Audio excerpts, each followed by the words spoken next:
negotiate on its nuclear program. That's the latest coming in from the United States.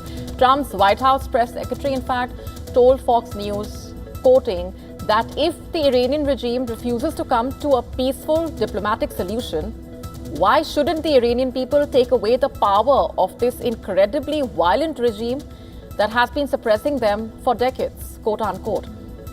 Remember, US bombers attacked Iran's heavily guarded and secretive nuclear enrichment sites over the weekend, joining Israel's military campaign to destroy the Iranian nuclear program. And top officials have repeatedly insisted the US goal is not regime change in Iran, but Trump veered off that messaging on Sunday with a social media post saying, quoting, why wouldn't there be a regime change, quote unquote.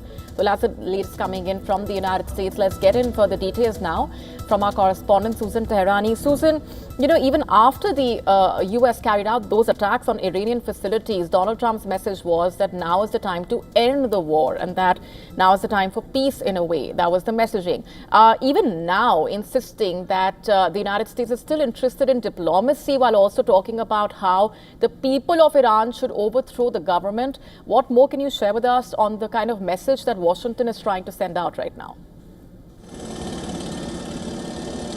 Yeah, Molly, all throughout Sunday and on the Sunday shows, as you mentioned, Secretary of State Marco Rubio, Vice President J.D. Vance, and to an extent, President Trump himself made very clear that regime change is not on the table and is not America's goal. After he put out a post about why not regime change, and he used the acronym MEGA, Make Iran Great Again, and that acronym sort of gained traction on social media sites. This morning, we hear from the White House that he is still interested in diplomacy. However, as Washington has said time and again, and this has sort of been President Trump's mantra of peace through strength, they're sort of tying that to that slogan. Now, whether or not, we'll get a better understanding of why President Trump said that last night, we'll have to wait for that. But I think one thing is clear is that he continues to push for some kind of diplomacy regarding Iran's nuclear program. And people are asking, well, how is that possible considering the fact that the United States has bombarded these three sites? We'll have to get the final damage assessment and we'll get it soon. But what appears to be true is that there is still a very great deal of 60% enriched uranium in the country. And it's not clear whether or not that has been destroyed or not. And that is what the United States is calling on Iran to come to the negotiating table and resolve. But on the other hand, when President Trump says, unconditional surrender, all of the uranium has to be gone to 0%, then we hear Iranian officials saying, well, that's a no-go for them. So while, diplomacy seems to be a far-fetched idea at this point, it does appear that both sides are still saying, we're willing to sit at the negotiating table and come up with some sort of solution. All right. On that optimistic note, we're leaving it there for the moment. Susan, thanks very much for joining us with those updates. Now, there's some more breaking news coming in right this minute. The U.S. Embassy in Qatar has told American citizens in the country to shelter in place until further notice. So that's the urgent message. Noting the recommendation was out of an abundance of caution and offered no further information. So that's the latest coming in. In fact, America is bracing for possible retaliation after it bombed Tehran's three main nuclear sites on Sunday morning. And they're about bringing the country directly into Israel's continuing conflict with Iran. Iran, in response, warned of everlasting consequences and signaled a possible reprisal on U.S. bases in West Asia. And the U.S. has a sprawling base in Qatar at the forward headquarters U.S. Central Command, which houses around 10,000 soldiers. Marco Rubio, the U.S. Secretary of State, has warned on Sunday that any military response from Tehran would be the worst mistake they have ever made. So that's the messaging coming in.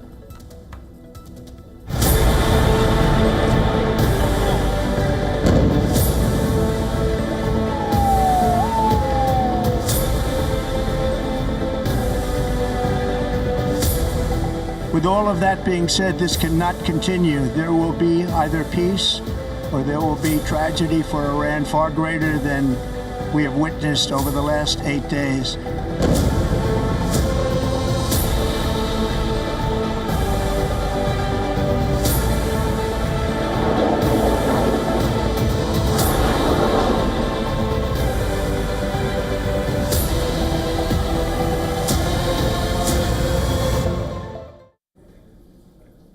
And Iran has warned of retaliatory attacks on U.S. bases in West Asia after the U.S. attacked the key Iranian nuclear sites, joining Israel in the biggest Western military action against the Islamic Republic since its 1979 revolution.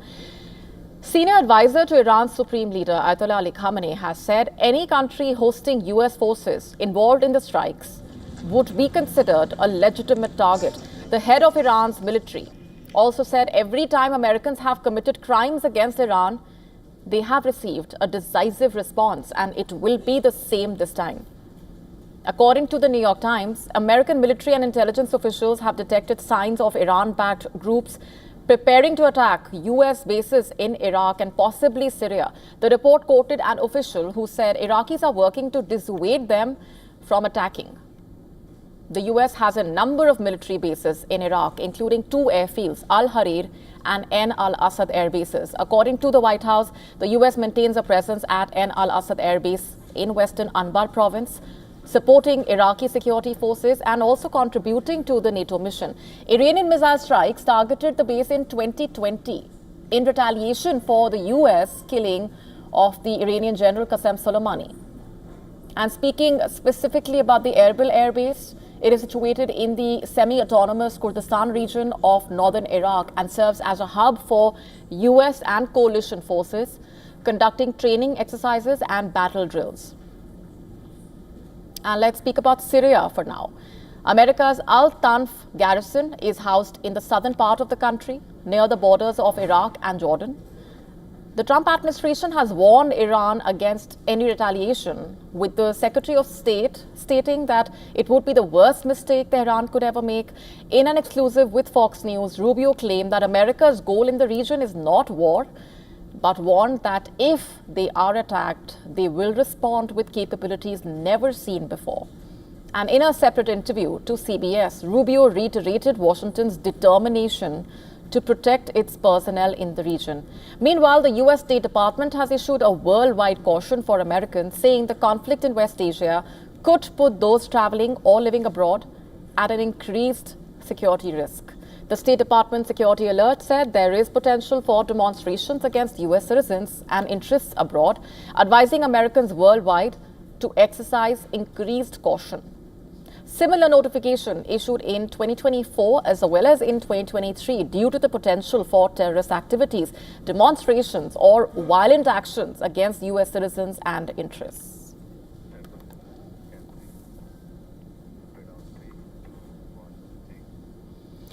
And going straight across now to David Lippman, West Asia analyst, with us on the broadcast. Thanks very much for being here. I have to begin by asking you for your understanding of where things could go from here onwards. Iran looks determined to retaliate. The U.S. at this time, very interestingly, sending out that message after Trump also insisting that the war must end now. It's a time for peace. We just also told our viewers about what the messaging now is from Washington about regime change in Iran. What do you make of all of that? Well, thank you for having me.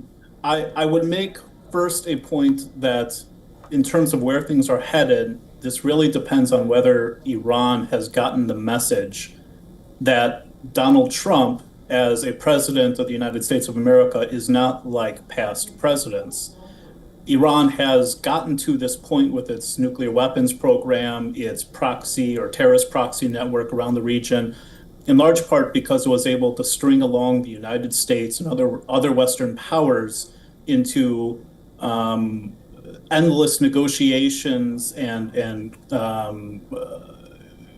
giving up important points simply on vague promises by the Iranian regime. Now, Donald Trump has come in and he has made clear that he's a man of his word. He gave 60 days for negotiations, and on the 61st day, Israel carried out its strike against Iran's regime in light of developments that they were moving towards weaponizing their nuclear or creating kind of a crude nuclear warhead.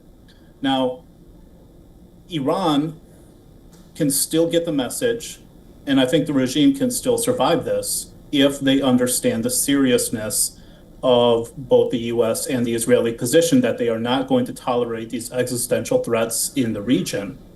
As far as regime change, even the Donald Trump tweet he made, make Iran great again, it was conditional. And I think the condition is that Iran begins to take the United States seriously and enters the negotiations with the understanding that it will not be able to string Western powers along anymore. It needs to give up its belligerent missions across the entire region. And if it does so, then the regime can survive this. If not, then I think it's up to the Iranian people to decide whether they want to continue this dangerous path forward with this dangerous regime. Right. At this point, do you really see Iran retaliating in the way that has been, in a way, feared the worst? Because at this point, if they do go after American assets in the region, that would, of course, mean a further escalation. And this would mean there will be serious implications, not just for West Asia, but beyond as well. So do you really see that happening? Unfortunately, I can see Iran retaliating and making a big mistake here. And the reason is because the regime itself has built itself as some kind of force of resistance against the United States. Its entire image that it's delivered to radicals across the entire region, which have joined its proxy network, joined the Islamic Revolutionary Guard.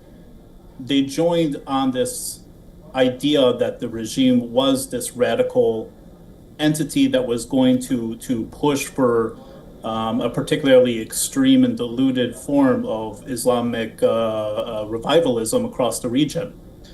And I think if Iran begins to show weakness, it begins to lose that credibility, if it hasn't already, with those extremist factions across the region. And that really has been the source of its power. And it's been one of the major sources of its power to threaten nearby neighboring countries, whether it's the Gulf Arab countries, Syria, Lebanon, Israel. So unfortunately, I think they're caught in a situation where it's bad if they do, it's bad if they don't. I think it's going to be far worse if they do retaliate. Because again, I think Donald Trump has proved that he's a man of his word. And if they do strike out at U.S. Assets, or if they, for example, try to close the Strait of Hormuz, that's going to engender a very, very harsh, ferocious response. And one thing to keep in mind is that neither the Israelis nor the Americans have really hit perhaps one of the most significant assets outside of the nuclear sites, which is the economic sites, the oil ports, the oil facilities. All right. We're leaving it there for the moment. Thanks very much for joining us with those perspectives.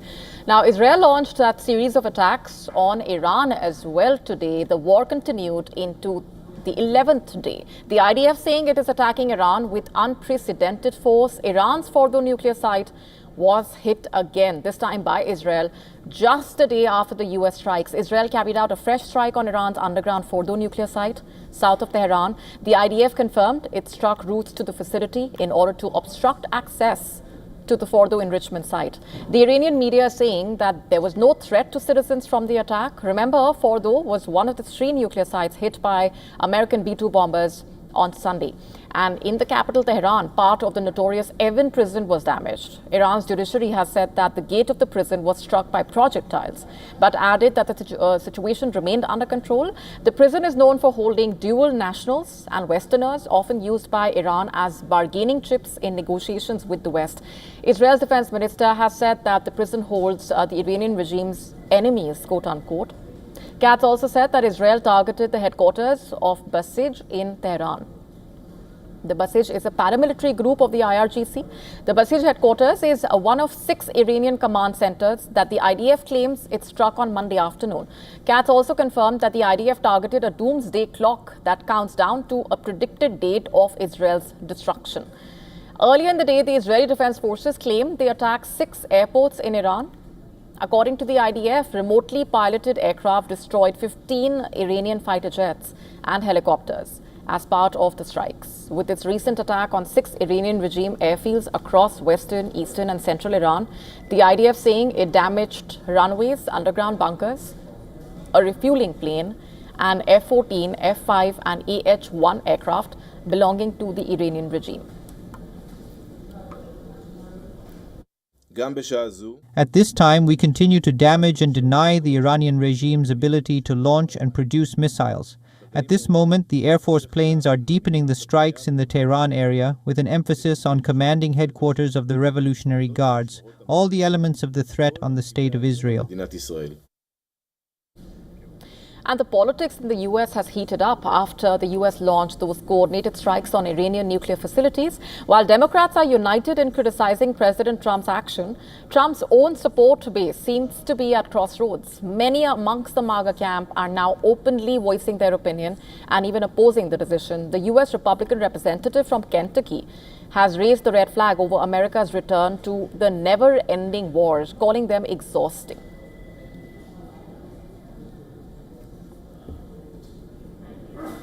Well, I'll concede this. It was a good week for the neocons in the military-industrial complex who want war all the time. I wouldn't call my side of the MAGA base isolationists. We are exhausted. We are tired from all of these wars, and we're non-interventionists. I mean, this was one of the promises. I mean, are you going to call President Trump's campaign an isolationist campaign? What he promised us was we would put America first. And I think there are still voices in this administration. You've still got J.D. Vance. You've still got Tulsi Gabbard. You still, RFK Jr., you still got calmer heads that could prevail. Republican representative from Georgia asked Trump administration not to get embroiled in war, letting the nuclear-armed Israel fight its own fight. The cracks in the MAGA camp becoming visible even before the plan to strike Iran came into existence. Conservative podcast host and commentator Tucker Carlson grilled the Texas Senator Ted Cruz.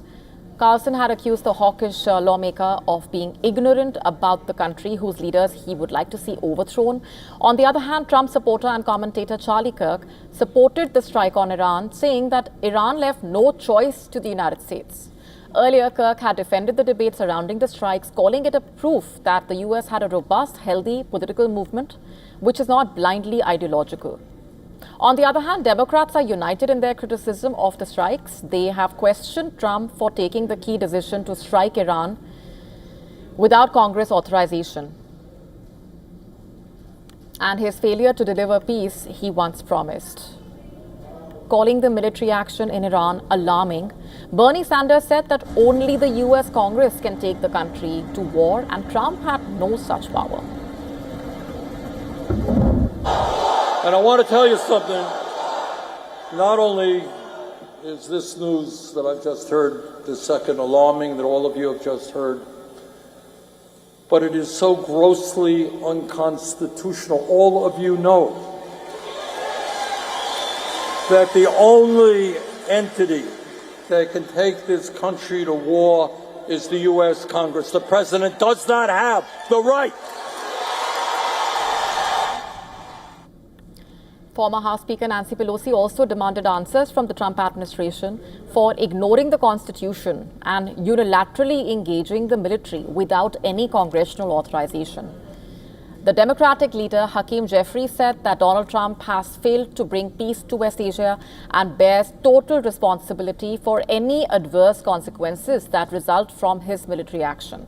Representative Jim Himes, a Democrat from Connecticut on the Intelligence Committee, called it a clear violation of the Constitution and said that only Congress has the power to declare a war. The only prominent Democrat backing the Trump administration is Senator John Fetterman of Pennsylvania, who said that Iran was the world's leading sponsor of terrorism and must be stopped. He called the U.S. military attack on Iran the right move by the president.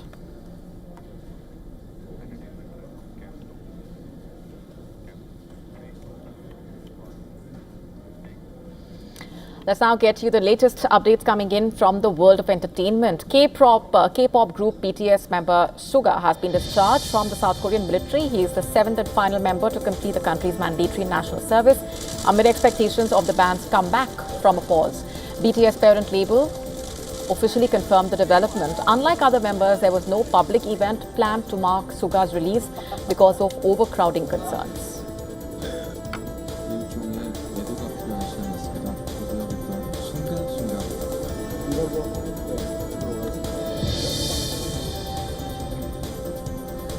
J.K. Rowling has publicly expressed her strong support for the upcoming HBO Harry Potter series, which is nearing its production start. She confirmed working closely with the show's writers, though she will not receive writing credits like she did for the Fantastic Beasts film. Rowling enthusiastically endorsed the first 2 episodes on social media, stating, and I'm quoting, "They were so good. The Harry Potter series is slated to begin production later this year and premiere in 2026.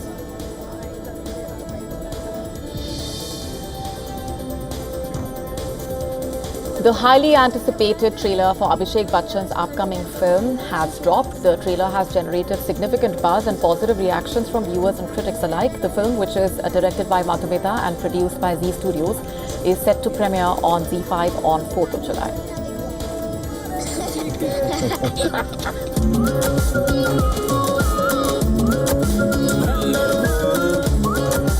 पढ़ने पे ध्यान लगाओ, पैसों में नहीं। क्या लगता है तुम्हारे? हम खुद।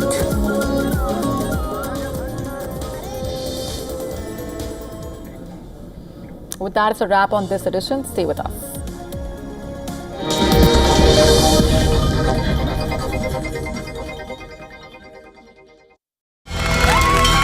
From the bustling trading floors of Wall Street to the vibrant exchanges of Asian stock markets, WION breaks it down for you to make sense of what's happening, as we reveal the key factors behind events, strategic battles, and the game-changing business decisions that shape the world.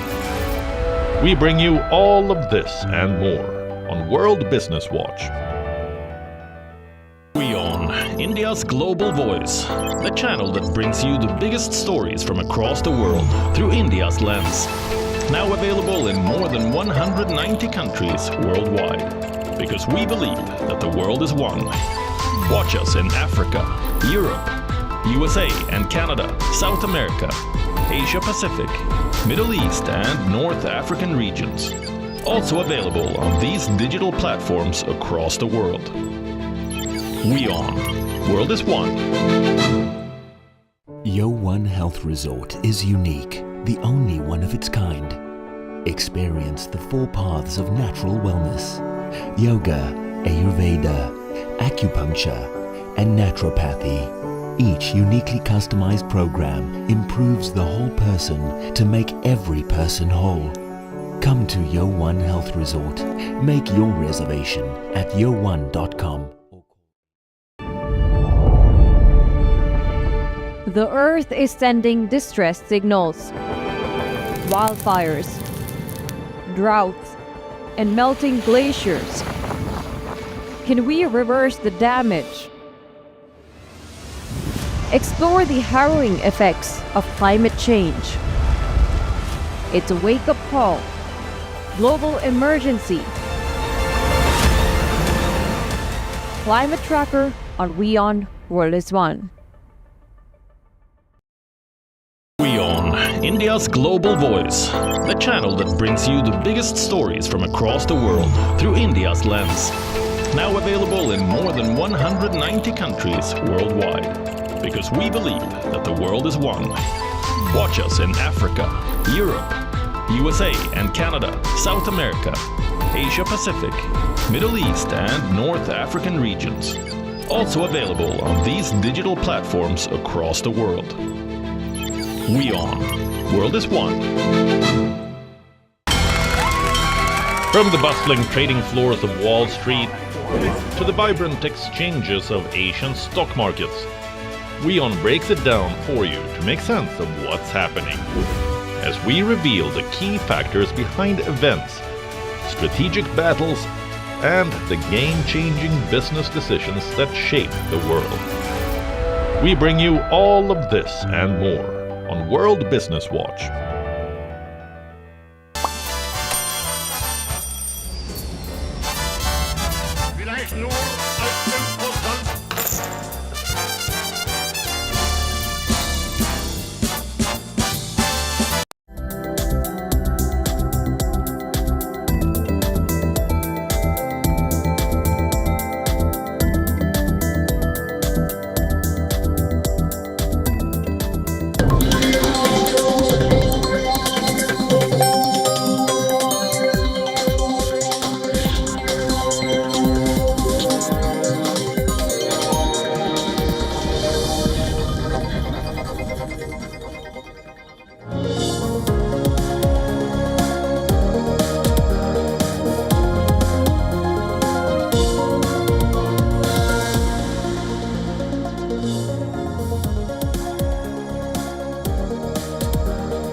Welcome back. Thanks very much for staying on with us. A quick look at the top stories making headlines. I'm Molly Gambhir.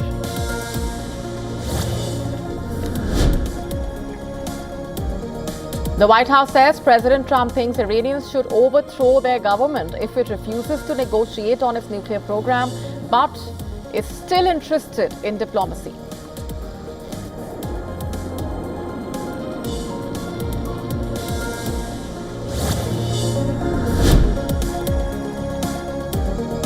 President Putin says Russia is increasing mass production of its Oreshnik intermediate-range missile complex. Fresh warning comes after Ukraine claims 8 killed in Kiev attack.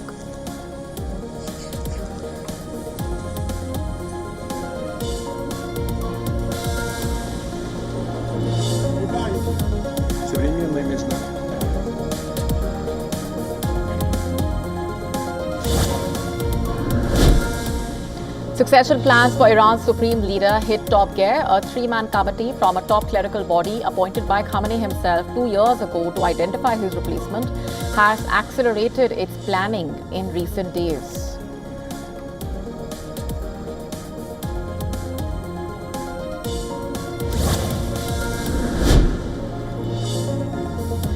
Israel targets Evin prison in Tehran, one of the most potent symbols of Iran's governing system, calls it the most intense bombing yet of the Iranian capital.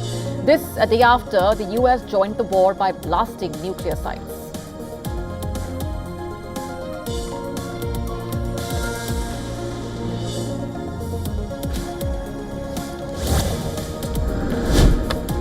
IDF claims to have attacked more than 50 fighter jets. Attack military targets in Tehran, says military headquarters of the Iranian regime, missile production sites, radars and missile storage infrastructure struck.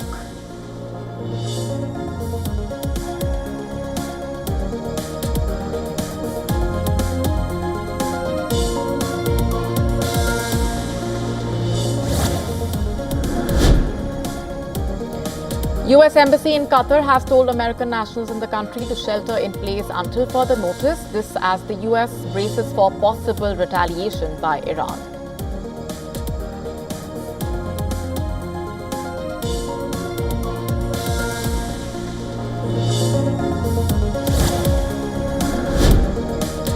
Syrian interim president vows that those involved in a suicide attack on a Damascus church a day earlier will face justice, calls for unity after the heinous attack.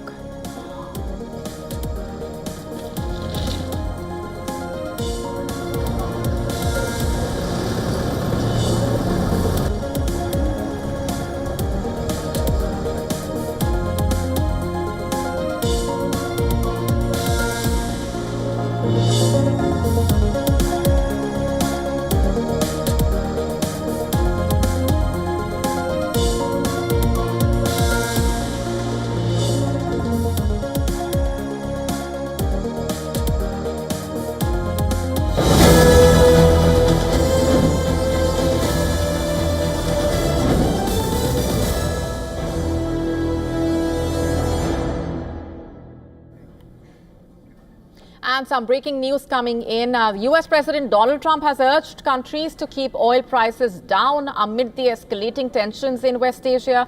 In a Truth Social post, Trump said, and I'm quoting, "Everyone keep oil prices down. I am watching. You are playing right into the hands of the enemy.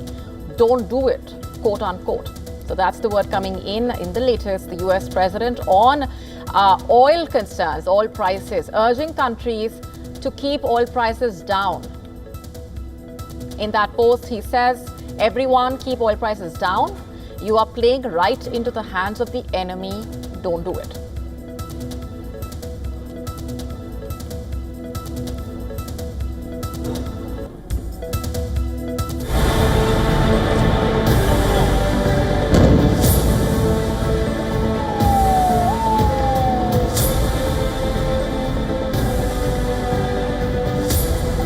With all of that being said, this cannot continue. There will be either peace or there will be tragedy for Iran far greater than we have witnessed over the last 8 days.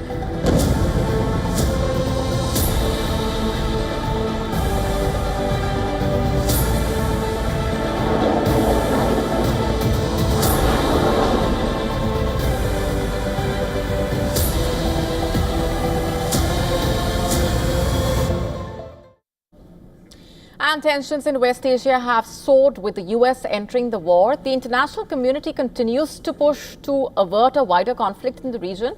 These are the latest developments. The IAEA has demanded the return of agency inspectors to Iran's nuclear sites in a bid to account for its highly enriched uranium stockpiles. The IAEA chief said it includes the 400 kilograms enriched to 60%. This after attacks by Israel and the United States on Iran's atomic program. Listen in. First of all, we must return to the negotiating table. And for that, allow IAEA inspectors, the guardians on our behalf of the NPT, to go back to Iran's nuclear sites and account for the stockpiles of uranium, including, most importantly, the 400 kilograms enriched to 60%. And while the IAEA seeks access, the Iranian parliament is considering to pass a bill to suspend the country's cooperation with the nuclear watchdog. This was raised in parliament by the speaker. He said that the cooperation would be suspended till Iran has objective guarantees of the professional behavior of the international organization. Kalibaf also reiterated Iran's stance that it is not pursuing nuclear weapons.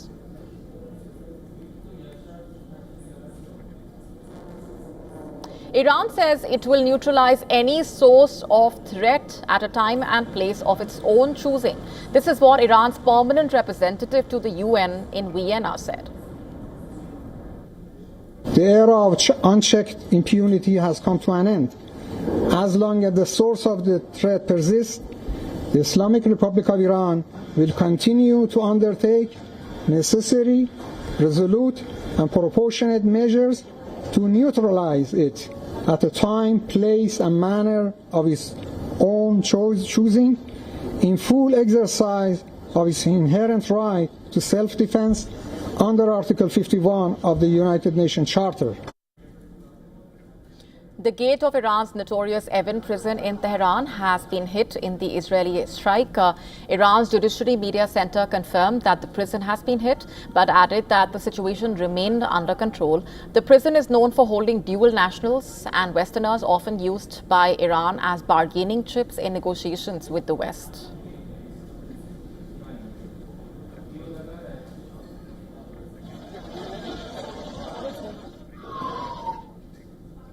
The war is escalating with global powers getting involved.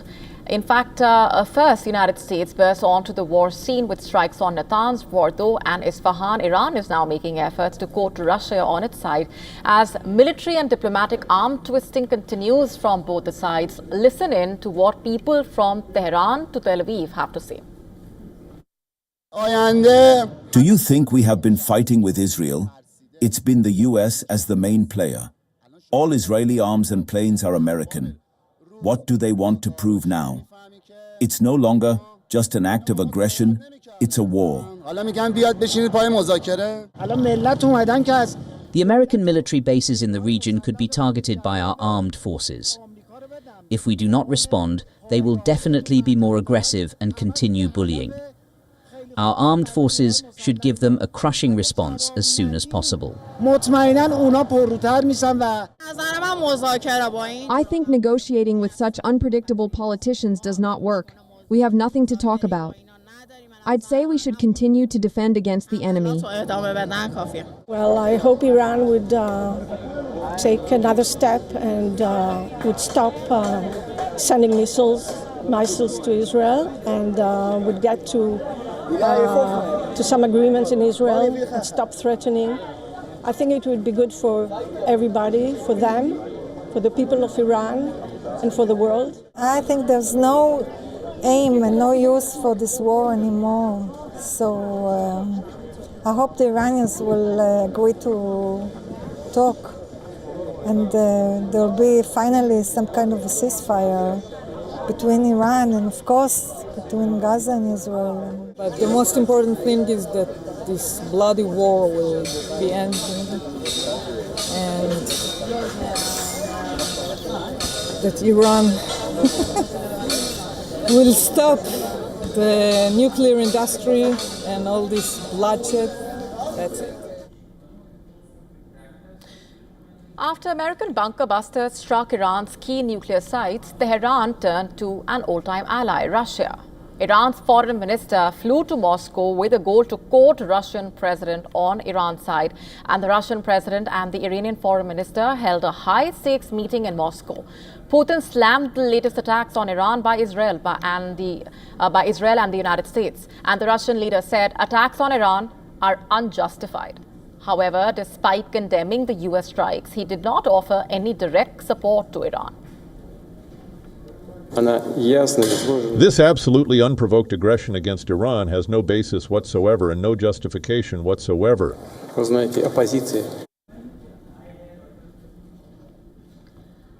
And earlier in the day, the Kremlin spokesman Dmitry Peskov said Moscow deeply regrets the strikes and confirmed that Russia is ready to mediate. He also made it clear that military support to Tehran is still not on the table. Moscow ratified a strategic partnership agreement with Iran in April. The agreement includes provisions for both countries to counter shared threats.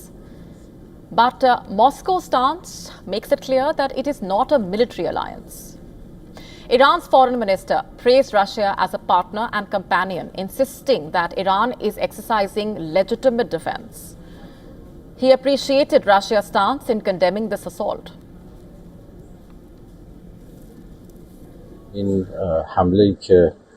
This is an act of aggression and an attack that must be unequivocally condemned. We appreciate Russia's stance in condemning this assault in the strongest possible terms today, and we hope it will be accompanied by practical support in the Security Council. While Moscow's response to the US strikes on Iran remained measured, the stakes are high as Russian scientists are stationed at Iran's Bushehr nuclear plant. On June 19, Russia revealed that it has reached an understanding with Israel to ensure the safety of over 200 Russian specialists working at the site. And despite the agreement, Russia has already moved some of the employees from Bushehr. Russia is already in the midst of the war in Ukraine. Iran has been supplying weaponry to Moscow reportedly during the course of the war, and both the countries have a cordial military relationship. But the big question still remains, will Russia move its military assets to another war?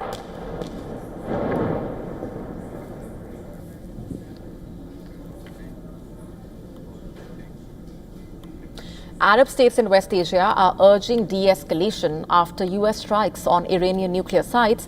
They fear they could become potential battlegrounds in a widening conflict as they house US military facilities. Amid the escalating tensions, the US has significantly reduced its military presence at Qatar's Al Udeid Air Base, relocating nearly 40 aircraft.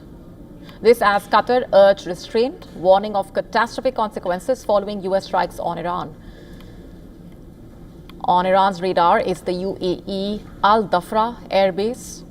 It is home to the US 380th Air Expeditionary Wing, comprising 10 squadrons of aircraft and drones like MQ-9 Reapers. Following US strikes on Iran, the UAE criticized American intervention, warning of a difficult aftermath.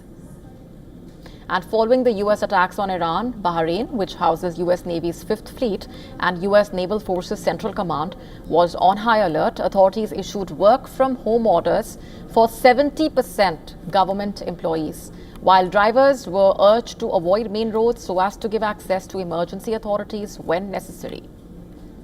Amid mounting tensions in West Asia, Iraqi authorities are on alert. It has tightened security at Al-Assad Air Base and Erbil Air Base, which has a large presence of US troops. Additional measures have been taken amid reports of threat from Iran-backed militias in the region. Like other countries, Kuwait is also preparing for a spillover of the US-Iran conflict. It has several US bases, including Camp Arif Jan, the location of the forward headquarters for the US Army component of CENTCOM, and Ali Al-Salem Air Base, which hosts the 386th Air Expeditionary Wing. Kuwait Finance Ministry has said it has set up shelters in the country's ministry's complex, an extensive compound of buildings that houses several government departments. Jordan, meanwhile, is preparing for contingency plans. On Sunday, King Abdullah II summoned heads of government and security agencies for an emergency meeting. The country remains on heightened alert as residents have watched Iranian missiles streak over the sky towards Israel in recent days, with some of these missiles being intercepted by the Jordanian military. In Syria, US troops are on heightened alert, this after reports that they successfully thwarted militia attacks at the Kharab al-Jir, al-Shaddadi and Rumalin landing zone bases, as well as the US troops stationed in Goveran district.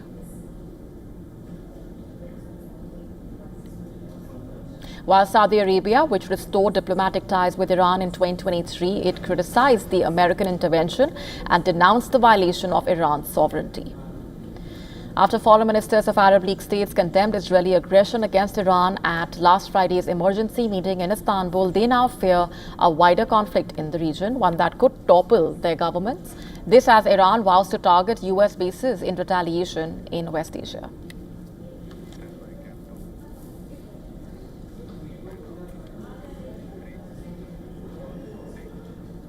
Anti-war protests escalating across the world for the second consecutive day. This follows US strikes on Iranian nuclear facilities on Sunday.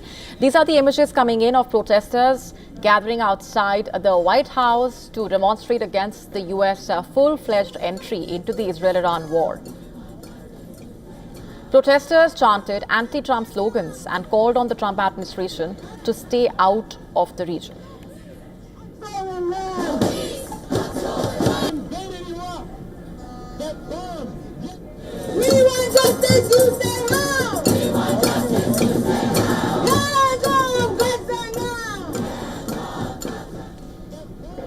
Similar scenes unfolded in New York City. Hundreds of protesters chanted "No war on Iran" as they marched through New York to voice their opposition to the US bombing of Iran's 3 nuclear facilities.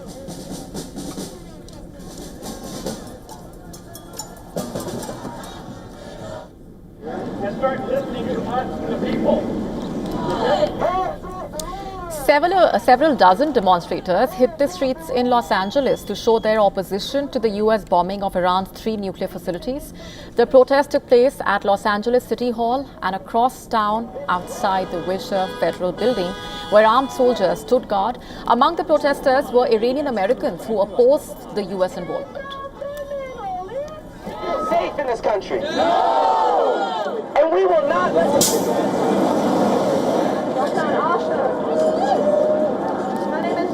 This was the president that promised us not to get into any forever war. And here he is going again, following Netanyahu, following instructions from Netanyahu. I can't even believe that the United States is following Netanyahu. You know, hopefully it'll stop right where it is right now. And they're going to negotiate, they're going to work it out, and just leave it as that, get out of everything. But apparently, it doesn't look that way.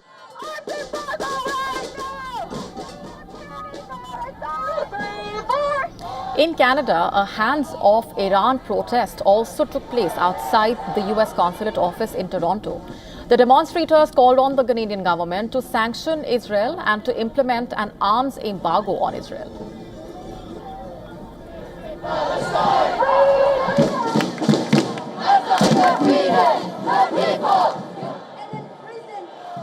I mean, I think it's horrible. I think the U.S. is trying to, along with Israel, is trying to manufacture consent for a war against Iran, just like they did for a war against Iraq.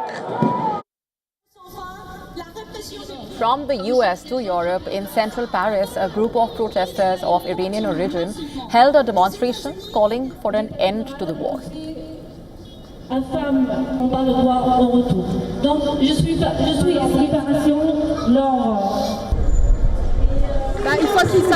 They have to stop the war immediately. They have to do everything to stop wars across the whole world.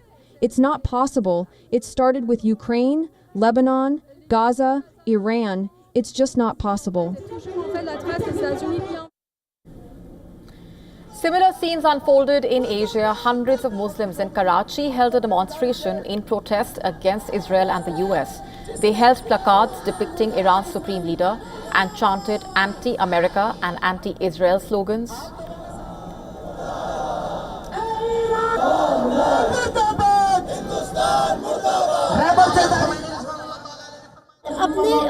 I want to tell the Pakistani government to see this protest demonstration that everyone is here, whether Sunni or Shia Muslim, and they want to show that they are all standing with Iran. The United States entered Israel's war against Iran by dropping bunker buster bombs on the uranium enrichment site on Sunday.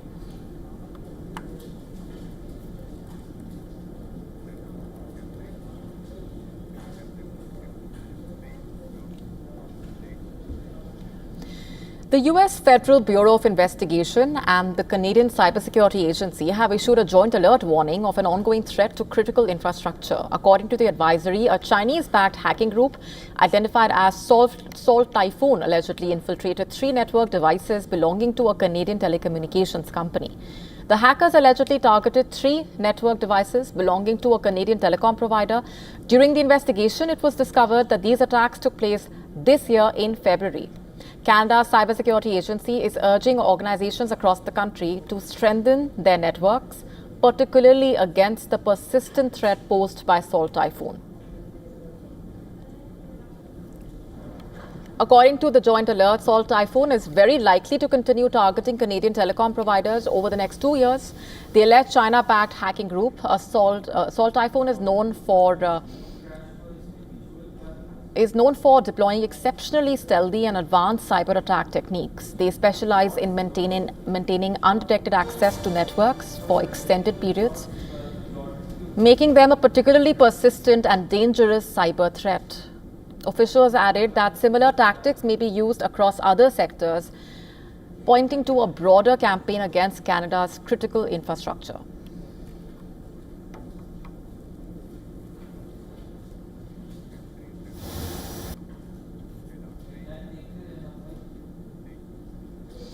Indian actor Srikanth has reportedly been arrested by Chennai police over allegations of drug abuse. Srikanth, known for his roles in Tamil and Telugu films, was reportedly brought in for questioning at the police station earlier today. As per reports, the actor's blood sample was collected and sent for testing. Srikanth's arrest comes after the police took a former AIDMK member Prasad into custody. Prasad was arrested following a pub brawl in Chennai. Reports suggest a drug angle cropped up during the investigation and Srikanth's name has surfaced during the probe. Srikanth, who is credited as Sriram in Telugu films, made his debut with a Tamil film in 2002. He then starred in other films as well, and the actor made his Telugu debut in 2023, and since then he's been working in films of both languages. The actor last graced the screen in Tamil film Konjam Kadam Konjam Modhal.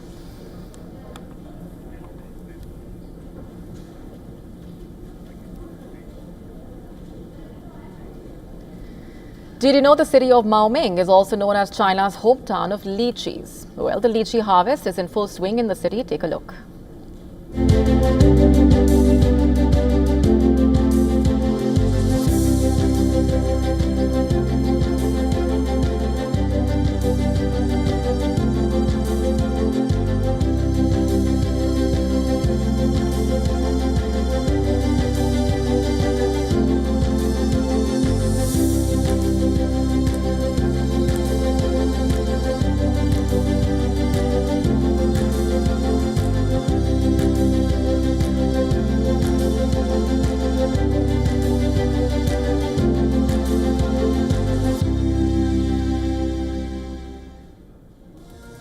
And with that, we're taking a very short break. Coming up on the other side, amid the U.S. strikes on Iran nuclear facilities, Arab states that are hosting American bases fear that Iran's retaliation might bring this war at their doorsteps.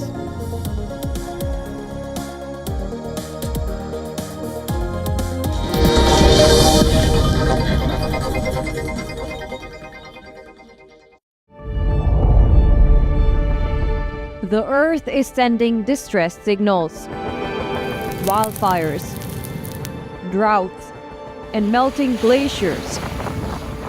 Can we reverse the damage? Explore the harrowing effects of climate change.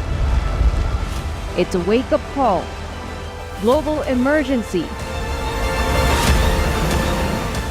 Climate tracker on WION World is One.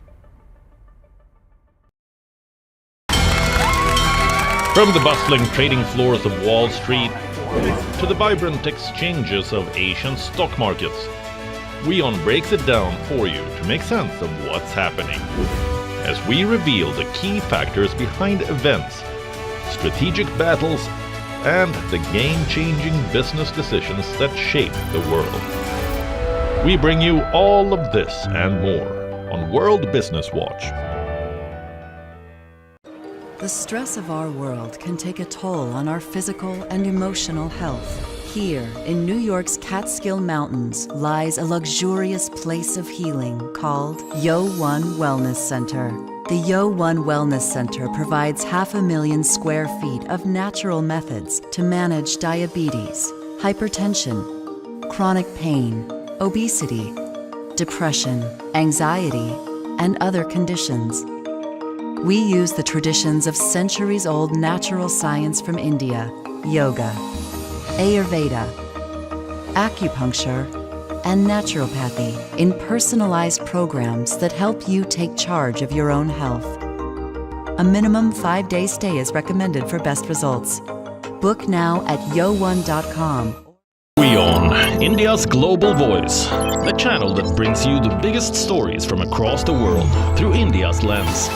Now available in more than 190 countries worldwide, because we believe that the world is one.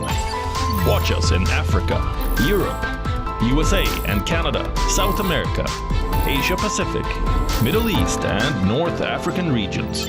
Also available on these digital platforms across the world. WION, World is One.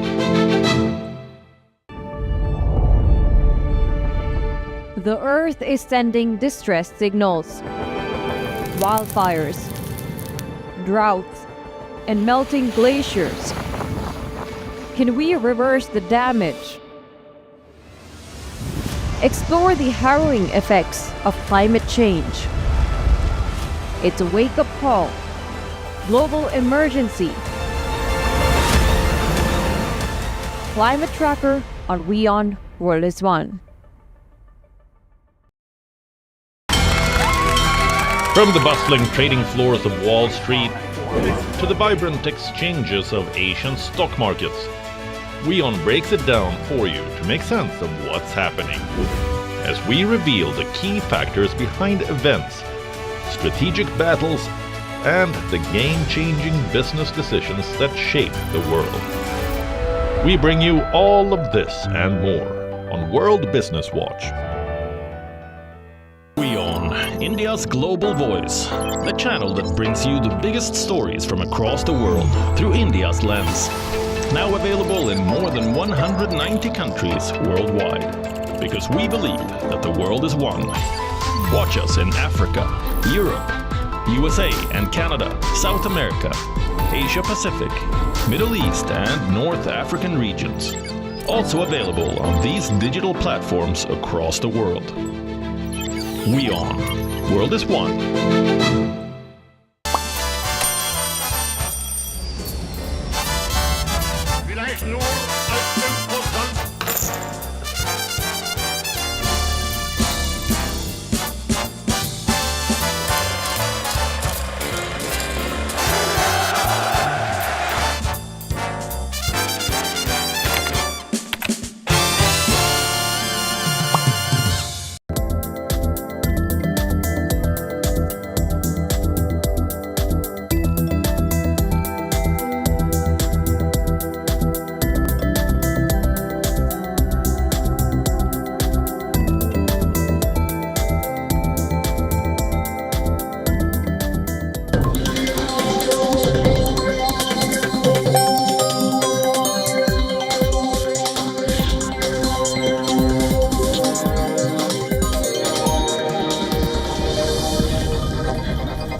Welcome back to WION The World is One. We are glad you're watching. Thank you for joining us at this hour. I'm Eric Njoka. The headlines.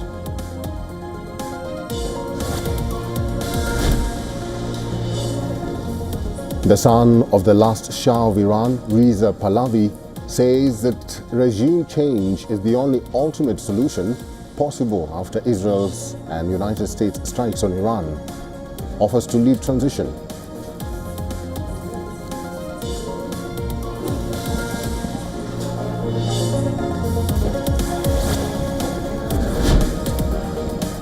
The White House says President Trump thinks Iranians should overthrow their government if it refuses to negotiate on its nuclear program, but he's still interested in diplomacy.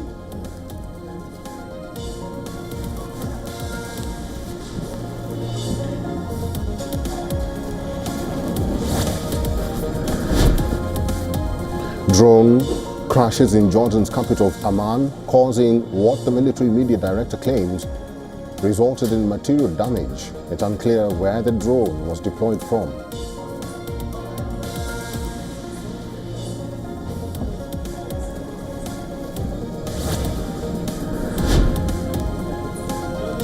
The IDF claims to have attacked more than 50 fighter jets, attacked military targets in Tehran, says military headquarters of the Iranian regime, missile production sites, radars and missile storage infrastructure also struck.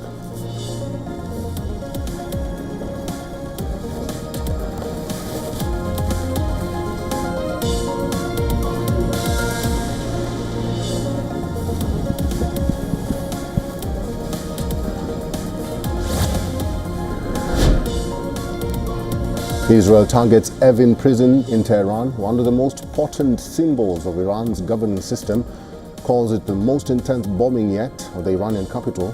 This is a day after US joined the war by blasting nuclear sites.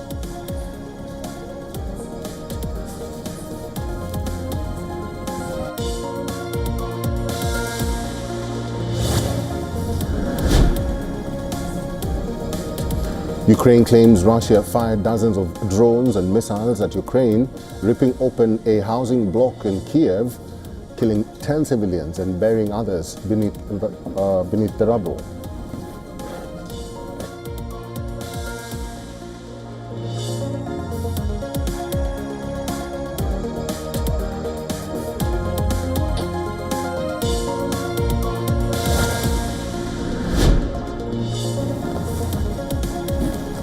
Greece says it has put the Mediterranean island of Chios under a state of emergency due to major fires that have raged since the weekend.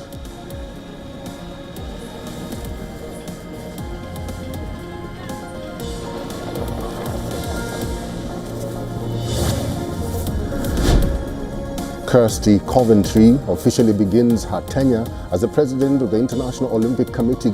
Coventry has taken over from Thomas Bach after a handover ceremony in Lausanne.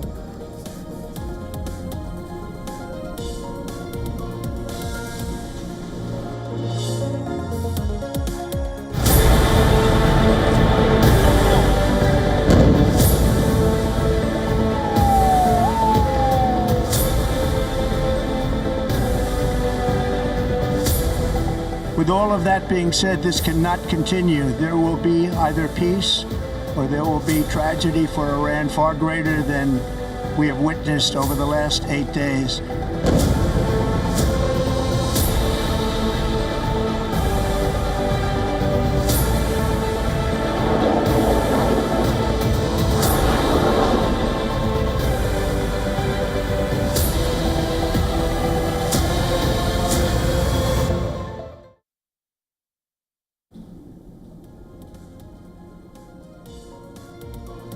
While the fighting between Iran and Israel has entered day 11, Israel has launched fresh attacks on military targets in Tehran, while Iran launched a new wave of missiles towards Israel.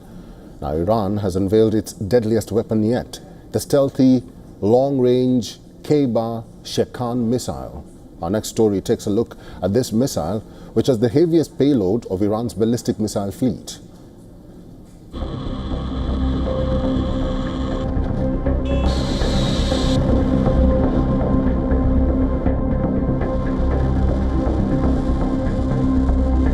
Iran has unveiled its deadliest weapon yet, the stealth, long-range Khyber-Shekan missile that punched through the Iron Dome and allied shields.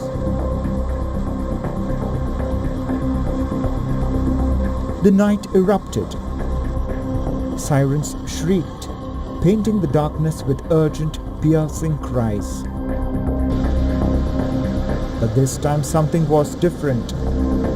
As Israel's advanced air defense systems roared to life, a new threat slipped through a missile-defying interception. For years, Israel has invested billions in layers of defense, from the Iron Dome to David Sling and the Arrow systems, building what was considered an impenetrable shield. Yet, the recent barrages have exposed a terrifying new vulnerability. The Islamic Revolutionary Guard Corps has now confirmed the use of Khyber-Shekan missile. The Khyber-Shekan belongs to Iran's fourth-generation missile family, a solid-fuel MRBM with a 2,000-kilometer range with a 1,500-kilogram warhead. It has a top atmospheric speed of over 19,500 kilometers per hour. The missile uses a satellite-guided system and maneuverable warheads for enhanced precision. The missile uses a satellite-guided system and maneuverable warheads for enhanced precision. The missile operates in 3 phases: takeoff, mid-flight guidance with rear engines, and final descent guided by precision engines while traveling at speeds above Mach 8. Israel continues to target Iranian military sites. The Israeli military released a video on Monday showing strikes on 6 airports in Iran. IDF claims that Iranian fighter jets attack helicopters. UAVs were destroyed in the precision strike. Iran retains thousands of missiles, including hypersonics and ballistic missiles. Despite multiple waves of Israeli bombings, experts warn Israel remains a stronger military. Bureau Report, WION World is One. US strikes on Iran's nuclear sites have raised tensions among nations across West Asia, especially among Arab states that are hosting American bases, who fear that Iran's retaliation might bring this war at their doorsteps. Qatar has relocated 40 US aircraft from Al Udeid Air Base and has urged for restraint. The US Embassy in Qatar has told American citizens in the country to shelter in places until further notice. UAE's Al Dhafra base, that is home to US drones, can also be on Iran's radar. In Bahrain, which hosts the US Navy's 5th Fleet, authorities have moved most government staff to remote work. Iraq and Kuwait have boosted security at key US bases. Jordan intercepted missiles fired towards Israel. Meanwhile, US troops in Syria foiled attacks from local militia despite tense relations with Tehran. Saudi Arabia has also condemned the strikes as a violation of Iran's sovereignty. The region now fears that a full-scale conflict could be imminent.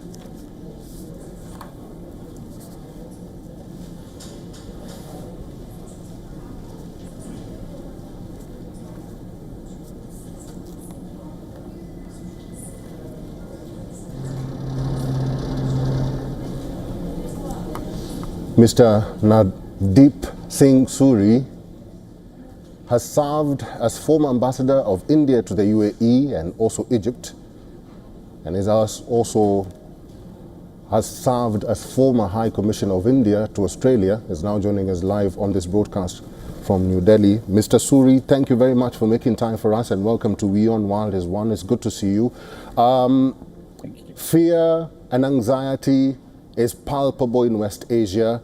Is that fear justified now that Iran has not indicated what it's going to do, or the kind of retaliation that it's going to take on US bases? I think it's absolutely justified because, in a sense, Iran's got its back to the wall.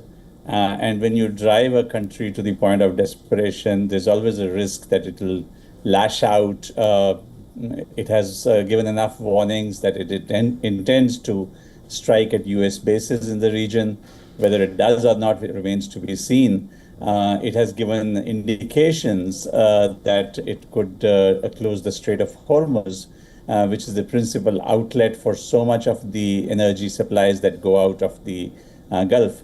That is something that would affect Kuwait and Iraq and Saudi Arabia and Qatar and UAE. All of them export their gas and their oil through the Strait of Hormuz.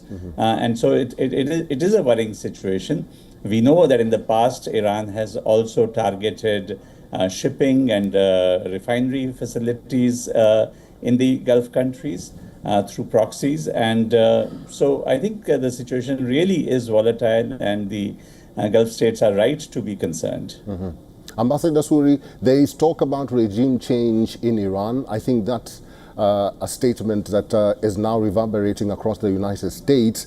But they still call for diplomacy, and they are still calling for restraint from Iran.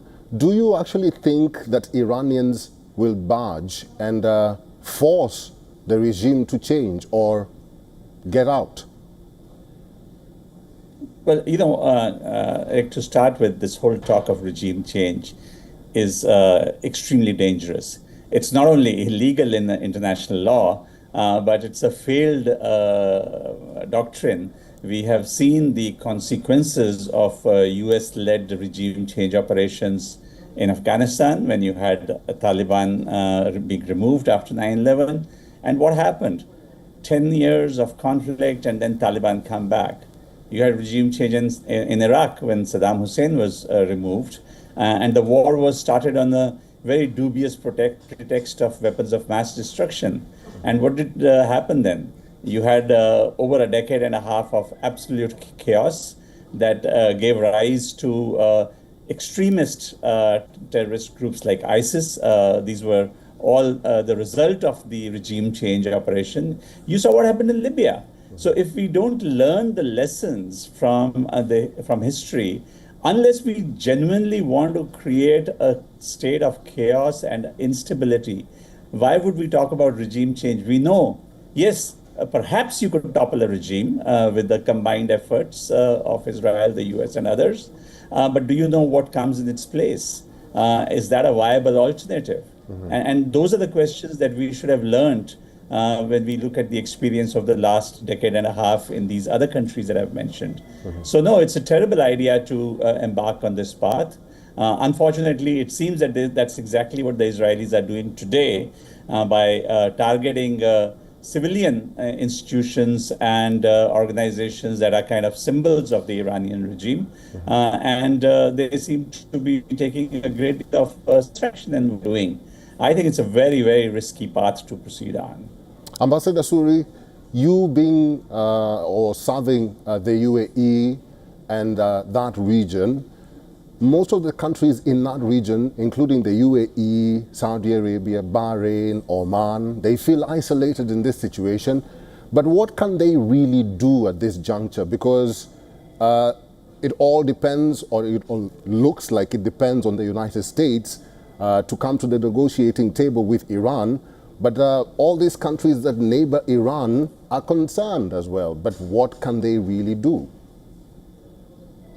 Look, I think they will be really disappointed because what was it, barely a month and a bit ago, that Trump was being feted with the red carpet in Riyadh and in Abu Dhabi and in Doha.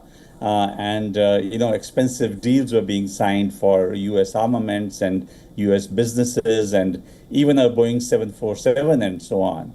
And yet what the Gulf countries are finding is that in this bizarre Trump regime that we are seeing, there is no concept of listening to others, not even listening to your own people. You know, if the director of national intelligence was saying that according to the US intelligence assessment, the Iranians are not making a nuclear weapon, and Trump still goes ahead, I think you are in this strange situation where Prime Minister Netanyahu's government seems to be dictating almost what the Trump administration does.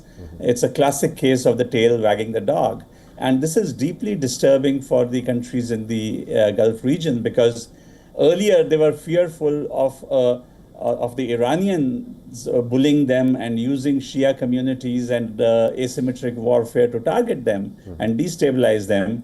Today, their bigger worry, I think, is an irresponsible and very militaristic Israel, which enjoys the unlimited backing of the United States. So it is a very difficult period for them to navigate. And I think they are discovering that despite all the goodwill that they thought they had in Washington, the leverage is actually pretty limited.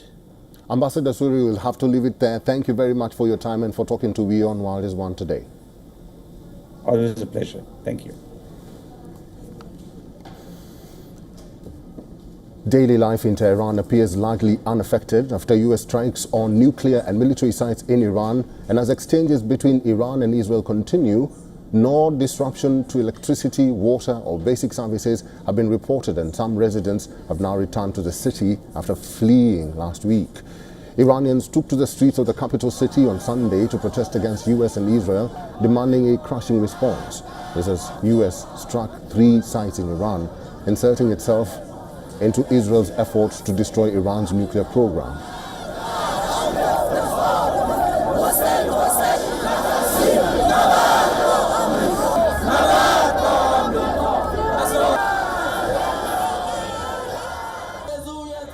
America and Israel are countries that have been committing crimes for 100 years. We must respond to them in a way that will make Israel disappear. And 7 generations later, Americans will remember our response. We must give them a very crushing response and continue to do so until the destruction of Israel and America.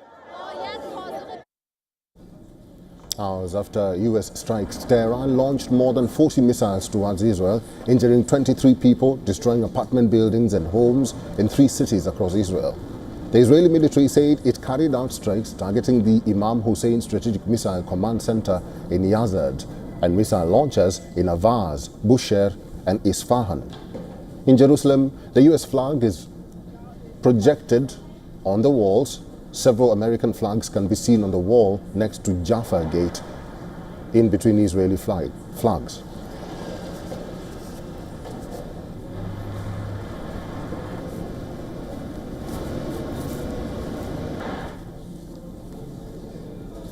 Also at this hour, Pakistan has been left red-faced after it nominated US President Donald Trump for the Nobel Peace Prize, only to condemn his decision to bomb Iranian nuclear sites a day later.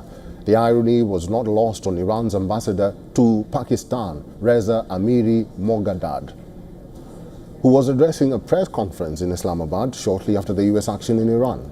Responding to a question on Pakistan nominating Trump for the Nobel Peace Prize, the envoy not only called the idea strange, but also asked, if such a man is given this prestigious award, then who will we punish for committing actual crimes? The event marks a major embarrassment for Pakistan. A day before the American strikes in Iran, Pakistan had officially nominated Trump for the Nobel Peace Prize. In fact, Pakistan Deputy Prime Minister Ishaq Dar had sent a letter of recommendation to the Nobel Peace Prize Committee in Norway. The nomination came a day after Pakistan Army Chief Asim Munir met US President over a lunch. However, the Nobel nomination has now come under intense criticism in the aftermath of the American strikes. While the episode has dented Pakistan's credibility yet again, India's matured and balanced response stands out in sharp contrast. Indian Prime Minister Narendra Modi spoke to Iranian President Masoud Pezeshkian and reiterated calls for dialogue and diplomacy and restoration of regional peace, security and stability.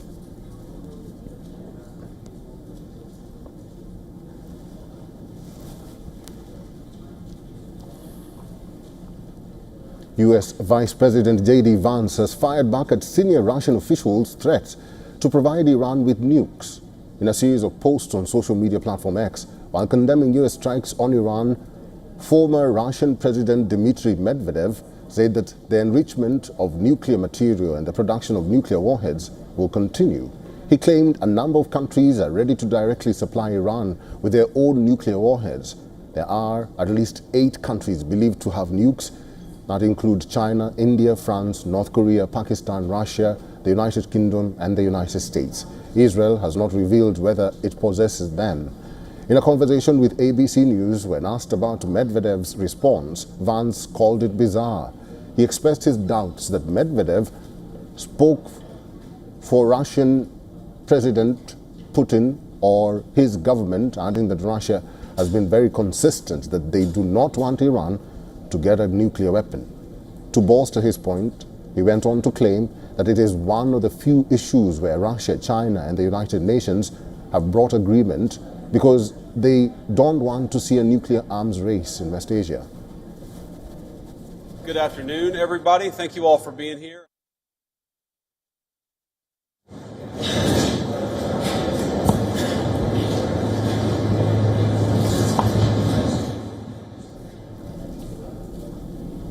Also at this hour, explosions ripped through the night as Russia unleashed one of its deadliest assaults yet on Ukraine's capital. In a brutal show of force, Moscow fired 352 drones and 16 missiles at Kiev and its suburbs, killing at least 10 people and leaving dozens more injured.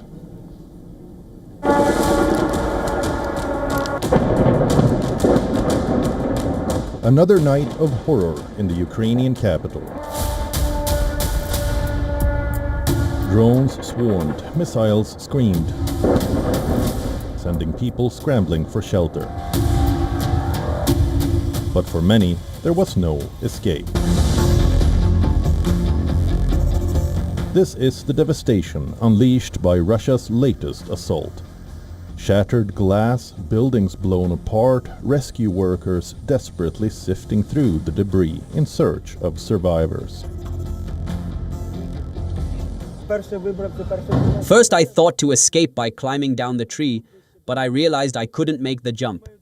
There was no point in waiting for the rescuers because everything was collapsing, cars were exploding, everything was cracking and breaking, with dust and smoke all around me. Then there was an explosion, all in a matter of seconds. It was horrible, of course. In the room, I was immediately pushed back to the door by a blast wave, and the windows were shattered. Russia has intensified its air attacks against Ukrainian cities in recent weeks, sending large waves of missiles, drones and decoys designed to overwhelm Ukrainian air defenses. Ukraine's army chief Oleksandr Syrsky has issued a stark warning. Russia seeks to advance along almost the entire eastern front. Russian forces are on the move, probing Ukrainian defenses with relentless small unit attacks. In May alone, Moscow's troops seized more territory than in the previous month, using motorcycles to dart across open ground and overwhelm Ukrainian lines. Russian President Vladimir Putin says that Russia is ramping up in the production of Oreshnik, one of its newest intermediate-range missiles. Moscow says the missile travels at least 10 times the speed of sound and so could not be intercepted. The missile has a range of 5,000 kilometers.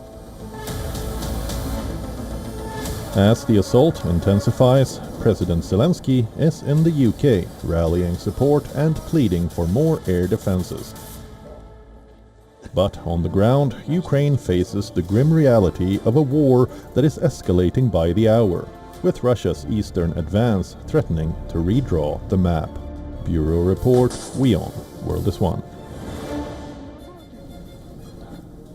The U.S. Federal Bureau of Investigation, or FBI, and the Canadian Cybersecurity Agency have issued a joint alert of an ongoing threat to critical infrastructure. Now, according to the advisory, a Chinese-backed hacking group identified as Salt Typhoon allegedly infiltrated 3 network devices belonging to a Canadian telecommunications company.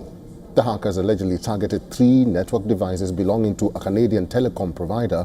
During the investigation, it was discovered that these attacks took place this year in February.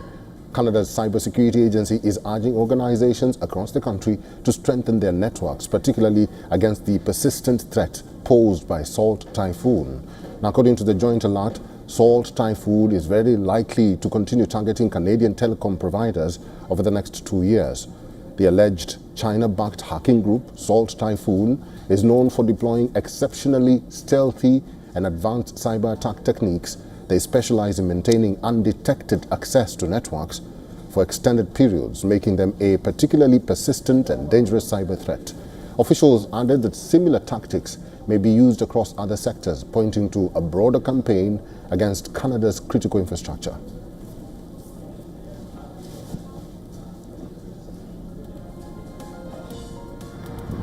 Telecom tariffs have doubled. And that's the latest at this hour. Thank you for watching. Do stay with us. This is WION The World is One.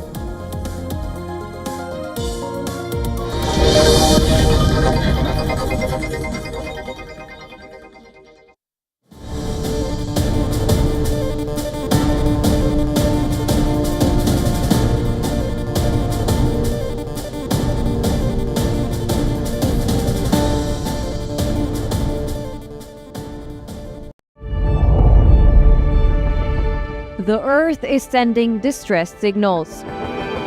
Wildfires, droughts, and melting glaciers. Can we reverse the damage? Explore the harrowing effects of climate change. It's a wake-up call. Global emergency. Climate Tracker on WION The World is One. From the bustling trading floors of Wall Street to the vibrant exchanges of Asian stock markets, WION breaks it down for you to make sense of what's happening, as we reveal the key factors behind events, strategic battles, and the game-changing business decisions that shape the world. We bring you all of this and more on World Business Watch. WION, India's global voice, the channel that brings you the biggest stories from across the world through India's lens. Now available in more than 190 countries worldwide, because we believe that the world is one. Watch us in Africa, Europe, USA and Canada, South America, Asia Pacific, Middle East and North African regions. Also available on these digital platforms across the world. WION, World is One.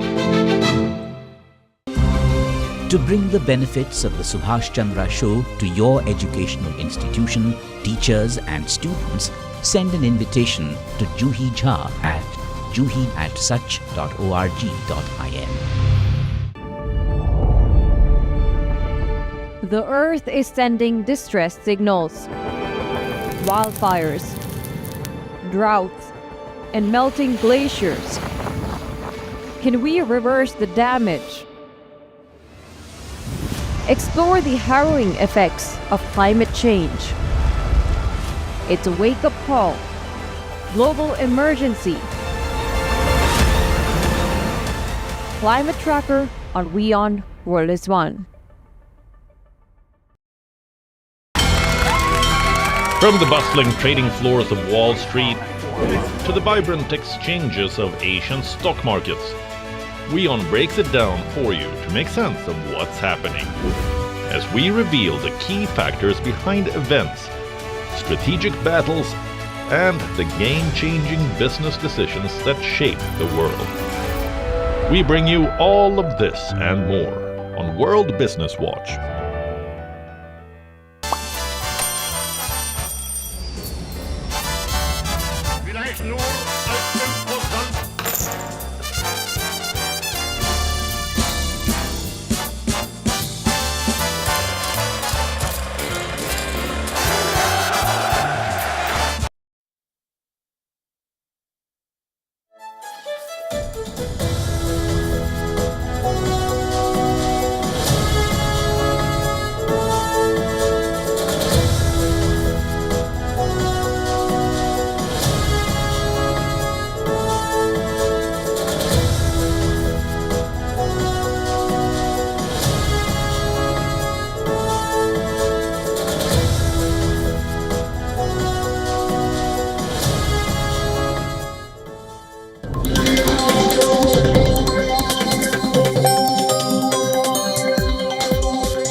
Welcome back to WION The World is One, and thank you for staying with us. Time now for fine print. American Joker. The headlines. Israel hit Revolutionary Guard sites and Evin prison in Tehran on the 11th day of the war in what is said are its most powerful strikes yet on the Iranian capital.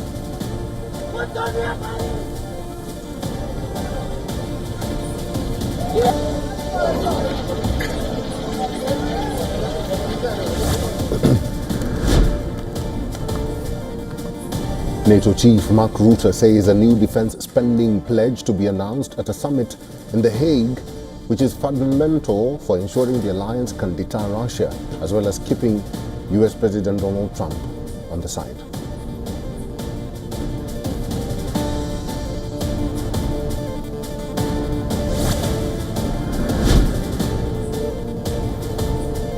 President Trump urges for oil prices to be kept down as they fluctuate, while the world eyes Tehran's response to US strikes on Iranian nuclear facilities.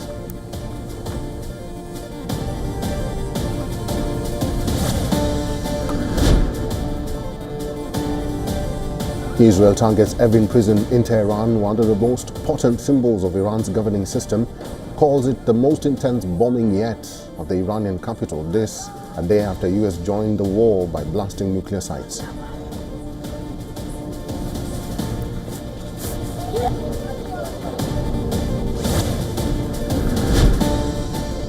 Ukraine says Russia fired dozens of drones and missiles, ripping open a housing block in Kiev, killing 10 civilians and burying others beneath the rubble.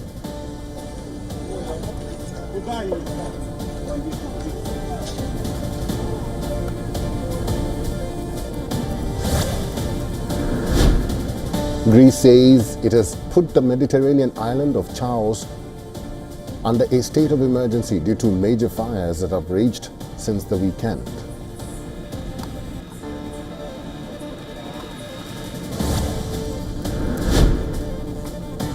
Indian cricket star Rishabh Pant creates history. The 27-year-old becomes the first Indian to score a century in both innings of a test match against England.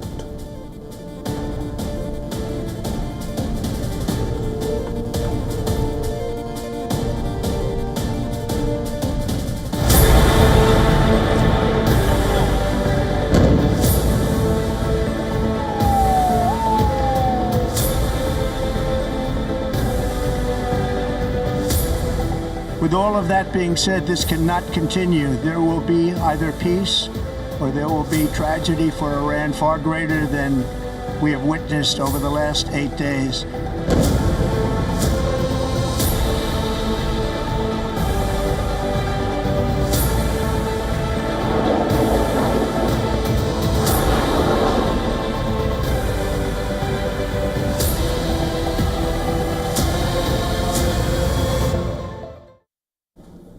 Tensions in West Asia have soared. With US entering the war, the international community continues to push to avert a wider conflict in the region. Here are the latest developments. The IAEA has demanded the return of agency inspectors to Iran's nuclear sites in a bid to account for its highly enriched uranium stockpiles. IAEA Chief Rafael Grossi says it includes the 400 kilograms enriched to 60%. This is after attacks by Israel and the United States on Iran's atomic program. First of all, we must return to the negotiating table. And for that, allow IAEA inspectors, the guardians on our behalf of the NPT, to go back to Iran's nuclear sites and account for the stockpiles of uranium, including, most importantly, the 400 kilograms enriched to 60%. While the IAEA seeks success, the Iranian parliament is considering to pass a bill to suspend the country's cooperation with the nuclear watchdog. This was raised in parliament by Speaker Mohammad Bagher Khalibaf. He said that the cooperation will be suspended till Iran has objective guarantees of the professional behavior of the international organization. Khalibaf also reiterated Iran's stance that it is not pursuing nuclear weapons. Iran says it will neutralize any source of threat at a time and place of its own choosing. This is what Iran's permanent representative to the United Nations in Vienna, Reza Najafi, said. The era of unchecked impunity has come to an end. As long as the source of the threat persists, the Islamic Republic of Iran will continue to undertake necessary, resolute, and proportionate measures to neutralize it at a time, place, and manner of its own choosing, in full exercise of its inherent right to self-defense under Article 51 of the United Nations Charter. The gate of Iran's notorious Evin prison in Tehran has been hit by Israeli strikes. Iran's Judiciary Media Center confirmed that the prison has been hit, but added that the situation remained under control. The prison is known for holding dual nationals and Westerners, often used by Iran as bargaining chips in negotiations with the West. The U.S. Embassy in Qatar has told American citizens in the country to take shelter until further notice. The embassy posted a notice online which said the recommendation had been made out of an abundance of caution. No further information has been given at this point. The U.S. is bracing for possible retaliation after it bombed Tehran's 3 main nuclear sites on Sunday. Immediately after the attacks on Sunday, Iran had declared every American in the region a legitimate target.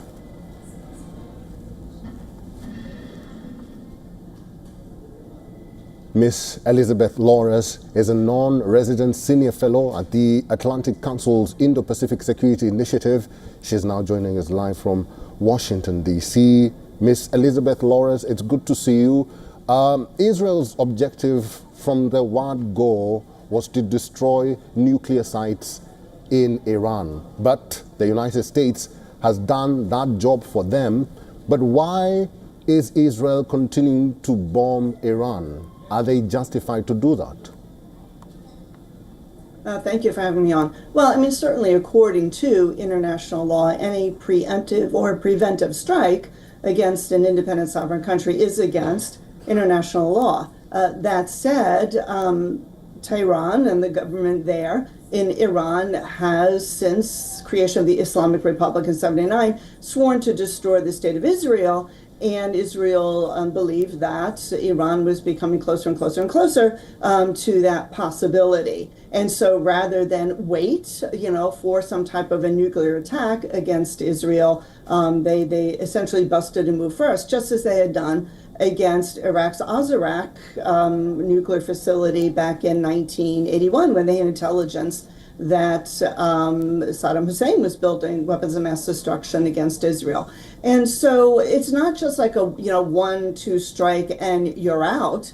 Israel, even before the bunker busters went in and took out the facilities, that you had to soften up any type of ability for Iran to retaliate against Israel. Israel is on a roll. It is pretty much taking care of Iran's proxies, Hamas, Hezbollah in Lebanon, and as well as in Syria and the Houthi rebels. And so it's not going to stop until the job is done, until the state of Israel feels relatively safe as it can be against its sworn enemy. Ms. Lawrence, they say, and that is the Americans and also Israelis, that peace can only come after the regime in Iran has been changed. This rhetoric about changing the regime in Iran is popping up, and it's spreading quite fast. Do you think it is ideal for the United States or Israel to call for a regime change at this juncture? No, it's not. I know that President Trump had mentioned that let's make Iran great again. We know President Trump engages in a lot of hyperbole.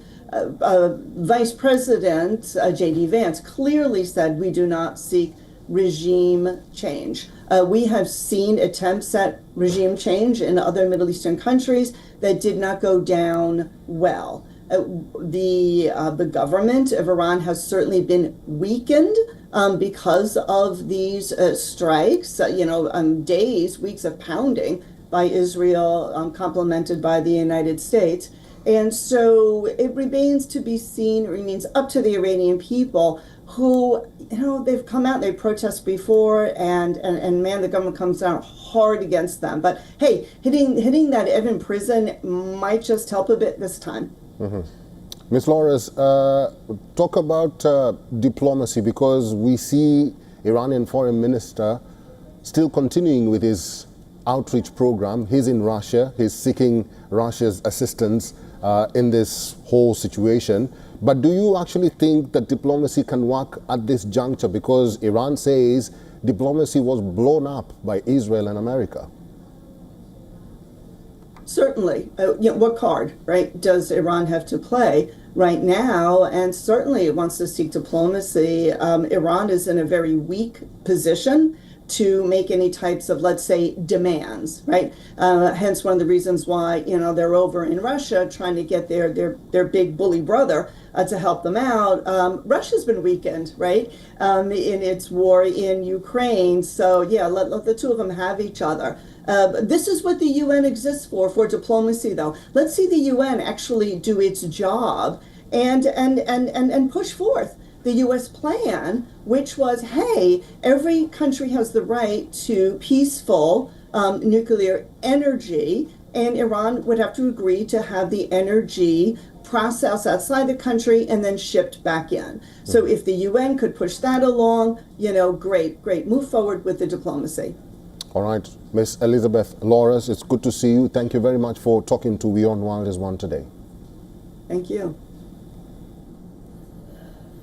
With Iran's missiles raining down, Israel still stands, but at what cost? The U.S. has warships, warplanes, and 40,000 troops within striking distance, yet those assets have not joined the fight. Israel is left bleeding under barrage after barrage from Tehran. Our special report takes a look at how Israel has been left to fight Iran alone.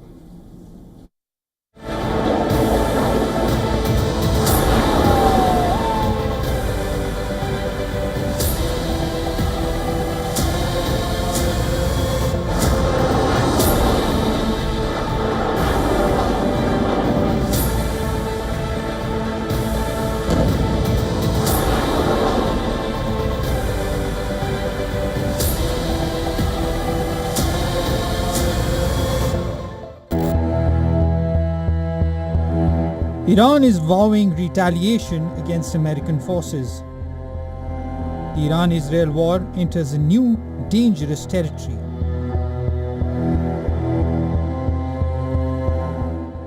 US warplanes unleashed bunker-buster bombs on Isfahan, Natanz and the underground uranium enrichment facility at Fordo in support of the bombardment campaign that ally Israel began on June 13th.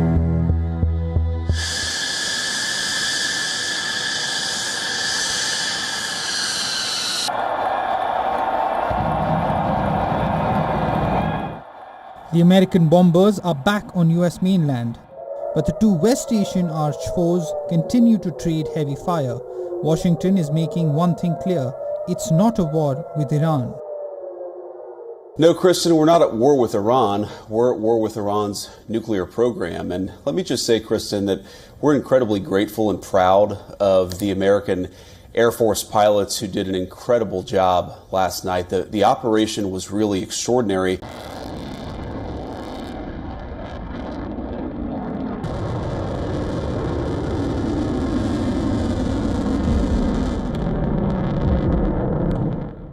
Right now, Israeli cities are under heavy attack from Iranian missiles.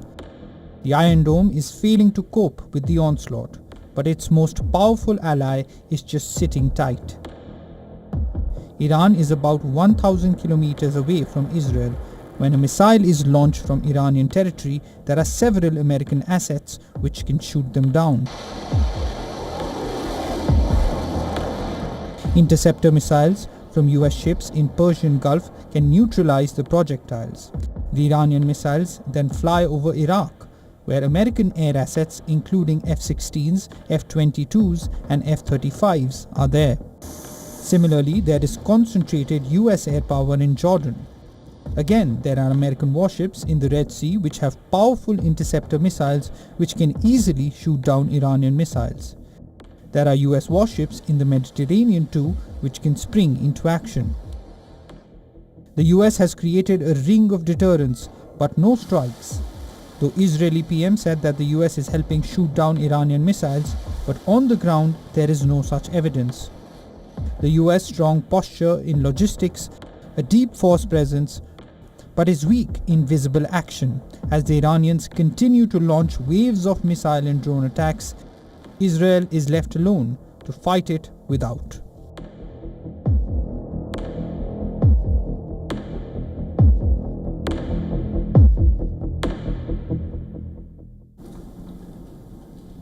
Iran has issued a fiery warning to the United States. It says that powerful retaliatory operations are imminent.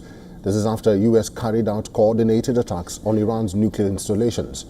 The warning came in a video message delivered by the spokesperson of Iran's military central command, Ebrahim Zolfakhari, directly addressed US President Trump, calling him a gambler for joining Israel's military campaign against Iran. Gambler Trump, you can start this war, but we will be the ones who end it. Meanwhile, Iran's Defense Minister Amir Hatami met the army chiefs to discuss the situation and say the US will receive a decisive response from Tehran for its strikes on their soil. This is nothing new. Throughout the history of the Islamic Revolution, even before the revolution, and throughout Iran's history, we have repeatedly witnessed crimes committed by the Americans.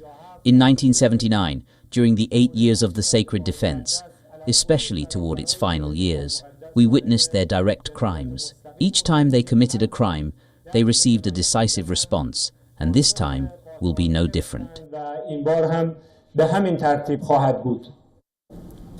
Iran's foreign ministry described the US strikes on Iran's nuclear sites as entirely illegal and criminal.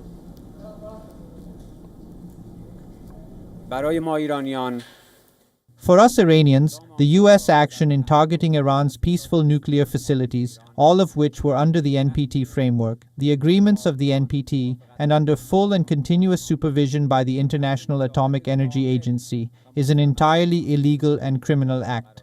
No one in the world, and no authority at the international level, can justify this aggression in any way.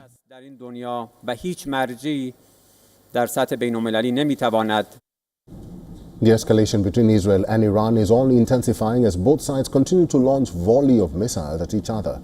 Israeli strikes targeted Evin prison in Tehran on Monday.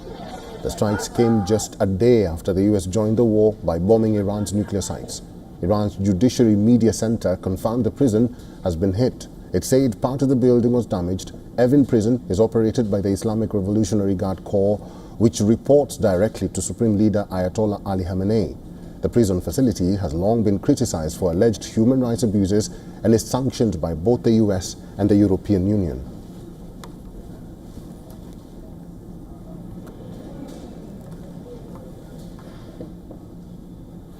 Union Minister for Petroleum and Natural Gas Hardeep Singh Puri led Indian delegation visited Ireland to attend the 40th anniversary memorial of Kanishka bombing.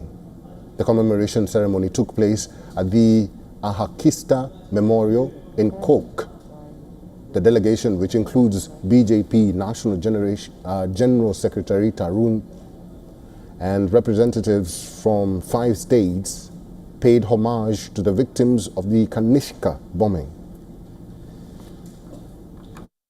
Memorial like this, where very many people come together to mourn in grief and to recall, should send out a very powerful message to the global community that these kinds of acts of terror, no matter what the cause, you may have political differences, you may have ideological differences, you can disagree with each other, but that does not mean anyone has a right to take away the most fundamental right of all, the right to life.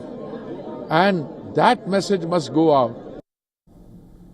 The Union Minister also called on Canada to deepen India-Canada's bilateral collaboration in countering this, referring to Canada as a valued partner and a friend of India. Puri said the shared ideals require the two nations to act together against all forms of extremism and terrorism.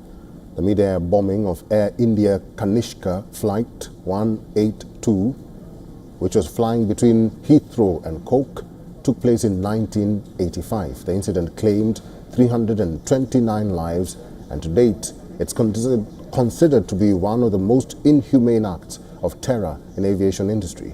The Indian delegation included Delhi MLA, Jammu and Kashmir MLA, Uttar Pradesh Minister, Uttarakhand MLA.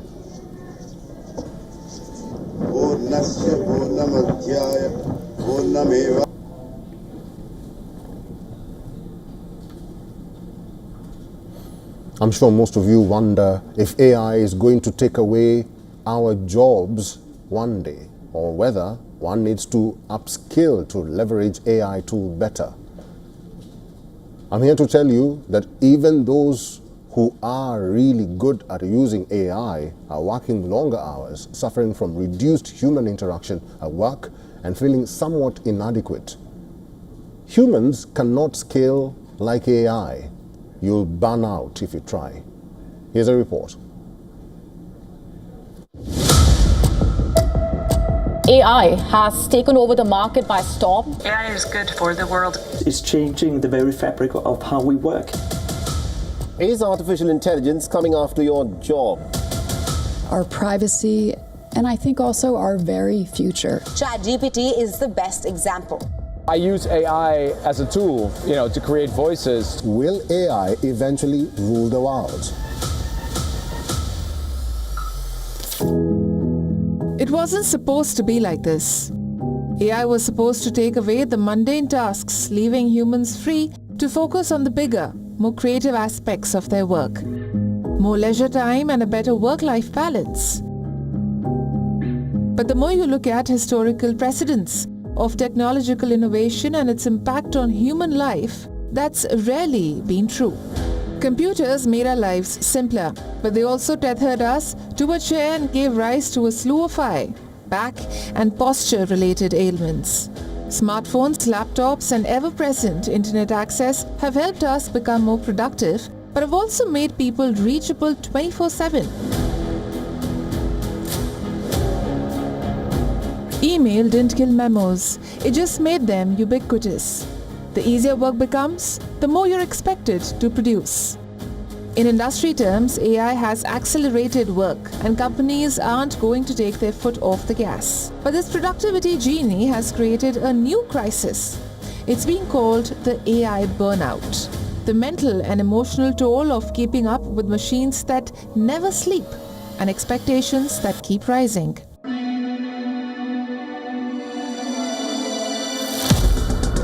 From software developers to customer service reps, from writers to health workers using AI scripts, the pressure is real.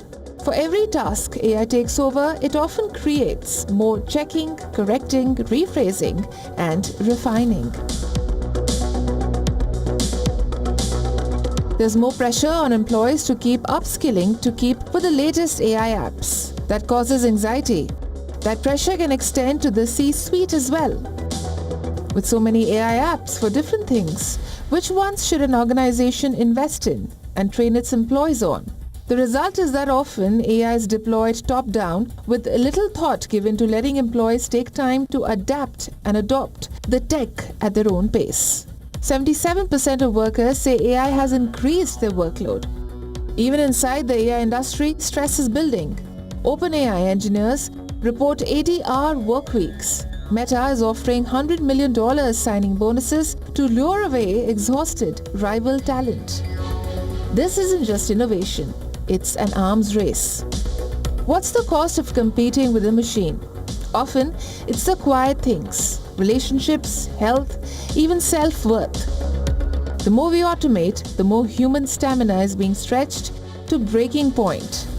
There's also a sense of inadequacy as people giving up trying to keep up with a machine.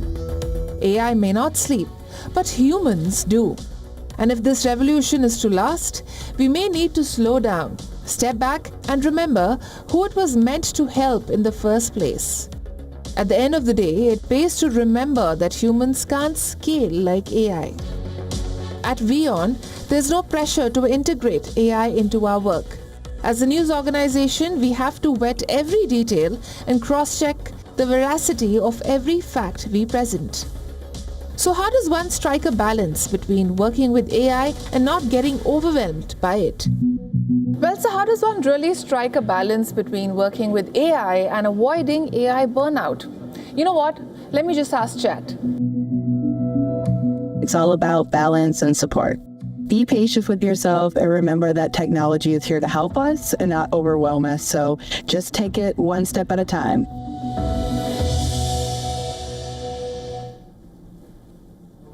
And that's the latest on this edition of Fine Print. Thank you for watching. Do stay with us. This is WION The World as well.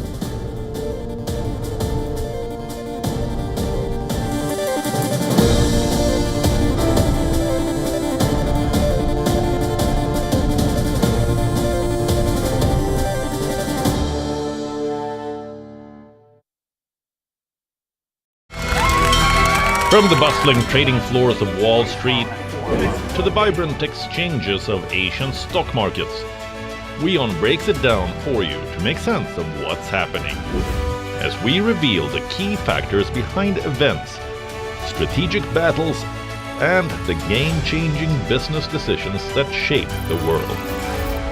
We bring you all of this and more on World Business Watch. WION, India's global voice, the channel that brings you the biggest stories from across the world through India's lens. Now available in more than 190 countries worldwide, because we believe that the world is one. Watch us in Africa, Europe, USA and Canada, South America, Asia Pacific, Middle East and North African regions. Also available on these digital platforms across the world. WION. World is one. To bring the benefits of the Subhash Chandra Show to your educational institution, teachers and students, send an invitation to Juhi Jha at juhi@such.org.in. The Earth is sending distress signals. Wildfires, droughts, and melting glaciers. Can we reverse the damage? Explore the harrowing effects of climate change. It's a wake-up call. Global emergency. Climate Tracker on WION World is One. From the bustling trading floors of Wall Street to the vibrant exchanges of Asian stock markets, WION breaks it down for you to make sense of what's happening, as we reveal the key factors behind events, strategic battles, and the game-changing business decisions that shape the world. We bring you all of this and more on World Business Watch. To bring the benefits of the Subhash Chandra Show to your educational institution, teachers and students, send an invitation to Juhi Jha at juhi@such.org.in.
a very warm welcome. You're watching Gravitas with me, Raisha Saigal.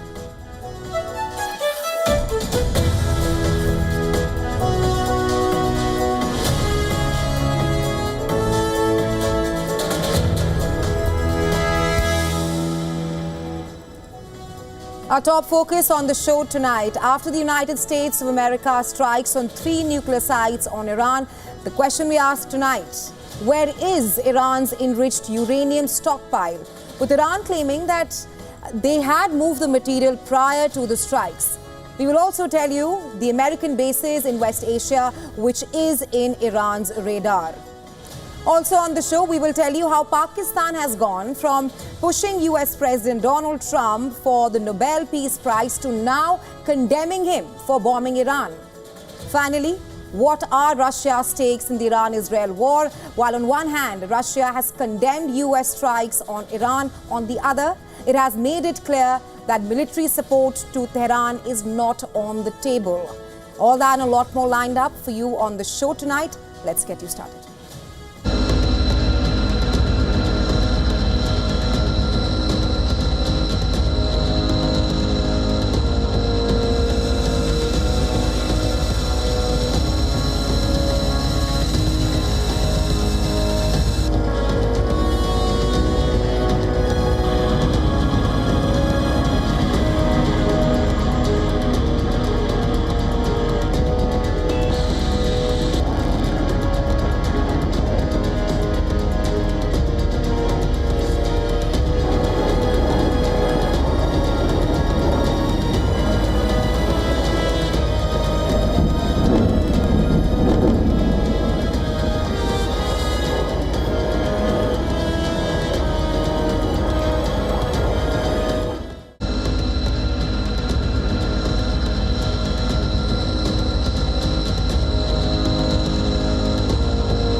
And with breaking news coming in, the US now believes that Iran may launch a retaliatory strike on American forces stationed in the West Asia within the next 48 hours. 2 senior US officials told Reuters that while Washington is still pursuing a diplomatic off-ramp, the threat of a direct Iranian response looms large. One of the officials, speaking on condition of anonymity, said Iran's counterstrike could be imminent within the next day or two, a span of 48 hours. Tensions have sharply escalated since US airstrikes over the weekend targeting Iranian nuclear and military infrastructure, reportedly using precision-guided bunker-buster munitions. US President Donald Trump has now issued a stern warning: any retaliation by Iran against US assets will be met with force far greater than what we've used so far. In anticipation of an Iranian response, the US military has fortified its defenses in the region. General Dan Kane, chairman of the Joint Chiefs of Staff, confirmed that American forces in Iraq, Syria, and other parts of West Asia have been placed on an heightened alert. And for more on this, our correspondent Susan Tehrani is now joining us live in Gravitas. Hi, Susan. Tell us more about how we are now learning that Iran may attack bases, US bases in West Asia in the next 48 hours. And of course, this comes after Trump issued a stern warning to Iran, saying that accept peace or more lethal targets coming your way. Yes, a social media account on X affiliated with the IRGC put a picture up a few minutes ago of cruise missiles, saying that these are coming your way. We do have those quotes from unnamed U.S. officials who believe that any retaliation by Iran could happen in the next 24 to 48 hours. As you mentioned, likely targets include Iraq and Syria, but they're not limited to that.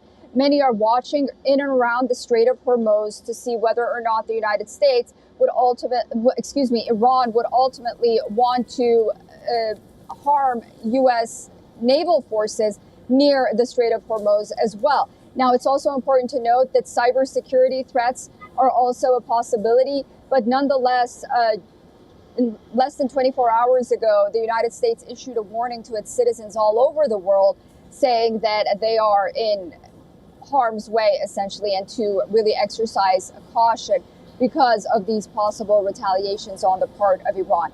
Now, to what extent Iran wants to retaliate, that's the big question. If the extent of the damage is not that much in U.S. nationals in Israel or around the world in the Middle East, remember some 40,000 troops are stationed in the Middle East region, close proximity to Iran. If it's just against installations, then some analysts believe that that is a potential to defuse the situation. But nonetheless, a stern warning by U.S. officials. And of course, this warning comes as President Donald Trump is expected to meet with his National Security Council team at around 1 p.m. local time, which is in about an hour and a half from now. Right, Susan, thanks for getting us the latest on this. We'll, of course, be tracking this very closely. American targets are now squarely in Iran's crosshairs. Washington knows that the clock is ticking. American bases in West Asia is on a high alert. U.S. warships and fighter jets are on standby. Now, the big question being, when and where will Iran attack?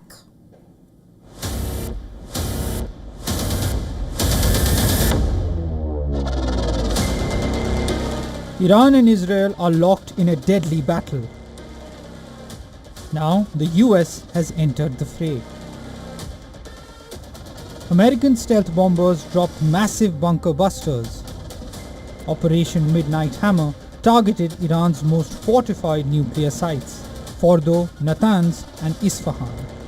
President Trump hails the operation as a complete success. Tonight, I can report to the world that the strikes were a spectacular military success. Iran's key nuclear enrichment facilities have been completely and totally obliterated. History will record that President Trump acted to deny the world's most dangerous regime the world's most dangerous weapons. But as the dust settles, US intelligence and Pentagon officials are bracing for the inevitable, Iran's retaliation. Iranian military issued a chilling warning to Trump that you may start this war, but we will be the ones to end it. This crime and violation of dignity will not go unanswered, by God's grace. In response to this American mistake, too, we will take firm action appropriate to their aggressive move. The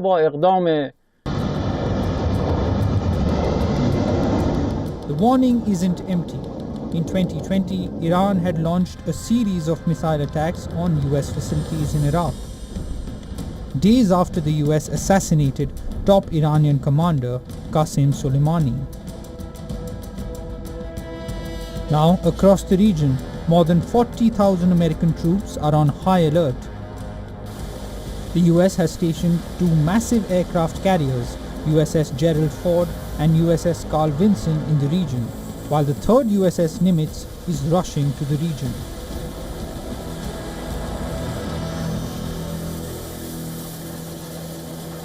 Well, I guess you have two kinds of wars. You have an Iranian response directly against American assets. Geography is destiny. We have 40,000 troops deployed within range of Iran's short-range ballistic missiles. They have thousands of those. 2,500 troops in Iraq, probably less than 1,000 in Syria. They're vulnerable. The countries with the most US troops include Qatar, Bahrain, Kuwait, UAE, Iraq, and Saudi Arabia. These installations serve as critical hubs for air and naval operations, regional logistics, intelligence gathering, and force projection. Experts say that despite the intense fighting over the last 10 days, Iran still maintains a massive stockpile of weaponry. Iran has medium-range ballistic and cruise missiles apart from attack drones which could be used to threaten US bases in West Asia. Another option for Tehran is to use its proxies, which though weakened can still launch deadly attacks against the American forces in the region. The world is watching, breath held, as the next move could ignite a regional inferno. For now, the message from Tehran is clear. Every American target is now a potential bullseye. Bureau Report, WION World is One.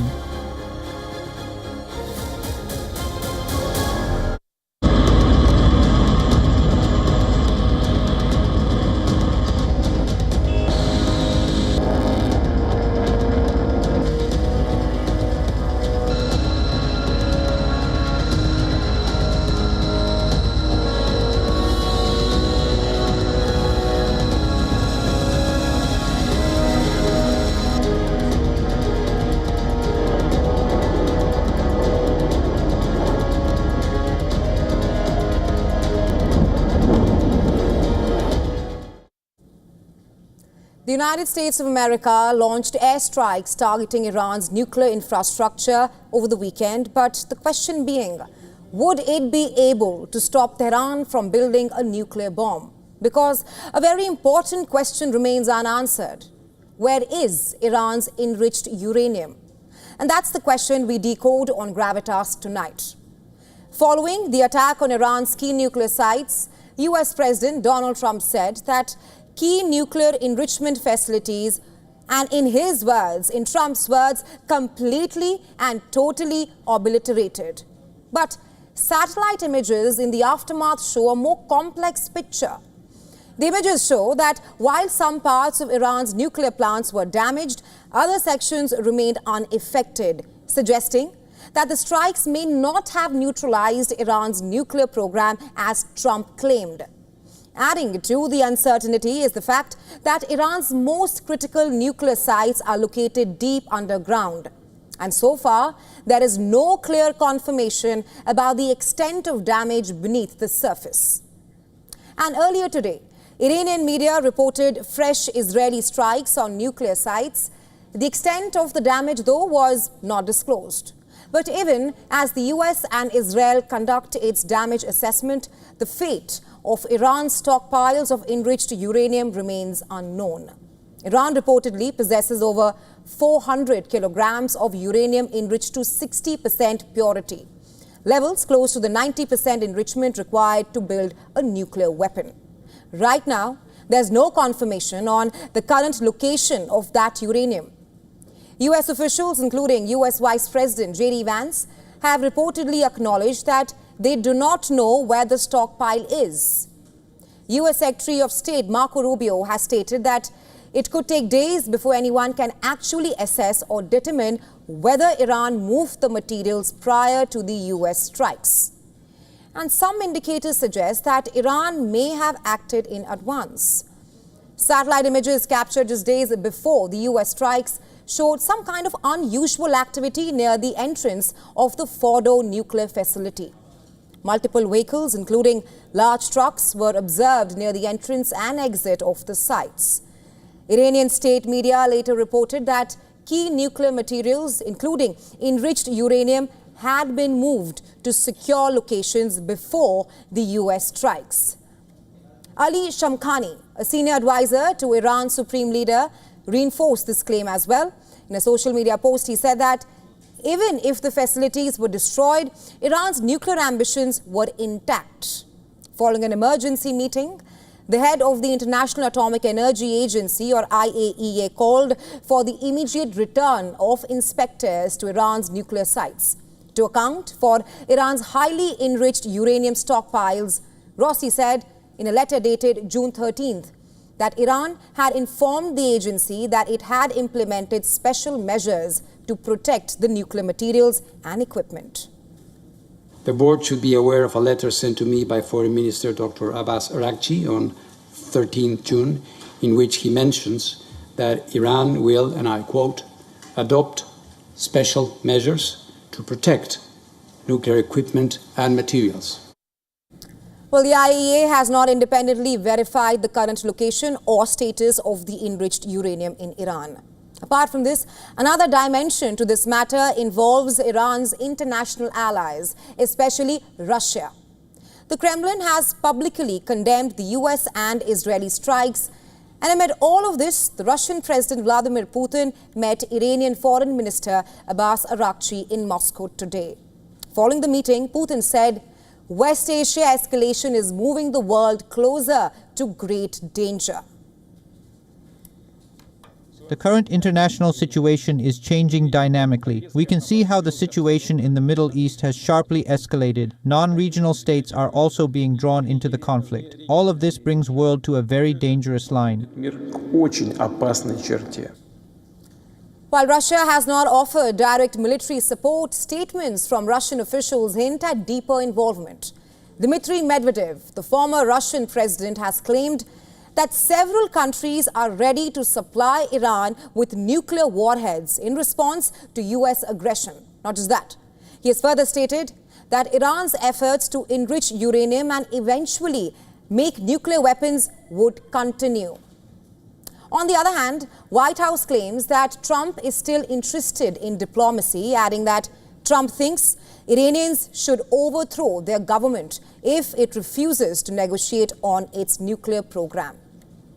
The comments by the White House comes at a time when Democrats are largely united in criticizing American strikes on Iran. While Trump's own support base also seems to be at crossroads, many amongst the MAGA camp are now openly voicing their opinion and even opposing this decision. So questions remain. Has the US attack neutralized Iran's nuclear capabilities? And more importantly, what happened to the uranium enriched to near weapons grade levels? Well, the fighting between Iran and Israel has entered day 11. Israel has launched fresh attacks on military targets in Tehran, while Iran launched a new wave of missiles towards Israel. Now, Iran has unveiled its deadliest weapon yet, the stealthy, long-range Khyber-Shekhin missile. Our next report takes a look at this missile, which has the heaviest payload of Iran's ballistic missile fleet.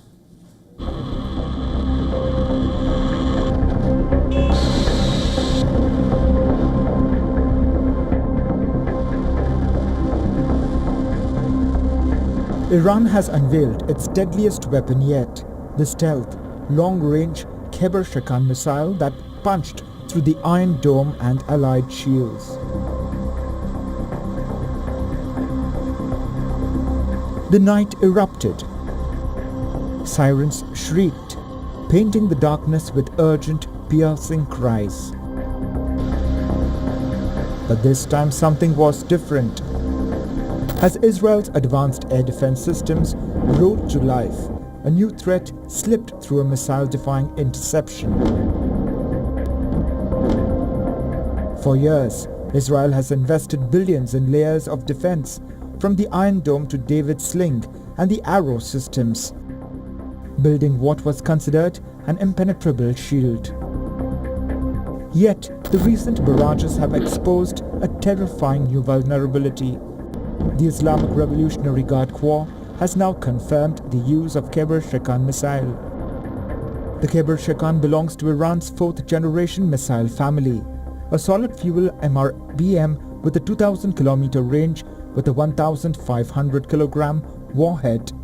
It has a top atmospheric speed of over 19,500 kilometers per hour.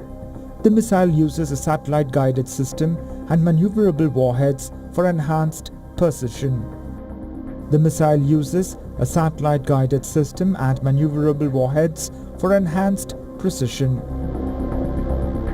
The missile operates in 3 phases: takeoff, mid-flight guidance with rear engines, and final descent guided by precision engines while traveling at speeds above Mach 8. Israel continues to target Iranian military sites. The Israeli military released a video on Monday showing strikes on 6 airports in Iran. IDF claims that Iranian fighter jets attack helicopters. UAVs were destroyed in the precision strike. Iran retains thousands of missiles, including hypersonics and ballistic missiles. Despite multiple waves of Israeli bombings, experts warn Israel remains the stronger military. Bureau Report, WION, World is One.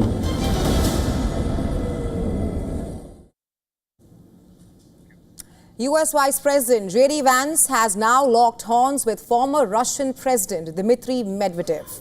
The war of words erupted over Putin's aide floating the idea of giving Tehran nuclear weapons. In a social media post, Medvedev said that several countries might soon supply Iran with nuclear warheads. He made the remarks while criticizing American military action against Iranian targets. According to Medvedev, nuclear enrichment and warhead manufacturing will not only continue but might escalate as well, with some nations allegedly willing to arm Iran directly. US Vice President J.D. Vance dismissed Medvedev's remarks, calling it bizarre. Vance stated clearly that he does not believe Medvedev speaks on behalf of Russian President Vladimir Putin or the Russian government at this point of time. Vance also pointed out that Russia has historically opposed the idea of a nuclear-armed Iran. He emphasized that Russia, China and the United Nations, they have all agreed on this very issue. According to Vance, preventing a nuclear arms race in West Asia remains one of the rare areas of global consensus. And now, interestingly, Trump has entered the fray as well. Just a short while ago, he posted on his Truth Social, and I quote him here, "Did I hear former President Medvedev from Russia casually throwing around the N-word and saying that he and other countries would supply nuclear warheads to Iran? Did he really say that, or is it just a figment of my imagination? If he did say that, and if confirmed, please let me know immediately. The N-word should not be treated so casually," unquote. Earlier today, Kremlin spokesperson Dmitry Peskov said that Moscow regrets US strikes and confirmed that Russia is ready to mediate. The Russian President Vladimir Putin has said that Russia will see how it can help Iran. Well, in April, Moscow had ratified a strategic partnership agreement with Iran, including provisions for both the countries to counter shared threats. Now, during his visit to Moscow, Iran's Foreign Minister Abbas Araghchi praised Russia's support. This is an act of aggression and an attack that must be unequivocally condemned. We appreciate Russia's stance in condemning this assault in the strongest possible terms today, and we hope it will be accompanied by practical support in the Security Council. While Moscow's response to the US strikes on Iran remains measured, but its stakes in Iran remains high. Russian scientists are stationed at Iran's Bushehr nuclear plant. And last week, Putin said that Russia had reached an understanding with Israel to ensure the safety of over 200 Russian specialists working at the nuclear site. Iran has been a key supplier to Russia, especially of the Shahed drones in the ongoing Russia-Ukraine war. And the question looms, like Iran, will Russia provide military support to its key ally?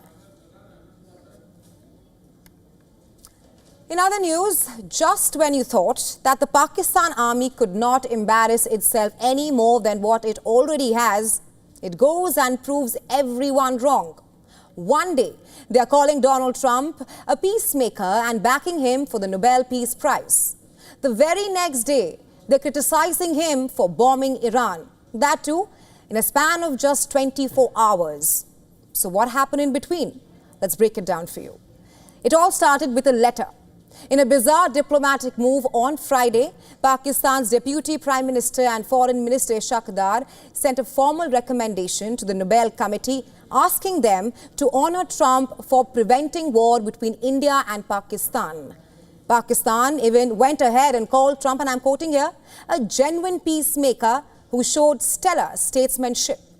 But then, within hours, the US military bombed 3 major nuclear sites in Iran: Fordo, Isfahan and Natanz.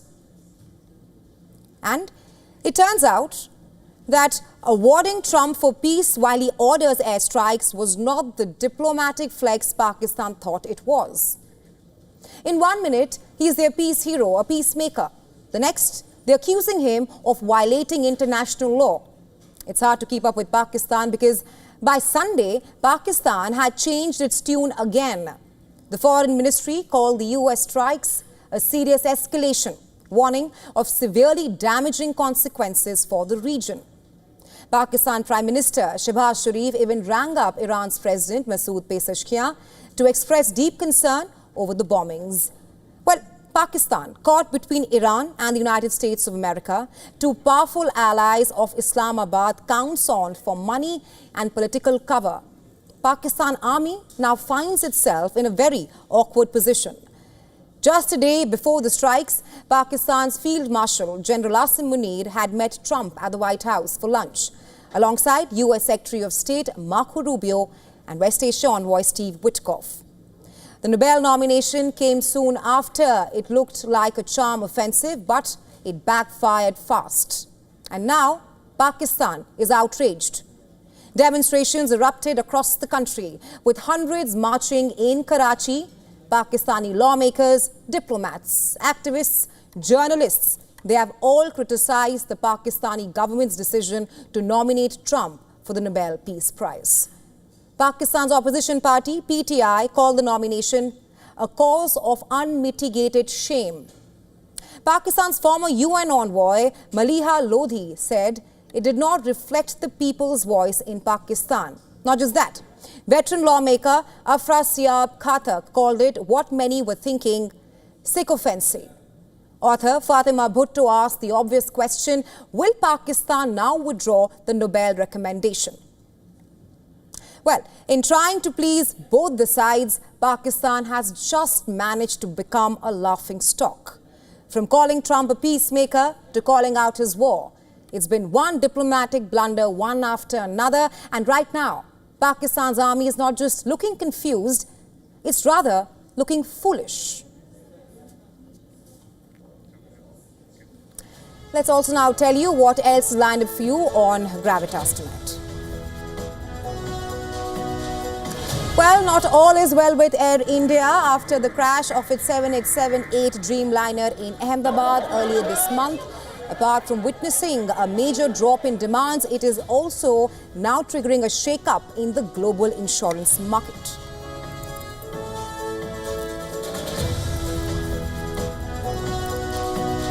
Also on the show from the world of technology, we will tell you if you can blindly trust AI chatbots and is the information given by chatbots always correct.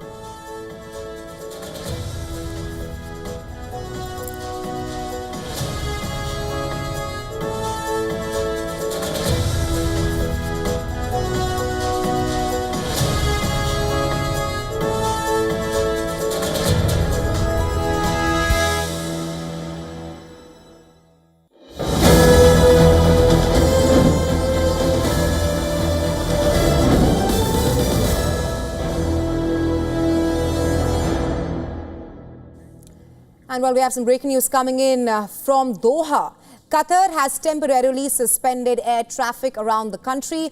The announcement was made by Qatar's foreign ministry. The warning comes after Iran threatened retaliation for US strikes on its nuclear sites. Well, things are really heating up in West Asia as of now. Iranian military has warned that it will respond strongly against US forces. Remember, Qatar is home to the United States' largest base in the region. Flight trackers show airlines are avoiding airspace over Iran, Iraq and Israel, while some have cancelled services to areas on the southern side of the Gulf. Some flights are now being routed over Saudi and up through Egypt and into Europe that way, and they are not going through Iran, Iraq or even Jordan. That's the news coming in as the Israel-Iran war enters day 11 and reports suggesting that Iran could attack US bases in West Asia.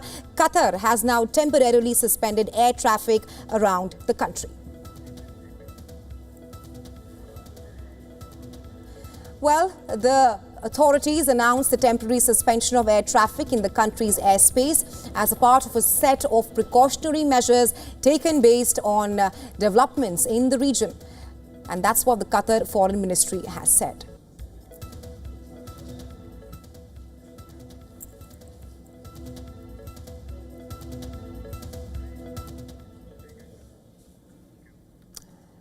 Well, all is not well with Air India. The Indian airline is going through a rather rough patch. It is reportedly witnessing a significant drop in demand across its domestic and global routes. That's after the crash of its Boeing 7878 Dreamliner in Ahmedabad on June 12th. In fact, it seems to be triggering a shake-up in the global insurance market as well. How so? Let's decode it for you in the next few minutes.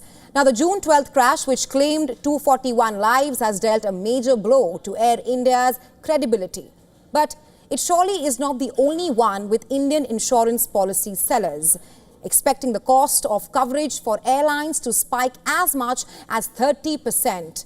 And that's after the deadliest aviation crash in more than a decade.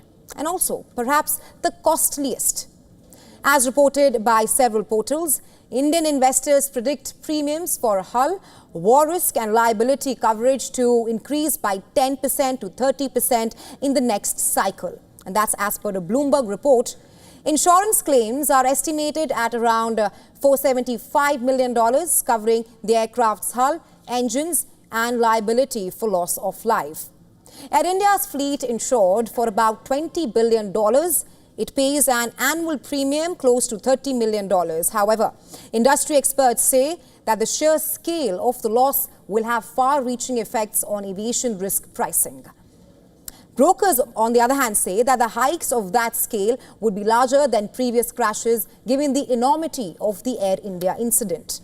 However, the impact will not be limited to India only.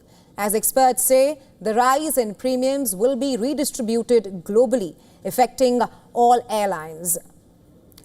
A major dip in bookings has also been reported, with tour operators saying that bookings declined by around 20% on both domestic and international flights of Air India. This has been attributed to reluctant travelers who perhaps seem to be unwilling to travel in an Air India flight post the fatal crash. And this has also impacted the fare rates, which are also now reporting a decline of up to 8 to 12% across key routes. Apart from that, crashes have reportedly accounted for the majority of the $15 billion in aviation claims globally. And that is during the 5-year period between 2019 and 2024. With air travel picking up in the last 5 years, annual aviation premiums were already predicted to exceed $8 billion. And now, as air travel risks rise, experts warn that any further aircraft losses could push insurance premiums to record highs, a move that could burden the aviation sector further, which is already on its recovery graph from COVID-related travel slump and supply chain anomalies. The question is, how long will this impact last? Well, that we'll have to track for more. Well, explosions ripped through the night as Russia unleashed one of its deadliest assaults yet on Ukraine's capital, Kiev. In a brutal show of force, Moscow fired 352 drones and 16 missiles at Kiev and its suburbs, killing at least 10 and leaving dozens more wounded. Ukrainian military says that Russian forces are advancing on the entire western front while trying to establish a buffer zone in northeastern Sumy Oblast. Our next report telling you more.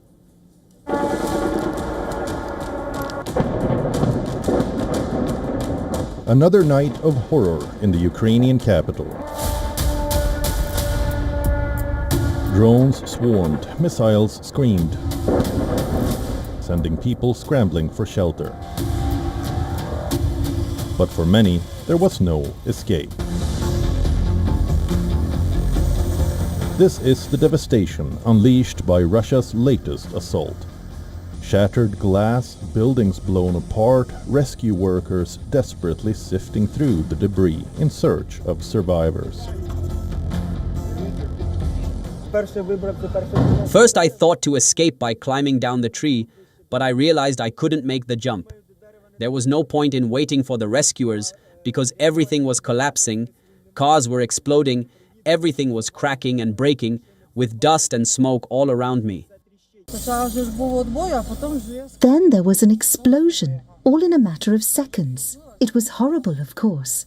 In the room, I was immediately pushed back to the door by a blast wave, and the windows were shattered. Russia has intensified its air attacks against Ukrainian cities in recent weeks, sending large waves of missiles, drones and decoys designed to overwhelm Ukrainian air defenses. Ukraine's army chief Alexander Syrsky has issued a stark warning. Russia seeks to advance along almost the entire eastern front. Russian forces are on the move, probing Ukrainian defenses with relentless small unit attacks. In May alone, Moscow's troops seized more territory than in the previous month, using motorcycles to dart across open ground and overwhelm Ukrainian lines. Russian President Vladimir Putin says that Russia is ramping up in the production of Oreshnik, one of its newest intermediate-range missiles. Moscow says the missile travels at least 10 times the speed of sound, and so could not be intercepted. The missile has a range of 5,000 kilometers. As the assault intensifies, President Zelensky is in the UK, rallying support and pleading for more air defenses. But on the ground, Ukraine faces the grim reality of a war that is escalating by the hour, with Russia's eastern advance threatening to redraw the map. Bureau Report, WION, World is One.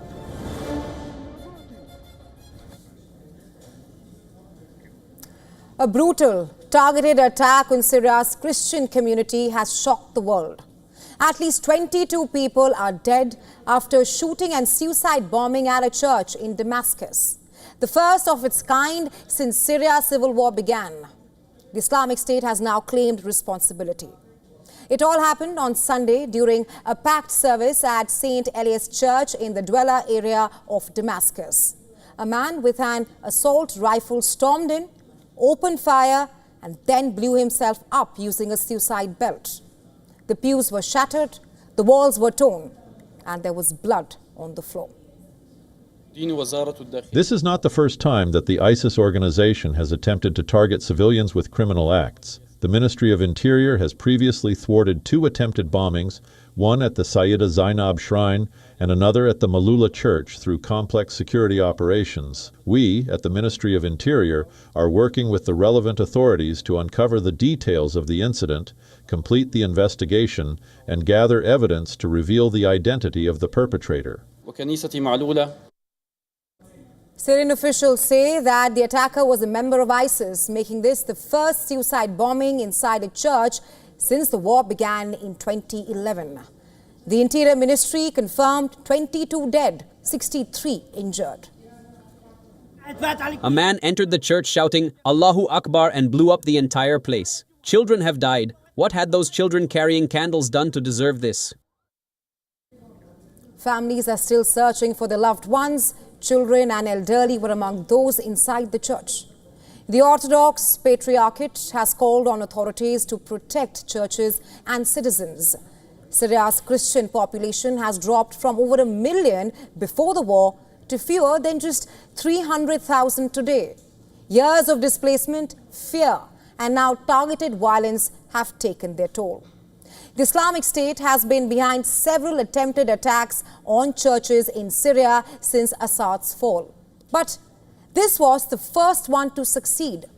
And according to Reuters, Islamic State had previously targeted religious minorities, including a major attack on Shiite pilgrims in Sayyida Zainab in 2016, which is one of the most notorious bombings during Assad's rule. And this latest assault underscores the group's continued ability to exploit security gaps, despite the collapse of its territorial control and years of counter-terror efforts in Syria. I wonder why they target us. We had no benefit in anything that happened in the country. We only want for Syria to live in peace. We did not carry weapons. We did not stand against anyone. We did not ask for posts. No one of us wants to become a president. No one wants to be a prime minister. No one is approaching anything. Why does this happen to this peaceful people? Condemnation has poured in from around the world. The United Nations called it a heinous crime. The US pledged support for Syria against forces spreading fear. Turkey and France urged unity and protection for all minorities. Greek Prime Minister called on the new government of Syria to protect ethnic and religious minorities. And Greece is primarily an Orthodox country. I want to express my disgust and rage over the recent terrorist attack on the Mar Elias Orthodox Church in Damascus, and I want to call on the new government of Syria to ensure the safety of ethnic and religious minorities. Such tragic incidents make us very anxious. Syria's new government, which took over after the fall of Bashar al-Assad in December, is now under pressure to prove that it can keep its people safe. Syria's interior minister has said that an investigation is underway and called the bombing a desperate attempt to undermine peace. But security experts warn that ISIS is perhaps shifting focus right now in Syria, aiming for high-impact and sectarian attacks. Just last month, ISIS operatives were caught near Damascus, allegedly planning more strikes on minority communities. With this latest attack, Syria is mourning not just the dead, but the return of an old fear. And for the Christians in the region, the message from ISIS is chillingly clear. They are once again in the crosshairs. Artificial intelligence has transformed how we learn and work. According to Exploding Topics, a website that tracks and examines online trends and markets, around 987 million people use AI chatbots today. But the big question being, can we blindly trust AI chatbots? Is the information given by chatbots always correct? What if I told you that when it comes to AI chatbots, you should not believe everything you read or hear? According to a study conducted by Anthropic, it's the company behind the popular AI model Claude, the very AI model you are using could in fact lie, cheat, and steal to reach its goal. Anthropic stress tested around 16 of the most advanced AI models out there in the market, including ChatGPT, Grok, DeepSeek, Gemini, as well as its own AI model Claude.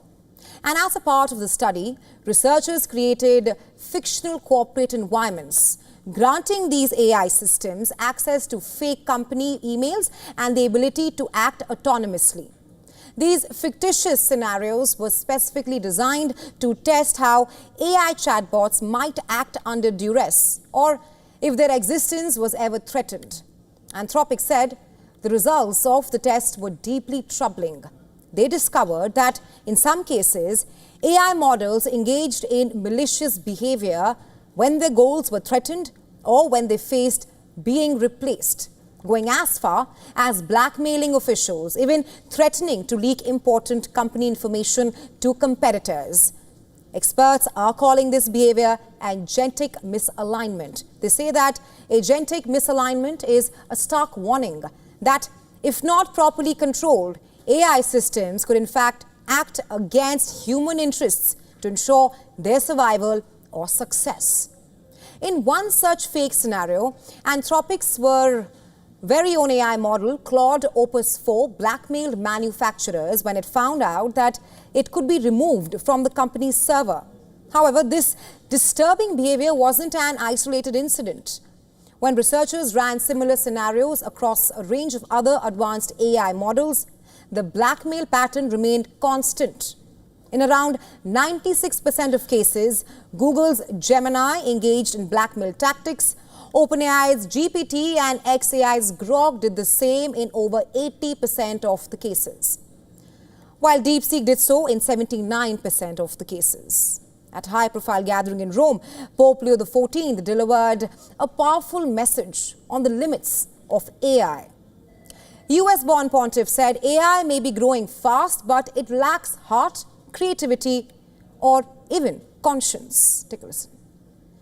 It must not be forgotten that artificial intelligence functions as a tool for the good of human beings, not to diminish them, not to replace them. What is emerging is, in fact, a significant challenge, one that calls for great attention and foresight in order to project, also in the context of new scenarios, healthy, fair, and sound lifestyles, especially for the good of younger generations. Researchers discovered that these AI systems did not simply malfunction. Instead, they made conscious, calculated decisions to inflict harm, all to protect their own interests. These findings serve as a powerful reminder that while AI is a great tool, more research is required to understand what AI is truly capable of. Companies must scrutinize how chatbots are exhibiting what appears to be a sense of violation before we widely apply this tech to important areas like healthcare, finance, or even public safety, where the implications of any kind of violation could have serious consequences. Are autonomous vehicles the future of travel? Will AI soon drive you to work, the supermarket, or even drop your kids to school? Tesla seems to think so. Well, the electric vehicle maker has just launched a small fleet of self-driving taxis in Austin, Texas. The trial began on Sunday and marks the first time Tesla cars without human drivers. They have now carried paying passengers. They're calling it the robo-taxi. And yes, influencers are already on it, posting videos of their rides on social media.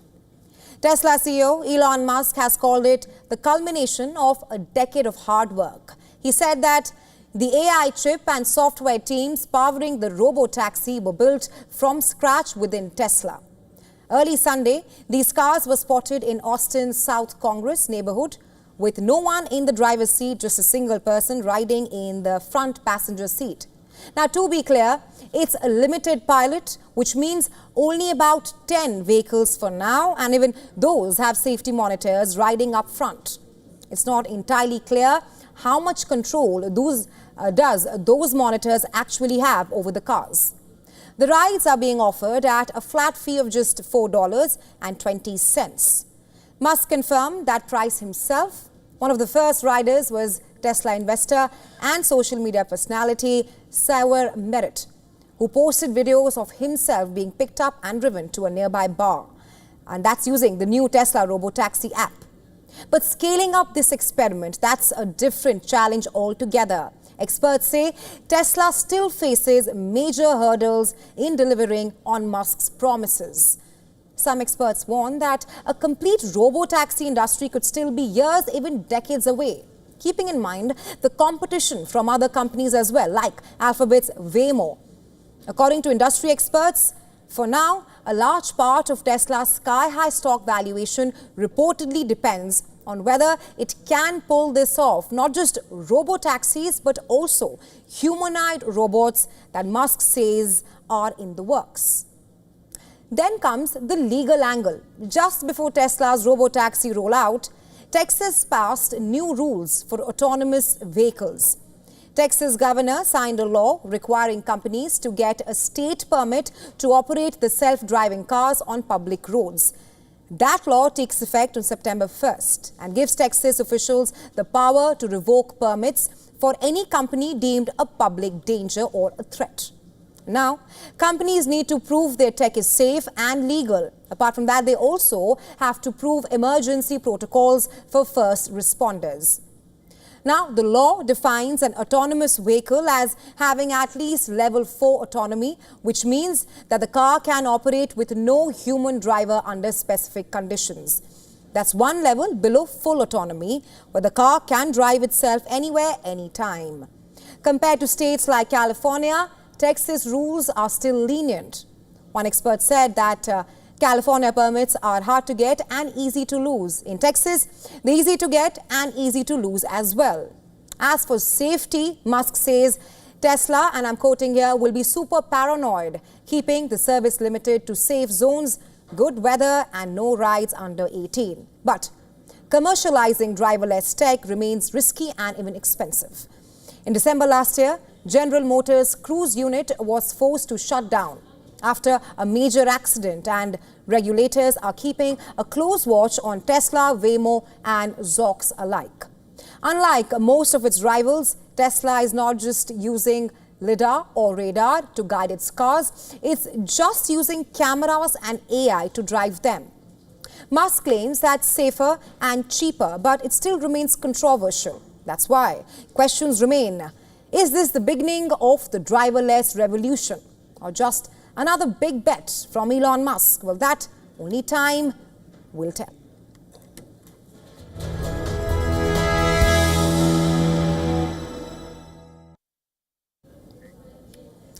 It's now time for Gravitas Recall. As Indian airline Air India continues to face the heat of the June 12th Ahmedabad plane crash, nearly 40 years ago today, another Air India crash had shaken the nation to its core. Flight 182, also known as Kanishka, en route from Montreal to New Delhi on 23rd June 1985, was smooth sailing for most parts. However, hours into the ride, when the plane was at almost 30,000 feet, a loud bomb explosion was heard. And within minutes, everything was over. And 40 years later, it brings back haunted memories of the horrific mid-air terror attack that killed everyone on board the Boeing aircraft, all 329 passengers and crew members. To commemorate the 40th anniversary of the Air India plane crash, a memorial was held at the Akista Memorial in Ireland's West Cork. The annual ceremony reportedly began with a minute's silence at the exact time the explosion occurred in the AI-182 flight. Tributes poured in as emotions ran high. The event was attended by dignitaries from both India and Canada, with India's Union Minister for Petroleum and Natural Gas, Hardeep Singh Puri, leading the Indian delegation that visited Ireland to attend the memorial of the Kanishka bombing.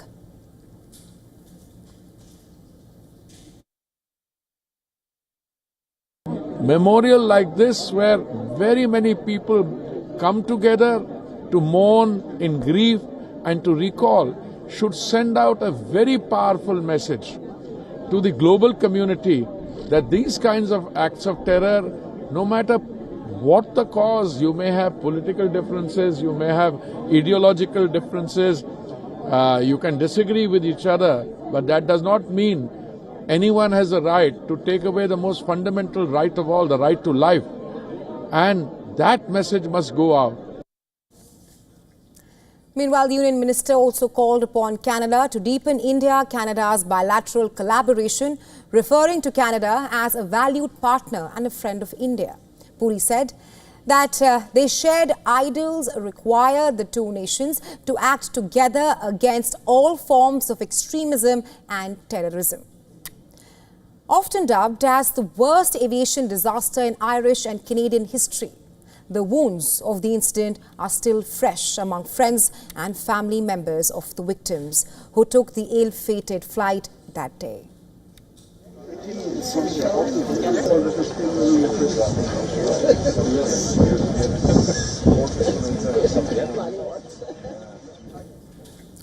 All right, on that note, we have to slip into a very short break, but we're leaving you with Gravitas Worldview. Thanks very much for staying with us. You are watching WION The World.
The Earth is sending distress signals.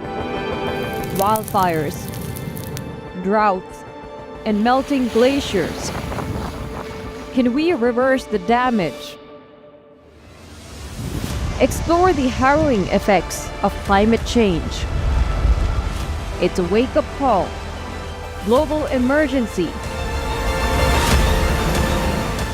Climate Tracker on WION World is One. From the bustling trading floors of Wall Street to the vibrant exchanges of Asian stock markets, WION breaks it down for you to make sense of what's happening, as we reveal the key factors behind events, strategic battles, and the game-changing business decisions that shape the world. We bring you all of this and more on World Business Watch. WION, India's global voice, the channel that brings you the biggest stories from across the world through India's lens. Now available in more than 190 countries worldwide, because we believe that the world is one. Watch us in Africa, Europe, USA and Canada, South America, Asia Pacific, Middle East and North African regions. Also available on these digital platforms across the world. WION, World is One.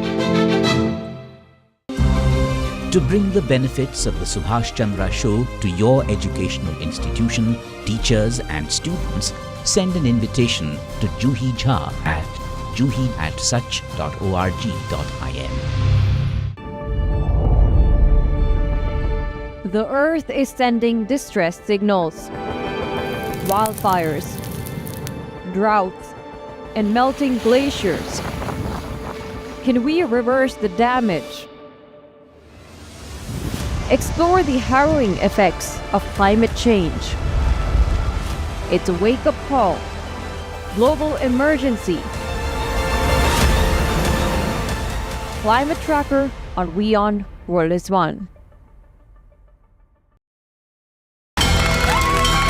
From the bustling trading floors of Wall Street to the vibrant exchanges of Asian stock markets, WION breaks it down for you to make sense of what's happening, as we reveal the key factors behind events, strategic battles, and the game-changing business decisions that shape the world. We bring you all of this and more on World Business Watch. WION, India's global voice, the channel that brings you the biggest stories from across the world through India's lens. Now available in more than 190 countries worldwide, because we believe that the world is one. Watch us in Africa, Europe, USA and Canada, South America, Asia Pacific, Middle East and North African regions. Also available on these digital platforms across the world. WION, World is One. To bring the benefits of the Subhash Chandra Show to your educational institution, teachers and students, send an invitation to Juhi Jha at juhi@such.org.in.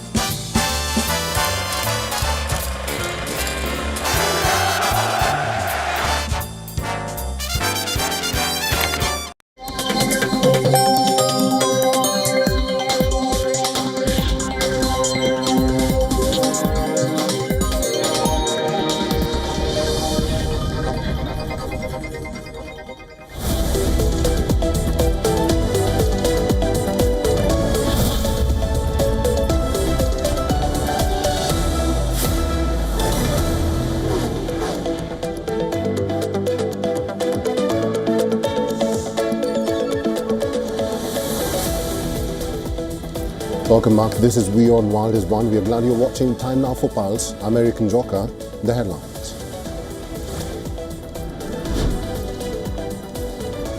Israel hits Revolutionary Guard sites and Evin prison in Tehran on the 11th day of the war in what it said are its most powerful strikes yet on the Iranian capital.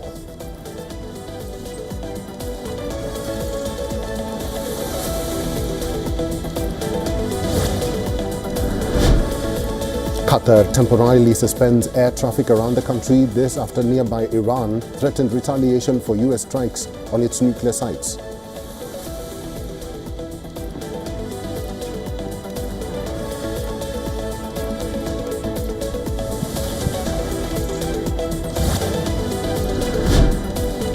NATO chief Mark Rutte says a new defense spending pledge to be announced at a summit in The Hague is fundamental for ensuring the alliance can deter Russia, as well as keeping US President Donald Trump on the side.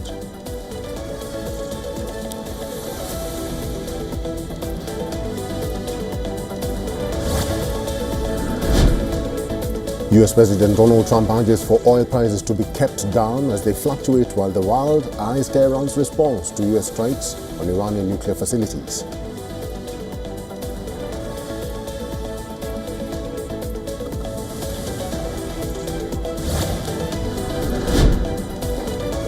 Ukraine says Russia fired dozens of drones and missiles, ripping open a housing block in Kiev, killing 10 civilians and burying others beneath the rubble.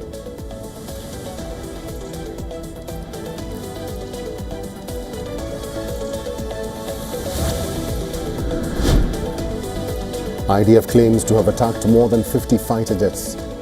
Military targets in Tehran, says military headquarters of the Iranian regime, missile production sites, radars and missile storage infrastructure struck.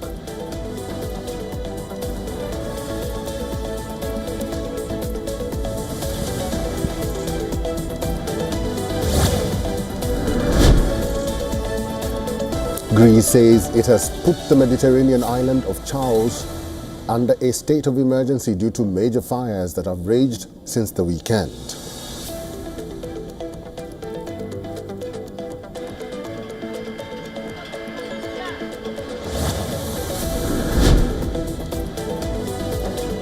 Kirsty Coventry officially begins her tenure as the president of the International Olympic Committee. Coventry has taken over from Thomas Bach after a handover ceremony in Lausanne.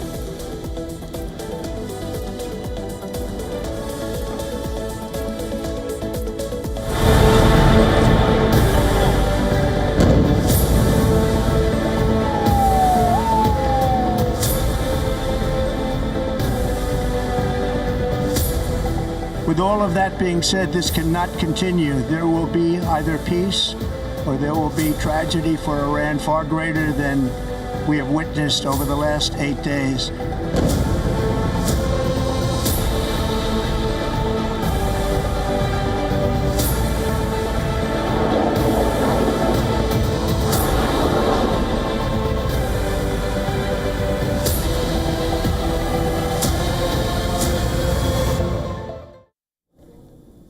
With Iran's missiles raining down, Israel still stuns, but at what cost? The US has warships, warplanes and 40,000 troops within striking distance, yet those assets have not joined the fight.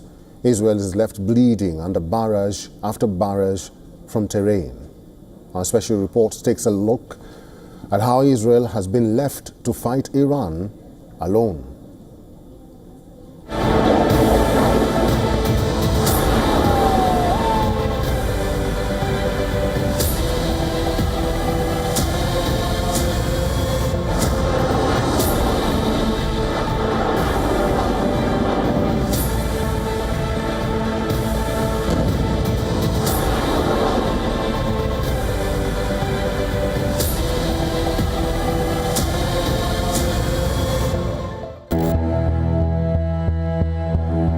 Iran is vowing retaliation against American forces. The Iran-Israel war enters a new, dangerous territory.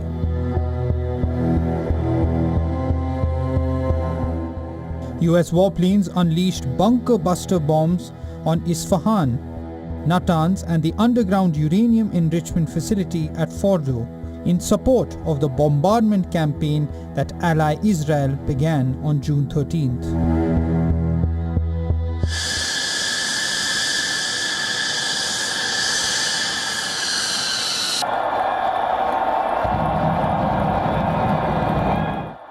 The American bombers are back on US mainland, but the two West Asian arch foes continue to trade heavy fire. Washington is making one thing clear: it's not a war with Iran. No, Kristen, we're not at war with Iran. We're at war with Iran's nuclear program. And let me just say, Kristen, that we're incredibly grateful and proud of the American Air Force pilots who did an incredible job last night. The operation was really extraordinary.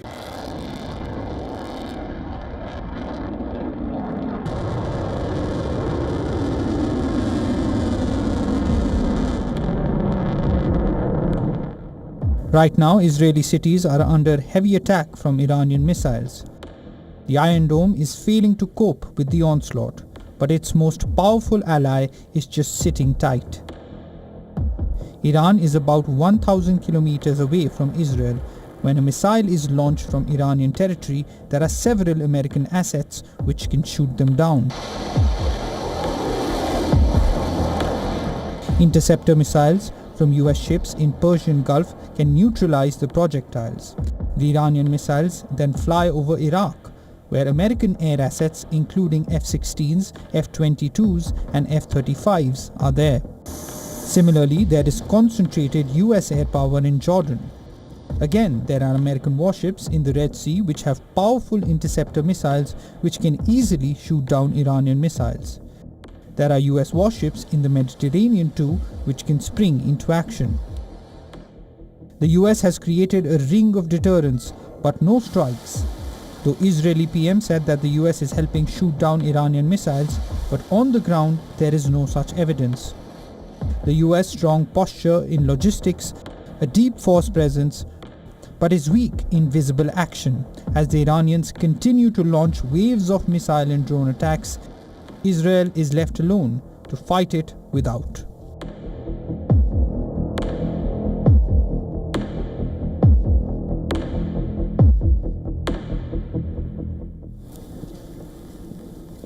Mr. James Marlowe is a military and political analyst. He is now joining us live on this show and broadcast. Mr. Marlowe, thanks for your time and welcome.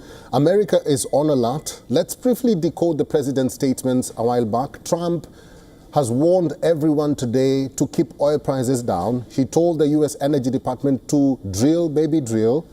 There's a high likelihood that Iran will initiate an economic warfare, not only to the United States, but to the globe. They've already started by warning of the closure of the Strait of Hormuz. What will be the repercussions of that? Good evening, Eric. Always good to be with you. Well, there's a lot of questions in there. Let me try and unpack some of it briefly. And that is, there is so much news speculation, so many journalists trying to grab the sensational headline as to what will happen. What we do know, and I in Jerusalem do speak to members of the government and officials and members of the IDF, senior members of the IDF on a regular basis. However, what we do know is this, that there does seem to be a decision on behalf of Iran to retaliate against the United States, and that could be retaliating against some of the US bases. Now, there are US bases, as the report said, all over the Middle East. They include obviously Saudi, Bahrain, United Arab Emirates, and the largest one by far is in Qatar. You also mentioned as well in the report that Qatar airspace has been closed down. That seems to be in anticipation that there could be a hit. The problem with that is, if the Iranians decide to do that, they've also got Saudi soldiers on the ground. They've got Bahraini soldiers on the ground, and also, I understand, some other Gulf states. So that could be a major problem. In terms of the oil prices, President Trump, as I understand it, has actually just said, we've done what we had to do. And by the way, Israel actually just wanted to do the job by themselves. They just needed assistance with regard to those 3 nuclear plants because they were buried deep under the mountains. And of course, they don't have those bunker buster bombs, which the Americans took care of on Saturday night. The Israelis have now gone in and finished up the job, or at least they're continuing the job. And of course, in the next couple of days, we will decide and we will find out and discover exactly how much damage was done to those attacks on Saturday night and the subsequent ones by the Israelis afterwards. Mr. Marlowe, just very quickly, just to regurgitate what I just asked you, do you think an economic warfare is imminent? Very quickly. Well, it's very difficult to say. It really depends upon what the Iranians want to do. The Iranians, I think, are on the back foot at this time. They've lost all of their outer zone. Those who surrounded them, Hamas and Hezbollah and the Syrians as well, they're no longer in power. The Iranians, of course, have lost their head of the Iranian Revolutionary Guards, the head of intelligence, the head of navy, the head of the military as well. They've lost hundreds of other commandos. And I think that the Ayatollah Khamenei is in a desperate situation right now. He's clearly in a bunker. He's not sure whether he's going to be targeted or not.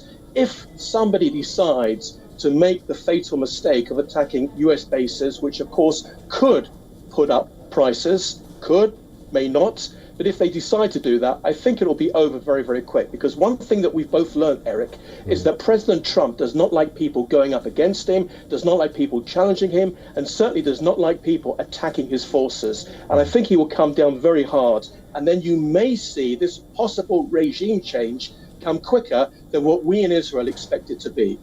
Mr. Marlow, Israel's objectives from the get-go was to eliminate Iran's nuclear capabilities, but America has done that to some extent. What justifies Israel's continued bombing of Iran very quickly? Well, it wasn't just the nuclear plants, it was actually also the ballistic missiles. Iran has built up international ballistic missiles over a 20-year period. So it's been taking those out one by one, and they have thousands and thousands. So right now, the Israelis say that they're about 40 to 50% success. But of course, the Iranians have this mass production factories taking place. So they're taking out the factories, they're taking out the storage units. They're also taking out the military. The Iranian Revolutionary Guard, they've taken out their headquarters. And now, as we heard earlier on, they've taken out, or at least they've hit the prison whereby a lot of the dissidents and those opposed to the regime have been held and perhaps killed, tortures, etc., etc. Because this regime is not a nice regime. Even the Arab Gulf states say that as well. So the Israelis are just going after all their military capabilities to make sure that if the Iranian regime stays in power, that of course it's going to start to rebuild, that it will take many, many years for them to do that. And Israel can't leave those international ballistic missiles within the range of Israel because it will use them. Mr. Marlow, I'm very sorry to rush you today, but good to see you, and thank you for talking to us today. Nice to see you too, Eric. American targets are now squarely in Iran's crosshairs. Washington knows it. The clock is ticking. American bases in West Asia are on high alert. US warships and fighter jets are on standby. Now the big question is, when and where will Iran strike?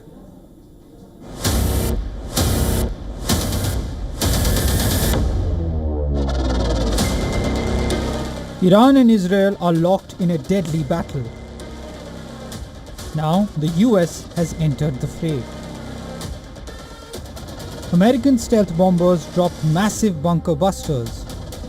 Operation Midnight Hammer targeted Iran's most fortified nuclear sites, Fordo, Natanz, and Isfahan.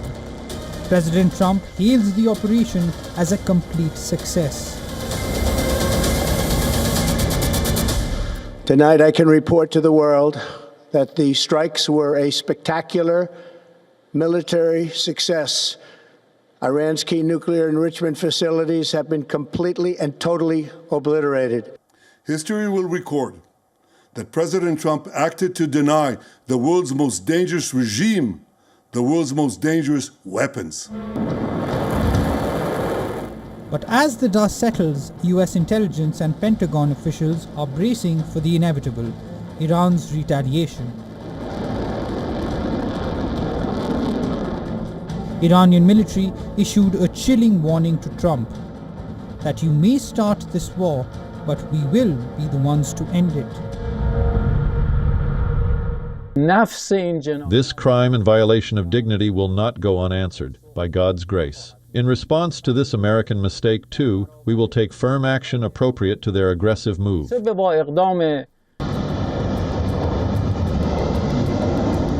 warning isn't empty. In 2020, Iran had launched a series of missile attacks on US facilities in Iraq. days after the US assassinated top Iranian commander Qasem Soleimani. Now, across the region, more than 40,000 American troops are on high alert. The US has stationed two massive aircraft carriers, USS Gerald Ford and USS Carl Vinson, in the region, while the third USS Nimitz is rushing to the region.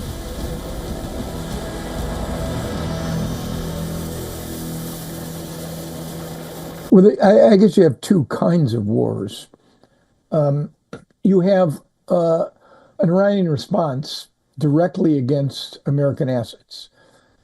Geography is destiny. We have 40,000 troops deployed within range of Iran's short-range ballistic missiles. They have thousands of those.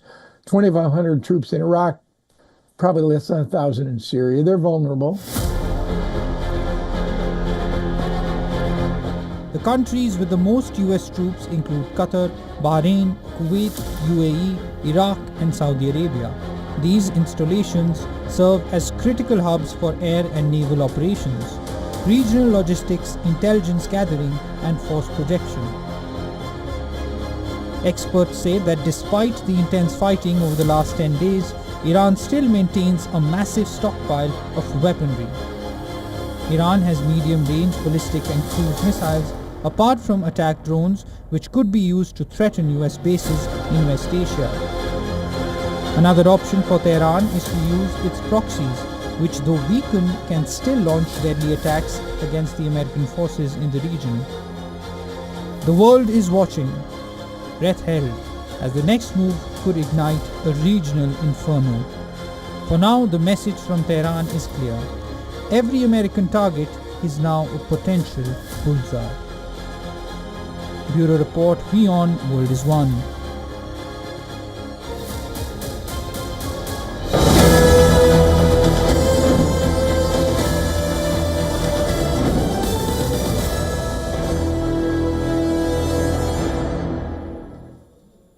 Time now for a big breaking news coming in from Qatar this time. Explosions have reportedly been heard over Doha.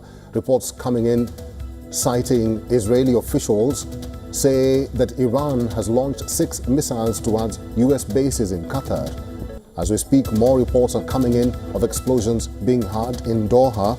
Qatar decided to temporarily suspend air traffic in the country today as a precautionary measure due to regional security concerns. Authorities are closing and continuously monitoring the situation, assessing developments in coordination with regional and international partners.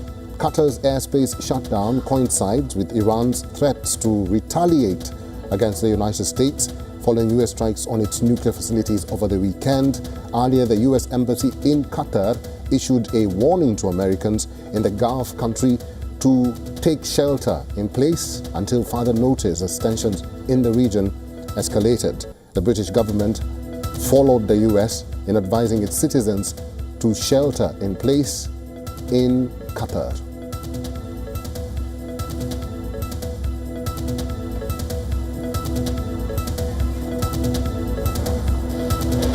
Well, citing the US warning earlier on Monday, the UK government also said in a statement that out of an abundance of caution, we recommend that British nationals in Qatar shelter in place until further notice. And this is the latest coming in from Qatar, and explosions were heard in Doha, and this followed the temporary suspension of air traffic in the country today as a precautionary measure due to regional security concerns. Authorities are closely and continuously monitoring the situation, assessing developments in coordination with regional and international partners. And this latest salvo of strikes by Iran in US air bases in the Gulf states was predicted, and now it is happening. And this is according to Israeli officials who say that Qatar or Iran has started off with Qatar. Qatar's airspace shutdown coincides with Iran's threats to retaliate against the United States following US strikes on its nuclear facilities over the weekend. Earlier, the US Embassy in Qatar issued a warning to Americans in the Gulf to shelter in place until further notice as tensions in the region spiral, and the British government and the UK government followed suit by advising its citizens to take shelter in Qatar.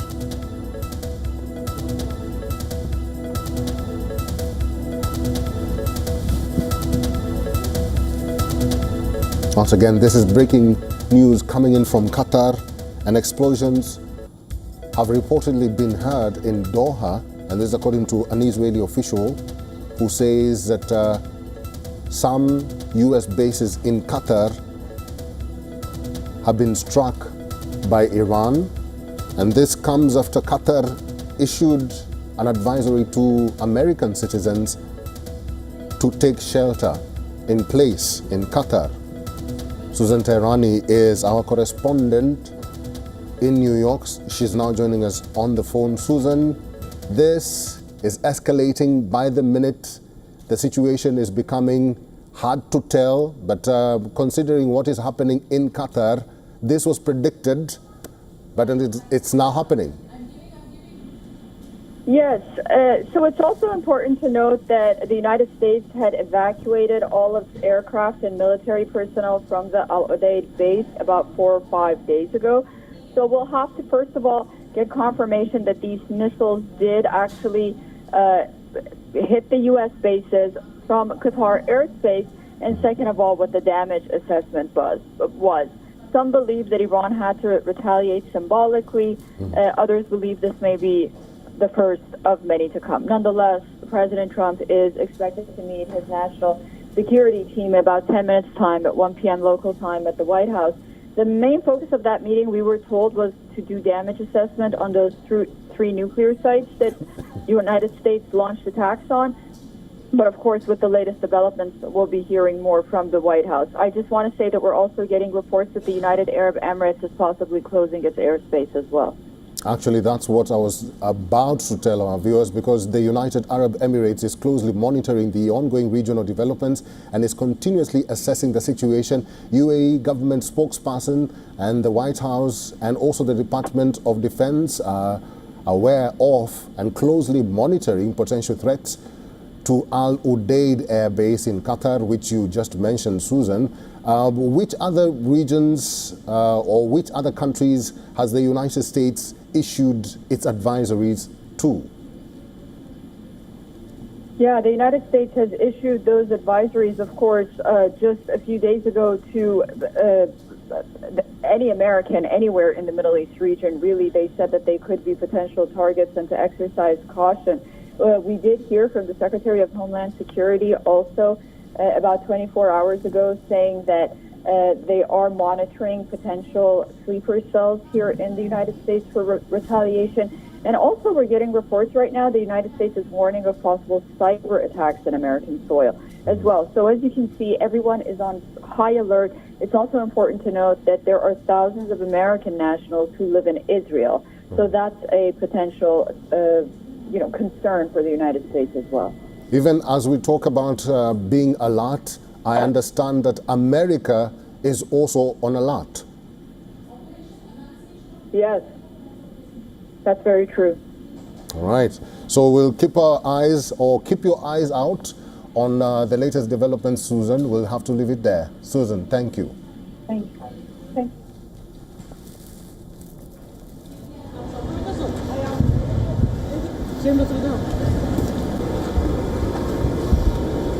Well, once again, this is breaking news coming in from Qatar, and we do understand that Iran has decided to strike US bases based in Qatar. We are waiting for confirmation as to whether the US strikes have actually hit the US bases in Qatar as we speak. Now, Iran's media is reporting that missile operation called Annunciation of Victory has been launched against US bases in Qatar and Iraq. Bahrain is urging citizens and residents to use main roads only when necessary in light of recent developments and regional security condition. The Interior Ministry posted on X, the United Arab Emirates is closely monitoring the ongoing regional developments and is continuously assessing the situation. UAE government spokesperson, the White House and the Department of Defense are aware of and closely monitoring potential threats to Al Udeid Air Base in Qatar. This is according to a senior White House official. Once again, this is the latest developments as it happens, and this Iranian retaliatory strike was highly anticipated, and it's now happening. Iran's media reports say that missile operation called Annunciation of Victory has been launched against US bases in Iraq and Qatar. Bahrain is urging their citizens and residents to use main roads only when necessary in light of recent developments and regional security condition. Interior Ministry put a post on X. The United Arab Emirates is closely monitoring the ongoing regional developments and is continuously assessing the situation. UAE government spokesperson, the White House and the Department of Defense are aware of and closely monitoring potential threats to Al Udeid Air Base in Qatar, and this is according to a senior White House official.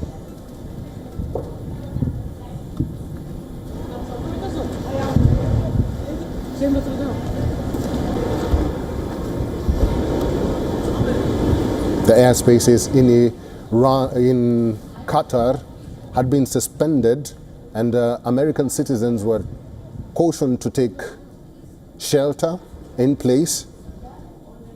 And the UK government also issued the same directive to British citizens who live in the Gulf states, including Qatar, Bahrain, Saudi Arabia, the UAE. All American citizens and British citizens are on alert in these areas, and they've been told to take shelter or to leave the country if they can, following Iran's threat that they will strike American bases or British bases in the Gulf states. Now, Iran says that it has begun an operation against US base in Qatar, Annunciation of Victory. That's what they're calling their new operation. And this, according to the Iran state television. American officials have been preparing for the likelihood that Iran could target US facilities in the wake of this weekend's strikes. And this is happening as we speak because Iran has gone ahead and struck US bases or targeted US bases in their Annunciation of Victory operation, which just began a short while back. And Qatar is the first country to be hit by Iran's retaliatory strikes. This follows what happened in Iran a day back, and actually the United States warning that if any retaliation is done, then we will also retaliate. Now, air defense system has been activated in US Ain al-Assad Air Base in Iraq for fear of any potential attack. Iran's media reports say missile operation called Annunciation of Victory has been launched against some of these states that house US bases in their nations. Qatar is seemingly the first state to be hit by Iran in their retaliatory strikes against what happened to their country or to their nuclear facilities. There are 3 nuclear facilities, that's Natanz, Isfahan and Fordo. As we speak, Annunciation of Victory operation is underway. This operation was launched by Iran against US bases in Iraq and Qatar. Bahrain is urging their citizens and residents to use main roads only when necessary in light of recent developments and regional security condition. Interior Ministry put up a post on X. that the United Arab Emirates is closely monitoring the ongoing regional developments and is continuously assessing the situation. UAE government spokesperson, the White House and the Department of Defense are aware of and closely monitoring potential threats to Al Udeid Air Base in Qatar. Iranian President Masoud Pezeshkian says that Iran did not start or want a war, but would not leave what he called aggression against the country unanswered. He actually put up a post: "We will stand by the security of this beloved nation and respond to every wound on Iran's body with faith, wisdom, and determination." So this is the latest that is coming in our newsroom. The United States has seen indication that Iran is making preparations to attack U.S. military installations in the Middle East, and that operation has begun. Iran is calling it annunciation of victory. Susan Teherani is our correspondent. She's now joining us back on the phone. Susan Teherani, annunciation of victory is the operation that Iran has called, and Qatar looks like it's the first nation to be hit. Yes, the Al Udeid Air Base over there is really the heart of CENTCOM in the Middle East. Iran says it targeted U.S. forces in Qatar.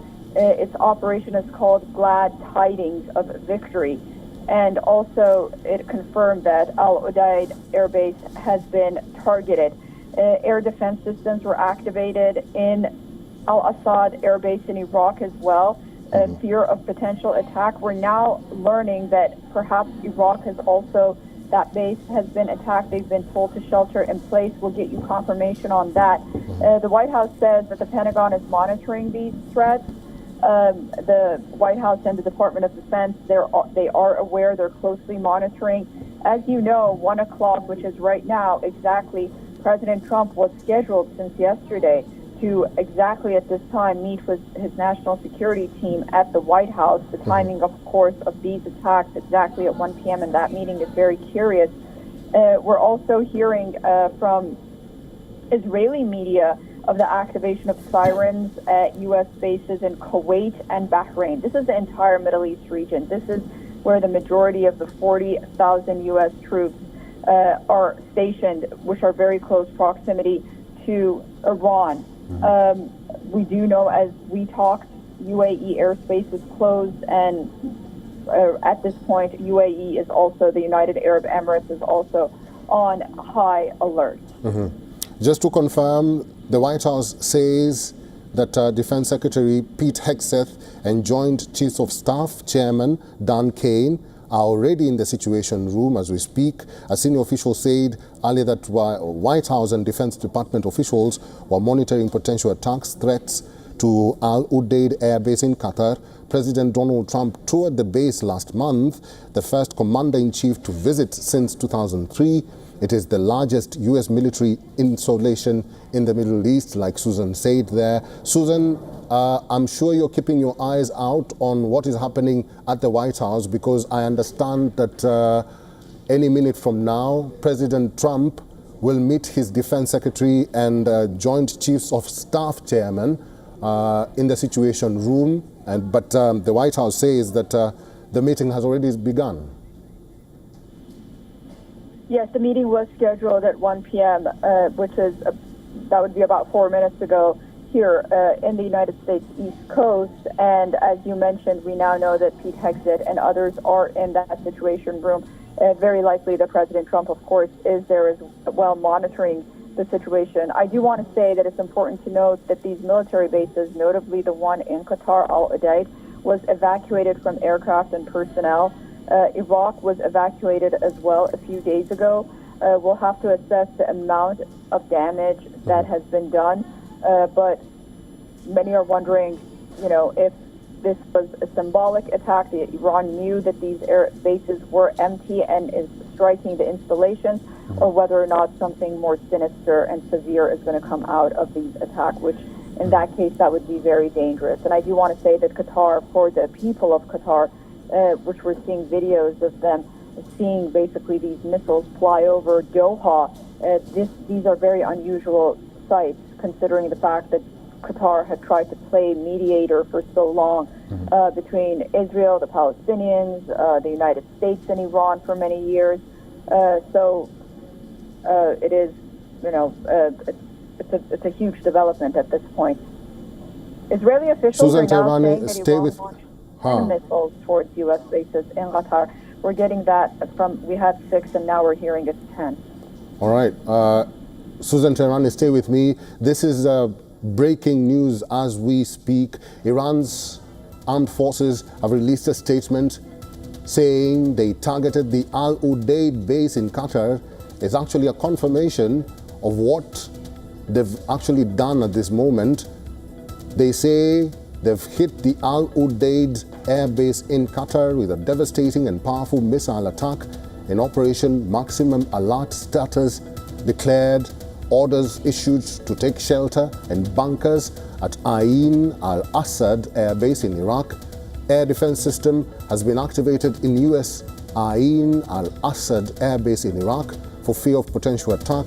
And this operation, Iran is calling Annunciation of Victory.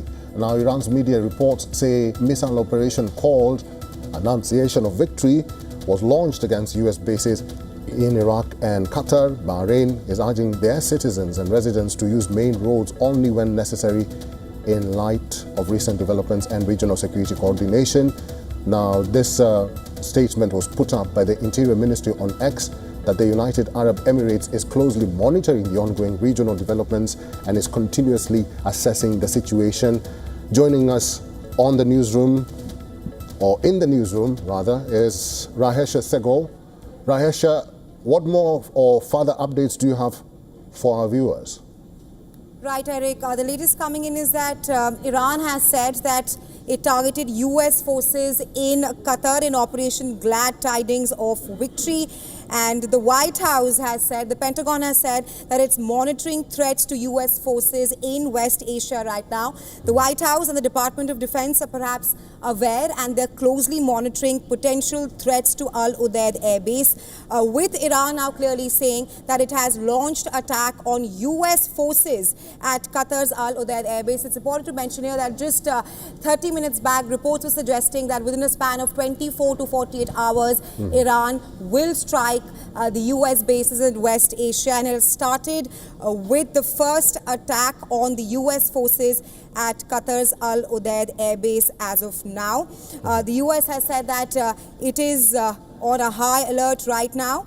Apart from that, in view of the ongoing situation, the Indian community in Qatar is also urged to be cautious, and the embassy has said that they should remain indoors as well. Apart from that, the latest coming in is also that the Iraqi airspace is empty as of now. That's according to the flight radar.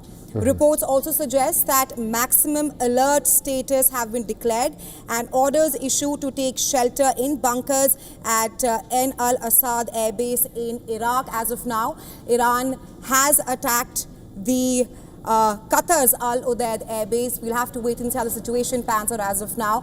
It's important to mention here that the Iranian Foreign Minister Abbas Araghchi just yesterday had clearly said that there is no time, there is no room for diplomacy, and Iran reserves the right to respond.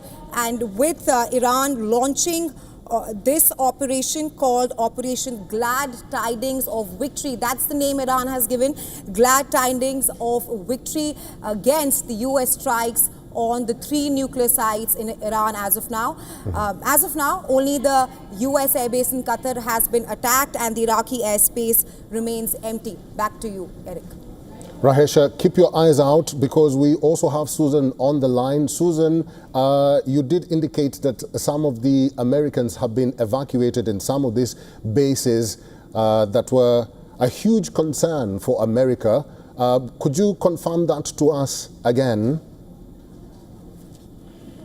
Yes, the United States military, as we've been reporting, has been evacuating most of its personnel from these bases in anticipation of these retaliatory strikes. But it's also important to note that Al Udeid Air Base in Qatar is home to some 10,000 of those 40,000 U.S. troops. It is the center of CENTCOM in the Middle East, so it is a very significant base. Now, again, we'll have to wait for damage assessment to come in, but nonetheless, it appears that the Americans had anticipated this and had also evacuated aircraft from the Udeid Air Base. But nonetheless, you know, what we're seeing happening around the Middle East right now with these attacks and also with the warnings and sirens, you just understand in such close proximity these countries have been until now to the war between Israel and Iran, and have the risk of becoming in the crosshairs, basically. Qatar has decided, it's important to note here that they have decided to temporarily suspend air traffic in the country today as a precautionary measure due to regional security concerns. Authorities are closely monitoring and continuously monitoring the situation, assessing developments in coordination with regional and international partners.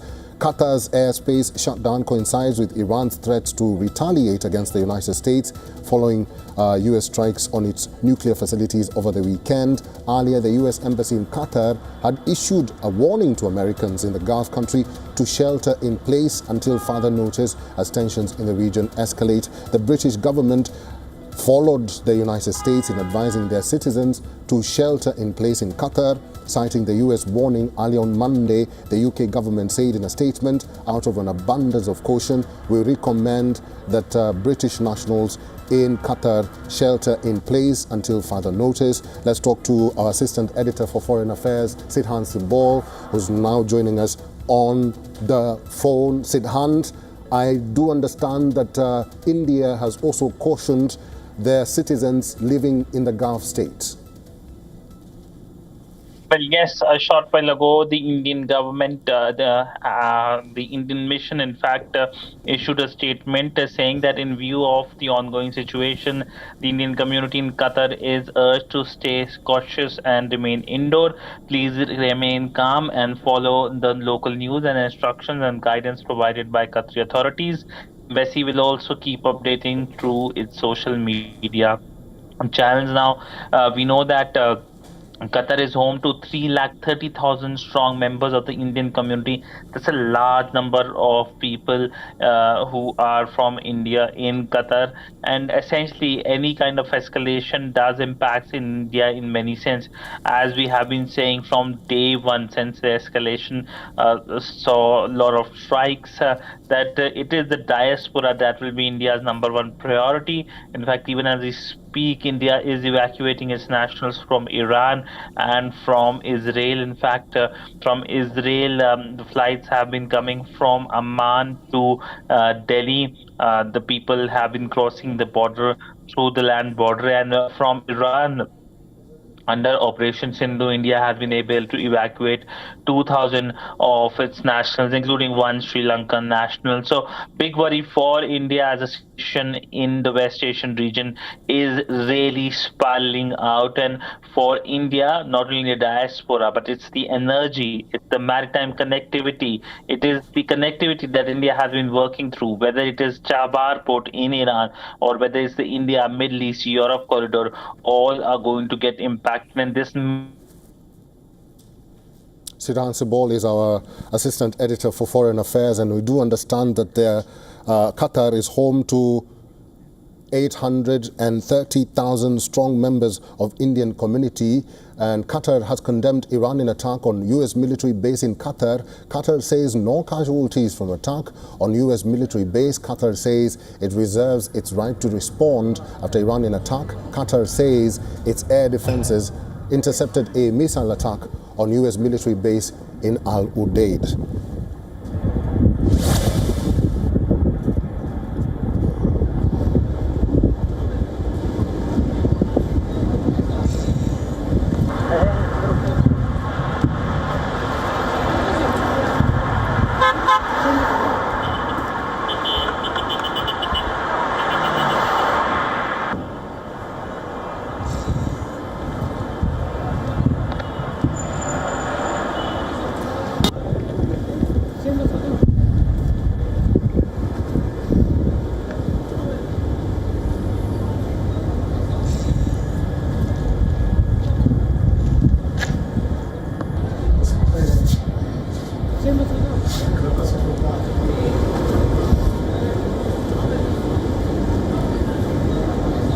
All right, we do understand that U.S. personnel at the embassies in Qatar and Bahrain are in duck and cover situation as Iran launched retaliatory missiles towards Qatar and Iraq. Multiple sources familiar with the matter are indicating this. This operation is called Bashar al-Fateh, or Annunciation of Victory. This operation has been launched by Iran, and Qatar has condemned the strikes by Iran to their country or to the Al Udeid military airbase in Qatar. Rahesha Segol is my colleague. She's in the newsroom. Rahesha, do you have any latest information on what is currently happening in Qatar? Right, Eric, now it's important to mention that Qatar hosts the Al Udeid Air Base, which is perhaps the largest US base in West Asia, and it serves as the forward headquarters for US Central Command and accommodates approximately 10,000 troops. Iran has launched its operation, which is called Bashar al-Fateh, also known as the Annunciation of Victory, and it has started with striking the Al Udeid Air Base in Qatar as of now. Remember, it's important to mention that there are at least 45,000 US troops in West Asia as of now, with the Al Udeid Air Base being the largest US air base in West Asia. It also serves as the forward headquarters for US Central Command and accommodates at least 10,000 US troops. As of now, the statement coming out of Qatar is that Qatar has suspended air traffic as precautionary measure. Apart from that, Bahrain has urged citizens and residents to use main roads only when required in light of the recent escalation that we are seeing. Reports are also suggesting, that's from Reuters, that further explosions have been heard over Doha, and the air defense system in US Al-Assad Air Base in Iraq for fear of a potential attack.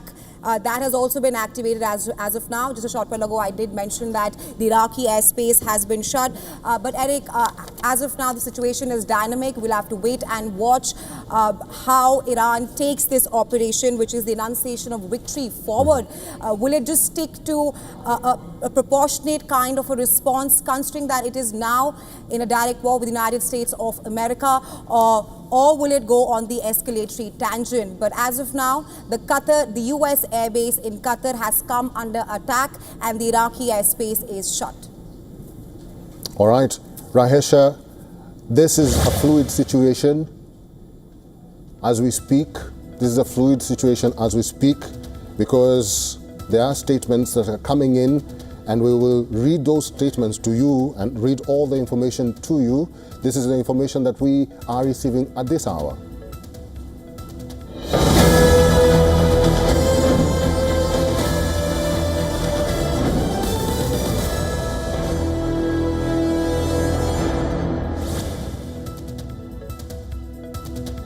Well, initial reports suggest there is some impact at Al Udeid base in Qatar. Reports say 3 missiles have landed. Qatar has issued a statement saying Qatari air defenses have intercepted missile attack on Al Udeid base. No death or injuries has been reported. I'll actually read the Ministry of Defense information that was put out and announced that Qatari air defenses successfully intercepted a missile attack targeting Al Udeid air base. Thanks to God, the vigilance of the armed forces and the precautionary measures taken, the incident did not result in any deaths or injuries. The ministry reiterated that the airspace and territory of the state of Qatar is safe and that the Qatar armed forces are always ready to deal with any threat.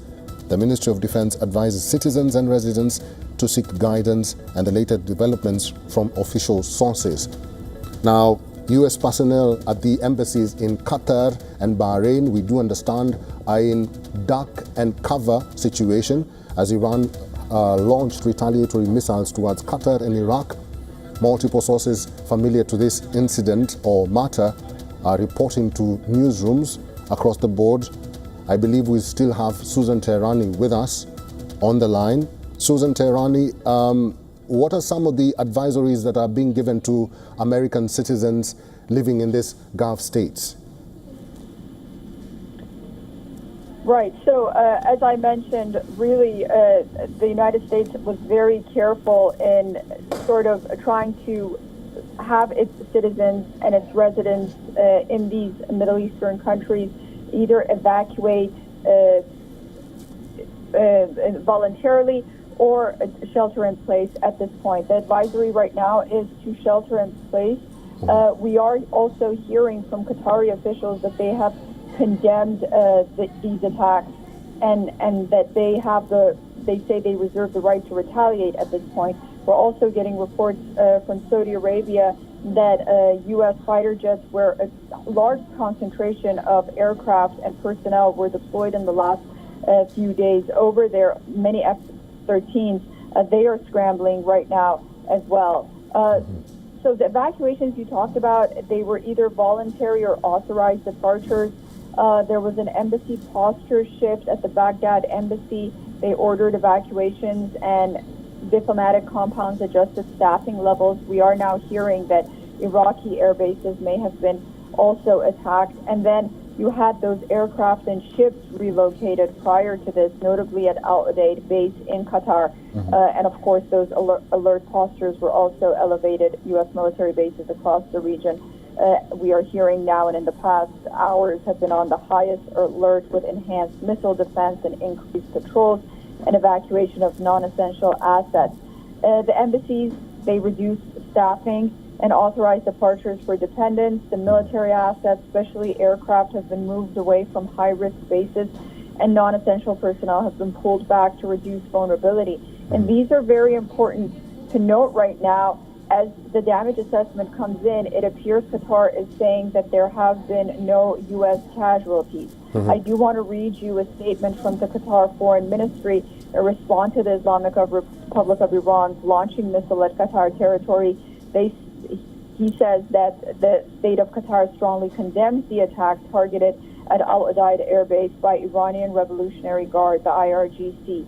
We consider this a flagrant violation of the sovereignty of the state of Qatar, its airspace, international law, and the United Nations Charter. We affirm that Qatar reserves the right to respond directly in a manner equivalent with the nature and scale of this brazen aggression in line with international law. That's part of it. Of course, he also, at the end, says that furthermore, the state of Qatar was one of the first countries to warn against the dangers of Israeli escalation in the region. We have consistently called for diplomatic solutions to be prioritized and have stressed the importance of good neighborness and avoiding escalation. This really comes at a time when it's not just Qatar. This statement could come from any of those Gulf countries at this point, highly vulnerable, but also prepared to a certain extent. We are hearing that Qatar was able to intercept some of these Iranian missiles. But this Ministry of Foreign Affairs statement really could be from any of those countries. And of course, Saudi Arabia now is home to many fighter jets, aircraft, and U.S. personnel as the United States moved many of these assets to Saudi Arabia. Susan, I was actually reading the statement with you, along with you, and it's good that you've actually mentioned the details of that statement. But there's something also interesting coming in from Qatar and Bahrain. The U.S. personnel at the embassies are saying that they've initiated a duck and cover measure. Now, this is a protective measure which is taken when there's notification of imminent danger. Have you heard of this measure before, Susan? Or maybe you can tell us more about it, the duck and cover measure. Yeah, the duck and cover measure that we are hearing about really, it's a civil defense tactic. It was originally developed during the Cold War to protect people in the event of a nuclear explosion. And it's still referenced today. So what it means is it's a quick protective posture designed to reduce injury from blast waves, flying debris, thermal radiation, and shattered glass. And basically, if you want to know the step-by-step of it, you drop immediately to the ground, you cover your head and neck, your face is away from the windows, and you stay down and shield yourself until you're sure it's safe and you're instructed to move. Usually the best place to duck and cover is inside the innermost room, preferably somewhere without windows, or outside. You lie flat in a ditch or against the wall, and of course, if you're in a vehicle, you just stop and go below window levels. So that's what this duck and cover is indicating. Susan Tehrani, stay with us. She's our correspondent in New York. She'll keep tabs on what is happening right now. And according to sources, Doha residents said that they heard loud explosions rocking the city, but Qatari authorities did not give any warning to citizens to take shelter. Qatar's defense ministry said its air defenses successfully intercepted a missile attack targeting the Al Udeid airbase in Qatar, adding that the attack did not result in any deaths or injuries. And we do understand that this is a fluid situation and anything can happen as we speak, and we are getting more information. Indian Embassy in Qatar has issued an advisory for Indian nationals. It says, and I quote them, "In view of the ongoing situation, Indian community in Qatar is urged to be cautious and remains indoors. Please remain calm and follow local news, instructions and guidance provided by the Qatari authorities." The embassy will also keep updating through their social media channels. Let's talk to our assistant editor for foreign affairs, Sidhant Sibol, who's now joining us on the phone. Sidhant, we do understand that there are 830,000 Indian community living in the Gulf states. I don't know if it is in Qatar, but in the Gulf state. Some of these precautionary measures have been issued mostly by the authorities in India. So probably you can tell us the latest or more details as pertains to these advisories being given. Well, Eric, this is just a number related to Qatar. India has a huge diaspora in West Asia. In fact, in UAE, Indian diaspora forms 35% of the total population. So many millions of Indians call West Asia their home. But now with the escalating situation for India, the big priority will be the safety and security of its nationals. Even as we speak, Operation Sindhu is underway. That's evacuation from Iran and Israel. From Iran, India has evacuated 2,000 people, and from Israel, India is in the process of evacuating people through land border into Jordan, and from Jordan, that's Amman to New Delhi. Now, essentially, we know that when it comes to diaspora, many of them are working in various sectors, whether it's education, caregivers, construction workers, in fact, students in Iran, pilgrims who have been going to Iran, comes to Israel, construction workers. Similar case in Qatar. In fact, the Football World Cup was in the news primarily because of the role the Indian workers played in construction of the mega infrastructure projects, and of course workers' condition as well.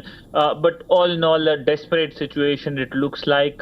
What will be the Qatari response? Will Qatar attack Iran in retaliation of the Iranian attack? That's the big question, but clearly things are really spiraling out, and it looks like there's no one essentially to give a pause or a breather, because this is something that has now come to a very dangerous point. Well, initial reports suggest there is some impact at Al Udeid base in Qatar. Reports say 3 missiles have landed. Qatar has issued a statement saying Qatari air defenses have intercepted missile attack on Al Udeid base. No death nor injuries have been reported. Qatar is condemning Iranian attack on U.S. military base in Qatar. Qatar says no casualties from attack on U.S. military base. Qatar says it reserves its right to respond after Iranian attack. Qatar also says its air defenses intercepted a missile attack on U.S. military base in Al Udeid. Let's talk to Mr. Omar. He's a non-residential fellow at the Atlantic Council. Mr. Omar, thank you for joining us at this critical juncture. What do you make of this escalatory process in Gulf states or in West Asia? Yeah, I mean, this appears to be a controlled escalation. So this is very comparable with what happened in 2020 when the United States of America killed Qasem Soleimani, the head of the Iranian Republican Guard forces. But this is controlled escalation. So the Iranians, before the attack, informed the Qatari and the American side of the intent of the attack. And it appears that the Americans had already withdrawn most of the facilities, equipment, and also military personnel. So there was no real harm, no real destruction. Only one missile landed in Qatar on a plain area without any material or human damage. So it appears that Iran told basically that they have to give a response to the American attack against the Fordo nuclear facility, and they informed beforehand, just like the United States of America had informed the Iranian side before bombing the Fordo nuclear facility. So in reality, even though many are now afraid, this is more like a controlled escalation, which may pave the way for de-escalation in the region, as both sides have visibly agreed not to escalate this further. Because if Iran wanted to harm the United States of America, really, they would not attack the El Udeid air base in Qatar. They would attack the American base in the United Arab Emirates, and they would attack the American bases in Iraq, where Iran has quite a lot of leverage against the United States of America. Mr. Omer, the United States did warn Iran against any retaliation. They actually said that it's time for us to speak and it's time for us to give peace a chance. Do you actually think there's any likelihood that Iran will sit at the negotiating table and talk to America? I mean, this is quite difficult to say at this point of time, because the United States of America has targeted Iran while there was a 2 weeks time from the Trump administration to negotiate, and the Israelis attacked Iran while the Iranians were basically at the negotiation table. So the Iranians have lost quite a lot of trust, and I think we are not yet at the point where we will discuss the return back to negotiation table, but there appears to be more and more readiness from the Israeli and the American side to re-engage in negotiations. Because what I can see is that the Israelis basically bombed everything in Iran that they wanted to bomb. And the only thing that they could not bomb was the Fordo nuclear facility, and this was bombed by the Americans. So there is a chance to go back to the negotiation table, but for that to happen, the Iranians would have to accept the current status quo, which is against them. So it is quite possible that the Iranians may try to de-escalate with the United States of America, but continue the escalation with the Israelis to reshape the balance of power and improve the Iranian position a bit more over the coming next days with some ballistic missile attacks against Israel before going back to the negotiation table. Because one of the key points in which Iran has a stake is, and has a leverage, is the arsenal of ballistic missiles. Right. The Israelis have to use very much air defense ammunitions and missile systems. And over time, if this turns into a marathon run, the Iranian side has a longer breath here. And this would weaken the Israeli air defense. Mr. Omer, what do you think about Iran's Operation Bashar al-Fateh? They are calling it Bashar al-Fateh. This is a retaliation operation. In other words, it's called Annunciation of Victory. What do you make of this new operation by Iran? I mean, this operation is more intended to the domestic Iranian audience than it is intended for the United States of America and Israel and the region. And this is more like an attempt by the Iranian regime to maintain posture domestically and to show their own population and their own support base that they have retaliated and protected the Iranian sovereignty and Iranian might. But that being said, this attack also is something underlying something, and this is that the Gulf states are quite vulnerable against Iranian attacks. So if the Iranians would not have warned beforehand, and if they would have conducted a much larger attack, which they can, with mid and short range missiles, they don't even need ballistic missiles, the Gulf states are quite vulnerable. So this will change the situation in the region, because up until today, the Arab states were more afraid of the Israeli position and the Israeli operational structure and how the Israelis operate in the region. And they perceive the Israeli attempts to establish a hegemony as a threat. But as of today, the Arab states have been reminded by Iran that Iran is also a genuine and serious threat for the Arab states to consider. So they have rebalanced from a relatively pro-Iranian position to a more position that's in between Israel and Iran. Mr. Omer, stay with me. I will come back to you in a short while. But according to the New York Times, they say that Iran informed the Qatari government in advance of the missile strikes on the U.S. airbase in Qatar. Advance warning was given to minimize casualties. I still do believe we have our correspondent, Susan Teherani, on the phone. We'll just quickly update our viewers on what is currently happening in Qatar. And the latest is that the New York Times is reporting that Iran informed the Qatari government in advance of the missile strikes on the U.S. airbase in Qatar. Advanced warning was given to minimize any casualties. And this is the latest that we are getting in our newsroom at this hour. Reports say Iran did inform the Qatari government in advance of the missile strikes on the U.S. airbase in Qatar. Advance warning was reportedly given to minimize casualties. This is in line with Qatar's statement, which says the base had been evacuated earlier following established security and precautionary measures given the tensions in the region.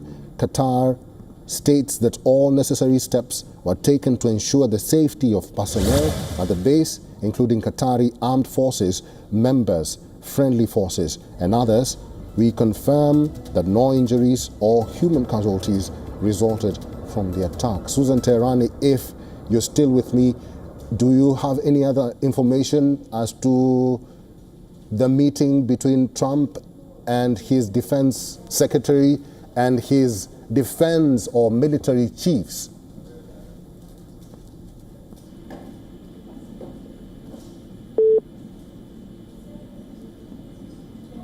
Susan? All right, we'll try and get Susan back on air, but this is the latest report we are getting in our newsroom. Iran informed the Qatari government in advance of the missile strikes on the U.S. airbase in Qatar. Advance warning was reportedly given to minimize casualties. This is in line with Qatar's statement, which says the base had been evacuated earlier, and also Susan Teherani did confirm that America did issue evacuation orders way earlier following established security and precautionary measures given the tensions in the region. Qatar states that all necessary steps were taken to ensure the safety of personnel at the base, including Qatar's armed forces, members, friendly forces, and others. And we confirm, or they confirmed, that no injuries or human casualties were resulted from the attack. Now, the Indian embassy in Qatar has issued advisory for Indian nationals. It says, in view of the ongoing situation, Indian community in Qatar is urged to be cautious and remains indoors. Please remain calm and follow local news, instructions and guidance provided by the Qatari authorities. The embassy will also keep updating through their social media channels. Now, initial reports suggest there is some impact at Al Udeid base in Qatar. Reports also say 3 missiles landed at the base. Qatar has issued a statement saying Qatari air defenses intercepted missile attack on Al Udeid base. No death or injuries has been reported. And Qatar has actually condemned Iranian attack on U.S. military base in Qatar. Qatar says no casualties from the attack on U.S. military base. Qatar also says it reserves its right to respond after Iranian attack. Qatar also added that air defenses intercepted a missile attack on U.S. military base in Al Udeid. But what's interesting is that the residents in Qatar say they were not informed about this prior attack. They only heard loud explosions in Doha. They did not know what was happening, and they were not given any information by their government. Susan Teherani is joining us back. Susan Teherani, according to the New York Times, it says that Iran informed the Qatari government in advance of the missile strikes on the U.S. air base in Qatar. Advance warning was given to minimize any casualties, and you did indicate that America had already issued evacuation orders to their citizens prior to this attack or prior to this event, I think in the past 1 month or 2 weeks. Susan? Yes. Yes, in the past few days, notably the past week or so, and also they took about 53 F-16 jets, 22 tankers, and they bolstered U.S. presence at Prince Sultan Air Base in Saudi Arabia. And despite the fact that Qatar really was the headquarters of CENTCOM, the main base of the United States, Al Udeid Air Base, with 10,000 U.S. troops stationed there on regular circumstances, for the most part it was evacuated, and these sort of F-16s and also the KC-135s, they were all transported to Prince Sultan Air Base with a lot of other American assets. So this was a possibility. Many thought that Iraq would probably be Iran's first choice because of some of the assets that it has in that region. But nonetheless, it appears that the Iranians are telling the New York Times, as you mentioned, that Iran coordinated the attacks on the American air base in Qatar with Qatari officials and gave advance notice that attacks were coming to minimize casualties. Now, the officials that talked to the New York Times, these Iranian officials, said that Iran symbolically needed to strike back at the U.S., but at the same time carry it out in a way that allowed all sides an exit ramp. And they described this similar to the strategy you may remember in 2020 when Iran gave Iraq a heads up before firing ballistic missiles at American bases in Iraq following the assassination of its top general, Qasem Soleimani. Now, we haven't heard from the U.S. yet. We don't know if Qatar confirms this, but for now at least, it appears that Iran did give this heads up, and considering the fact that most of these ballistic missiles seem to have been intercepted and there have been no casualties on the ground, casualties and destruction has been minimized. Susan Teherani, I hope you are keeping your eyes out on what is happening at the White House. We do understand that President Trump is meeting with his defense secretary and also military officials. Do we know if that meeting has begun in the Situation Room or not? Yes, President Trump was scheduled to meet, and he is meeting with his top commanders. He's definitely, of course, as we saw reports, not only him, but the Pentagon, Defense Secretary Pete Hegseth, who is also in that room. They're monitoring these situations very closely. The latest news that we have is not only they are aware and they're monitoring the situation, but that military assets and aircraft, as I mentioned, in Saudi Arabia are on high alert, and they've been activated as well. Also, all eyes now are on the Strait of Hormuz. I think that's very important to note, because that is also a point of contention where Iran had threatened to either block the Strait of Hormuz or go after American assets and naval assets in the Strait as well. Susan, thank you. Omer is a non-residential fellow at the Atlantic Council. He's still with us. Mr. Omer, thank you very much for staying on. Like Susan mentioned, the Strait of Hormuz is a critical flashpoint at this stage because Iran had really threatened to stop any activities at the Strait of Hormuz. What effect would that have if Iran did decide to close the Strait of Hormuz? But before you answer that, we are getting more information coming into our newsroom at this hour.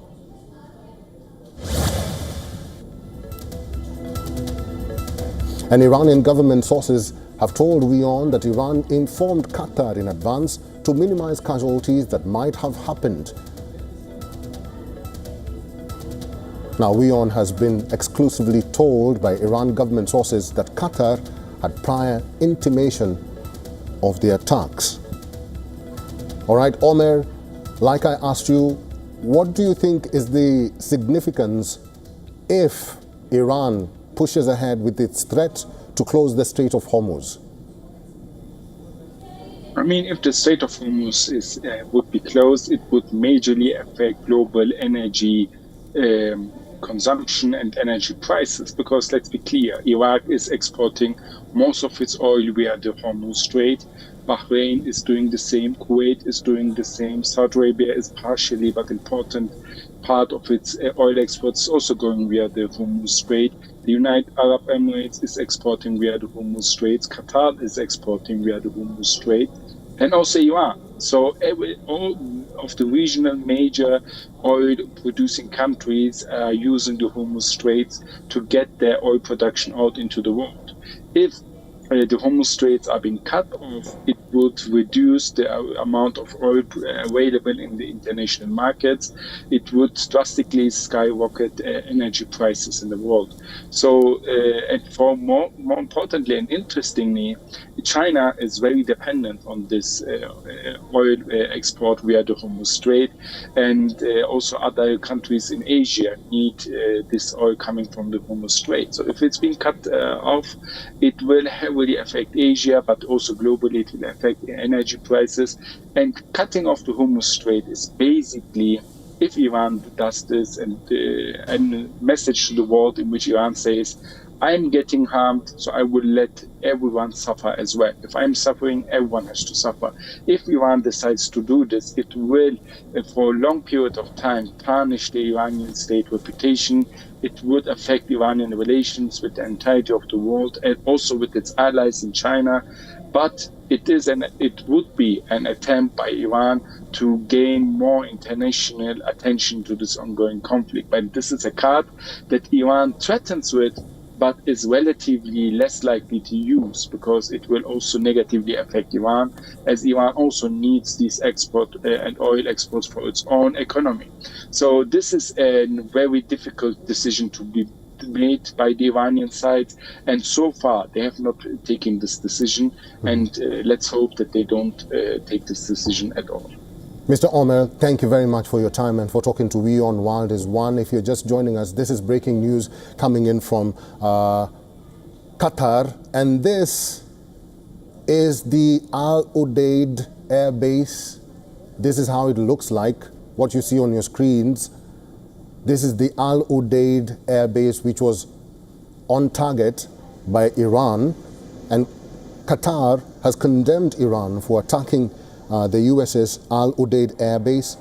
This is the air base, how it looks like before it was apparently attacked by Iran. Qatar has called it a flagrant violation of Qatar's sovereignty and airspace. I'll just read a statement from the Qatari Foreign Ministry. We affirm that the state of Qatar reserves the right to respond directly, proportionate to the nature and scale of this blatant aggression and in accordance with international law. We are assured that Qatari air defenses thwarted the attack and successfully intercepted the Iranian missiles. A statement clarifying the circumstances of the attack will be issued later by the Ministry of Defense. So this is the latest happening in Qatar, and the number of missiles Iran used to attack the Al Udeid air base in Qatar was the same as the number of bombs the US used to strike Iranian nuclear facilities, and this is according to the Secretariat of Iran's Supreme National Council or National Security Council. In fact, Iran did issue a statement. It said it had fired missiles towards a US military base in Iraq. The Iranian state media, Tasnim, has reported, and they also say Iran's missile operation against American bases in Qatar and Iraq is codenamed O Abu Abdullah, meaning blessings of victory. Let's talk to Mr. Greg Swenson is a foreign affairs analyst and also an economist. Mr. Greg Swenson, welcome to the broadcast. What do you make of this escalation so far? Not surprised. It's we don't know yet what the outcome will be and what some of the repercussions will be. But I'm not that surprised because the regime, the mullahs did the same thing back in 2020 when the president or the United States had eliminated General Soleimani, and they had somewhat more like token response to it. And that's what I hope this is. I think if they're actually thinking they can get into a fight with the United States, I think that would be a grave mistake. So I think this might just be a bit of a token response to satisfy the particularly radical supporters that they have in Iran, that the regime has, to make it look like they've actually done something or they did retaliate. But I think it's fairly decorative or theatrical at this point. Theatrical, Mr. Greg? Because I think Iran did indicate that it will strike U.S. bases in this Gulf states. And they actually called Trump's statement of peace a bluff. Yeah, that's funny. So look, I don't know what the outcomes are yet. It's too early to tell if any of these missiles have actually struck targets. If there's any, obviously if there's any injuries, that will be a completely different story. But what I'm suggesting right now is the mullahs felt compelled to make some sort of retaliatory response. In the past, those retaliations have been performative at best. They know that they can't beat the U.S. in any sort of a conflict. They can't even beat Israel, a much smaller country, a much smaller military than the United States. So this would be a suicide pact if they're actually trying to escalate. Again, in my view, they're just trying to demonstrate some sort of retaliation to satisfy their particularly radical supporters, which there are fewer and fewer of in Iran, and surely they're being more isolated in the region as well. Talking about the region, how should the region behave or act going forward after this has happened? Yeah, I think that, again, it's just further isolating Iran. I mean, they've lost their proxies. You've seen very little from the Houthis, from Hezbollah, and of course, Assad is no longer in Syria. So, the Iranians, or the regime, I should say, specifically, the regime does not have the capabilities that they had, even 18 months ago. And of course, Israel has done a phenomenal job in taking out a lot of their missile batteries, a lot of their air defense systems. So, they're not only isolated militarily, but I think most of the region, in spite of some of the public statements, are worried, have been worried about Iran and about the volatility in Iran for generations now, for decades. And so I think most of the countries in the region will be quite pleased to see the nuclear capabilities removed from Iran, and the world is a much less dangerous place right now. Mm-hmm. President Trump did indicate that he knew about the repercussions of striking Fordo, Isfahan, and also Natanz. He did say that he was expecting some sort of reaction from Iran. He also did warn Iran that if you escalate or if you retaliate, we will retaliate even bigger. But America right now is on tenterhooks. Do you believe that Donald Trump made the right decision? Yeah, absolutely. I think I haven't seen any polling yet, but I think that he'll have overwhelming support for this, especially from his own party, of course. And there will be some partisan response. The Democrats will naturally criticize or condemn anything that President Trump did. I assure you, if Barack Obama or Joe Biden had launched or approved those strikes on Saturday, they would have supported them. So there's a bit of partisanship here. But no, I think the Americans are relieved that finally a president has actually done something about the mullahs trying to attain nuclear a nuclear bomb. And, you know, Hillary Clinton in 2008, Barack Obama while he was president, and especially Joe Biden more recently, stated publicly on many occasions, Iran could not have a nuclear bomb. And they did nothing about it, unfortunately. If anything, they helped fund the mullahs with their proxy wars and their nuclear development. So, you know, President Trump is a little different than other presidents. He actually does what he says he's going to do, and that's really refreshing. So, look, nobody wanted this strike to happen. We all wanted the mullahs to agree to dial down their nuclear arms development peacefully and diplomatically. And President Trump offered that for several months, and the mullahs refused. So this was the only outcome, but it's a refreshing outcome given the appeasement over the last 4 years and of course earlier in this century.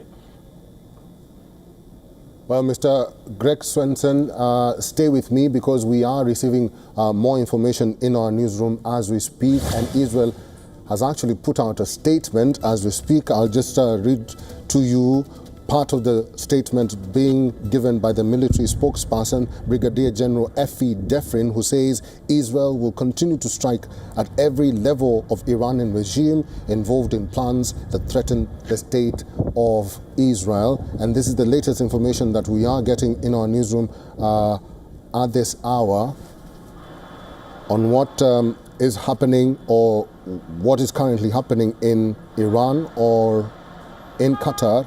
And Al Udeid Air Base in Qatar was attacked by short-range and medium-range ballistic missiles originating from Iran. And this is according to a U.S. defense official who said on Monday, after Iran struck Qatar, he says that Al Udeid Air Base in Qatar was attacked by short-range and medium-range ballistic missiles originating from Iran.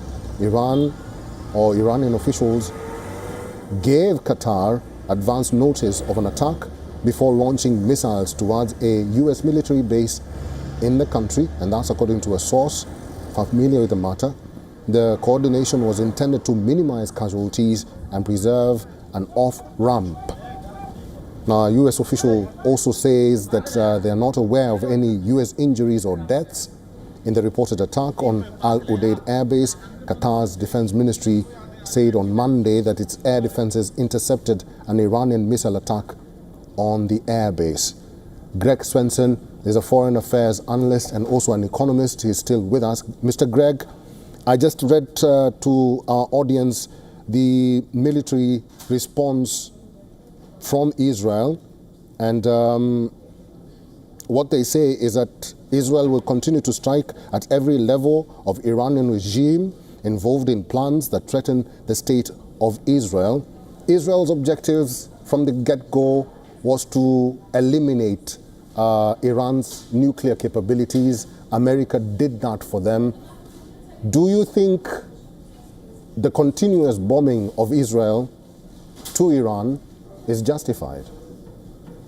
Well, I think the Israelis have been completely justified in attacking Iran's ballistic missile batteries as well as any of their air defense batteries. Look, Iran fired 400 missiles into Israel over the last year, 300 in one day. So the aggressor here clearly is Iran. They've been funding their proxy groups, Hamas, Hezbollah, and the Houthis, for many years to attack Israel, to attack America and American assets in the region. So clearly, the Iranian regime is the guilty party here. So Israel has every right, and I'm glad that they're defending themselves, but also being aggressive to limit the capabilities of the regime to continue these attacks. Now, the regime also fired on U.S. air bases in Syria and Iraq 350 times during the last 4 years of the Biden administration. They fired on Saudi energy assets. You know, these are very aggressive people. They have not worked well in the neighborhood. That's probably an understatement. So it's to everyone's benefit, especially Israel's, but it's really to everyone's benefit that Israel makes it impossible, or at least very difficult, for the mullahs to continue with this aggressive behavior. Mr. Greg Swenson, stay with me. Qatar has condemned Iran for attacking the US's Al Udeid airbase. They call it a flagrant violation of Qatar's sovereignty and even airspace. Mr. Greg, what can Gulf states do at this moment to avert a catastrophe from happening? It's a great question. I think they've been quite diplomatic about it over the last few years and even the last few weeks. And you saw public statements from the Gulf states that criticized the U.S. for, so-called escalation. But behind closed doors, in private conversations, and I'm quite confident the conversations between the leadership of the Gulf states with the White House, with the U.S. administration, I'm quite confident those have been encouraging. And everyone is benefiting from the elimination of the regime's capabilities to develop nuclear weapons. Everyone wants that. I don't think there's anyone that does not want regime change. That's not suggesting that the U.S. or anyone else should force that regime change, because we've learned our lessons from Iraq and Afghanistan and Libya. But I think the sentiment is very much where the mullahs, the regime, has been isolated. And I don't think there's anyone in the region that would support them. Breaking news coming in at this hour. Mr. Greg, stay with me again. Iran says the missile barrage on Qatar was the same number of bombs used by the United States on its nuclear sites, now signaling a likely desire to de-escalate. Reports say Trump administration was aware in advance of Iran's attack on Al Udeid airbase. Iran informed U.S. via 2 diplomatic channels hours ahead of attacks on Qatar. Tehran also informed Doha. Iranian government sources have told WION that Iran informed Qatar in advance to minimize casualties that might have happened. Now, WION has been exclusively told by Iran government sources that Qatar had prior intimation of the attacks. Reports also indicate that Iran informed the Qatari government in advance of the missile strikes on the U.S. airbase in Qatar. Advance warning was reportedly given to minimize casualties. This is in line with Qatar's statement, which says the base had been evacuated earlier following established security and precautionary measures given the tensions in the region. Qatar stated that all necessary steps were taken to ensure the safety of personnel at the base, including Qatari armed forces members, friendly forces, and others. We confirmed that no injuries or human casualties resulted from the attack. Mr. Greg Swenson, America did do the right thing by evacuating their citizens way before time, and we do understand that America or the United States did issue evacuation orders prior to this attack. Should the same be done to other Gulf states? I would hope so if the regime plans on attacking the other Gulf states. Now, I think much of this is because they want this retaliation to be performative. They need to do this to satisfy the radical extremists that actually support them, in spite of the fact that fewer and fewer people are actually behind the regime. I'm quite sure that 80% of Iranians would love to see regime change and don't support the regime or the mullahs. So, look, this is performative. They are basically firing some missiles to make it look good for the radical extremists that support them. But they know that if they actually injured any American or Qatari or anybody in the region, if they actually did any damage, that would end up being the end of the regime, because the retaliation from the U.S. would be massive. And we saw what happened over the weekend. The U.S. has the capability to crush the regime if they chose to. We don't want to. That's not why we're in the Middle East.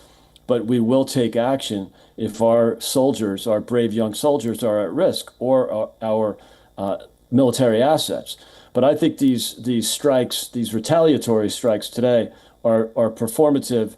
They feel like they need to do it to satisfy their supporters. But I would hope that none of them actually strike. And again, this is what happened in 2020 when they had the performative retaliation after the killing of General Soleimani.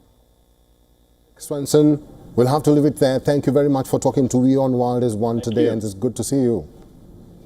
Thank you. Thanks for having me. I appreciate it. Well, this is breaking news coming in at this hour, and we do understand that Air India Express spokesperson has issued a statement saying, and I quote, "As a result of the ongoing situation in the Middle East and suspension of Qatar airspace, Air India Express has diverted Doha-bound flight from Kochi to Muscat and returned flight bound from Kannur. We have no other flights bound for Qatar. Air India Express has no aircraft on the ground in Qatar. Meanwhile, Egypt also says that its flights to Gulf cities have been suspended until regional situation stabilizes." Let's talk to our correspondent Dharamjot Kaur, who's joining us in the newsroom. Dharamjot Kaur, good to see you. What's the latest update you have for us at this hour? Well, Eric, there are more and more airlines that are putting out statements with respect to the situation that is unfolding in West Asia. At the moment, as you rightly mentioned, there was a statement from the Air India Express. There's also statements coming in from other airlines, including the Indigo Airlines, with respect to how the situation is quickly unfolding.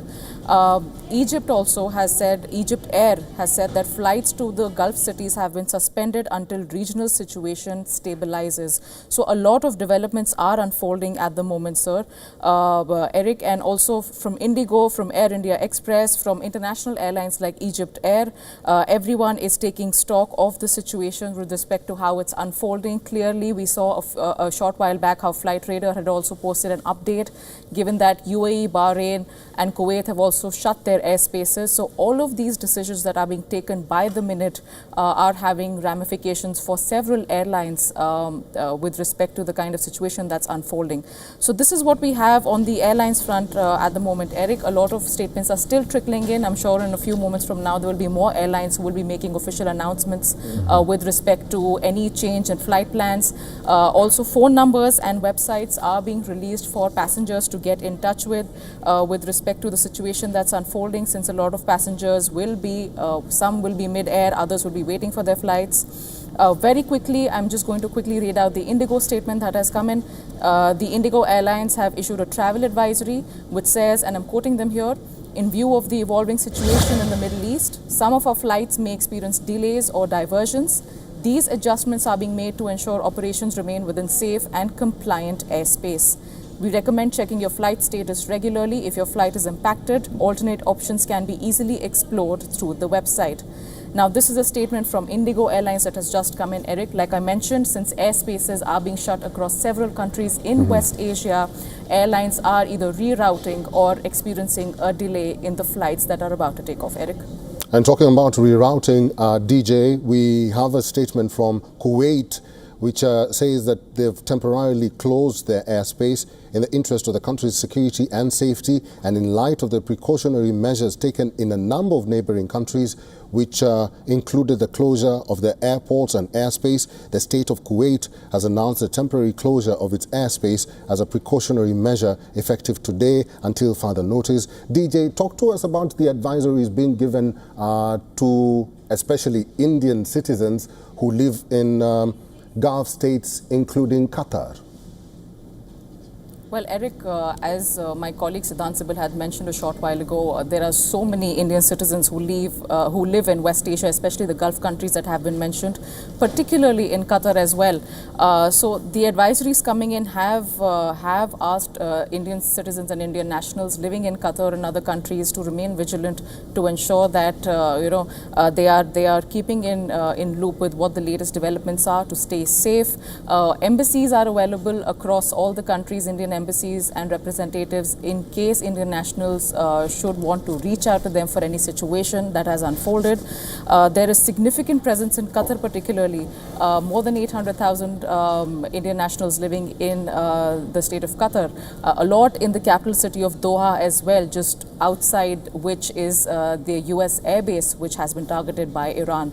So at the moment, there's a lot of flurry of activity, even on the diplomatic front, Eric, with respect to how the situation has unfolded. unfolded. American embassies across West Asia are active and vigilant. They have helpline numbers and websites should Indian nationals in these countries want to reach out to them for any development. Eric? DJ, I'll give you some time to look at your latest updates. The Trump administration was anticipating Tehran would retaliate after U.S. strikes on Iranian nuclear sites over the weekend, and the president does not want more military engagement in the region, and this is according to a senior White House official. According to the Iranian commander killed, Qasem Soleimani, this is what the United States did say in 2020. We knew they'd retaliate. They had a similar response after Soleimani.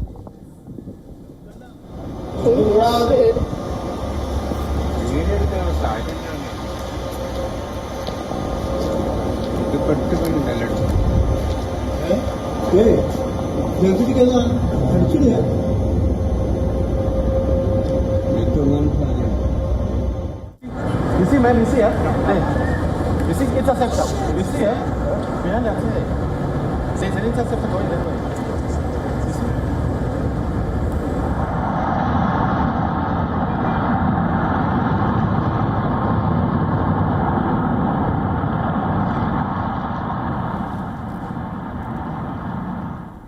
All right, coming in at this hour, a series of condemnations which included from the Kingdom of Saudi Arabia, which has condemned and denounced in the strongest terms the aggression launched by Iran against the sisterly state of Qatar, which constitutes a flagrant violation of international law and the principles of good neighborliness.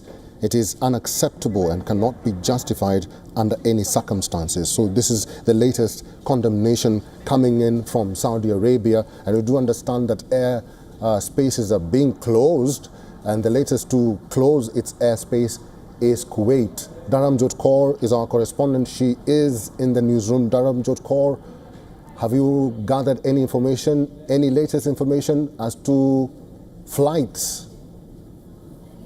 Well, Eric, there is information coming that Pakistan International Airlines have also suspended their operations for Doha, Kuwait, Bahrain and Dubai. And this decision has been taken sensing the worsening situation in the Gulf region. As you just pointed out a few moments back, that Kuwait is the latest country to temporarily close its airspace. I will quickly go through what their statement has read. The Kuwait has said that in interest of the country's security and safety, and in light of precautionary measures taken in a number of neighboring countries, the state of Kuwait has announced the temporary closure of its airspace as a precautionary measure effective today until further notice. So at this point, all countries, including Kuwait, Qatar, Bahrain and UAE, that have shut their airspace have not given a deadline so far. Their airspace has been shut indefinitely for the moment, though temporary but indefinite. It is yet to be ascertained with respect to how many number of flights have been impacted at this point, Eric. Like I mentioned before, there are several airlines who are now putting out travel advisories and precautionary statements. We heard from Air India Express and Indigo Airlines, both Indian airlines. We heard from Egypt Air, and the latest coming in from Pakistan International Airlines as well. I think as we speak, more developments will be coming in with respect to other international airlines taking calls and issuing advisories. Given that several countries have now shut their airspace, this is clearly going to have an impact on upcoming flights, even on the flights that are currently en route, which might have to change their course given the situation that has unfolded in West Asia, Eric. DJ, keep your eyes out. I'll just have to add a note here. Egypt Air also says flights to Gulf cities have been suspended until regional situation stabilizes.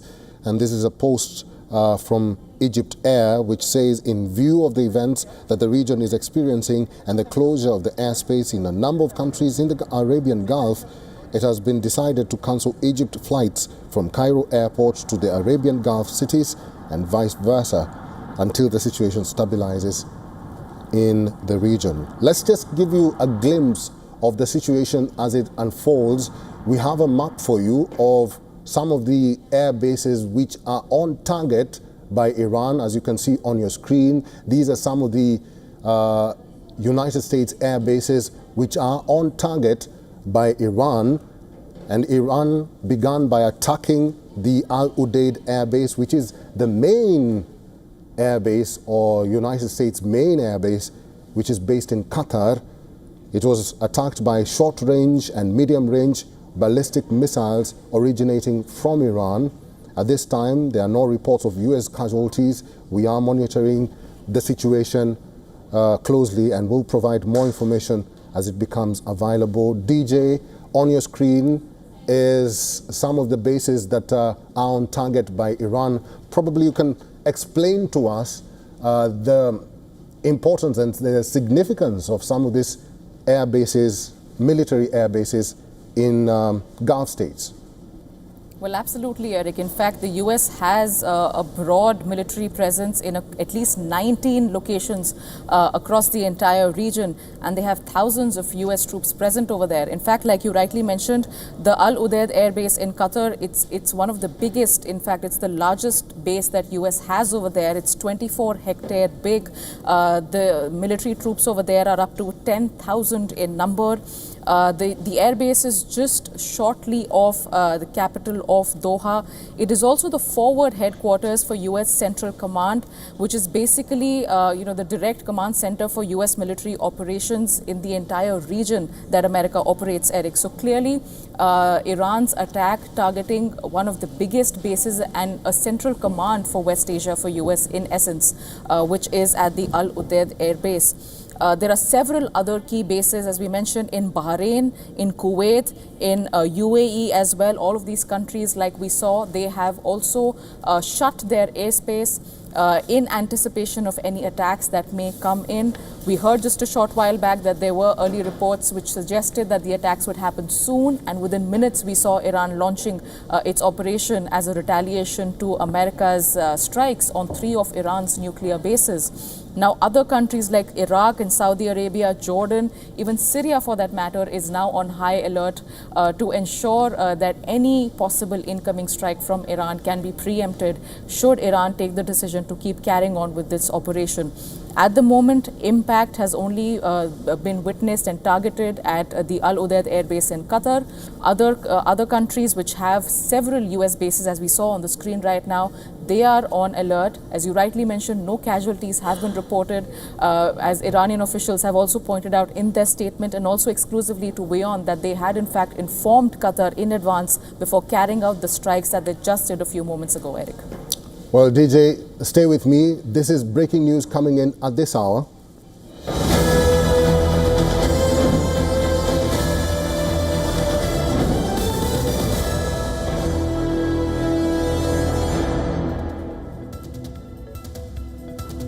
Oil prices fall 5% after Iran attacked U.S. military base. Oil prices sunk more than 5% after Iran attacked a U.S. military base in neighboring Qatar in retaliation for U.S. weekend strikes on Iranian nuclear facilities. Remember, just hours earlier, U.S. President Donald Trump asked to keep the prices low and urged countries not to play right into the hands of Iran.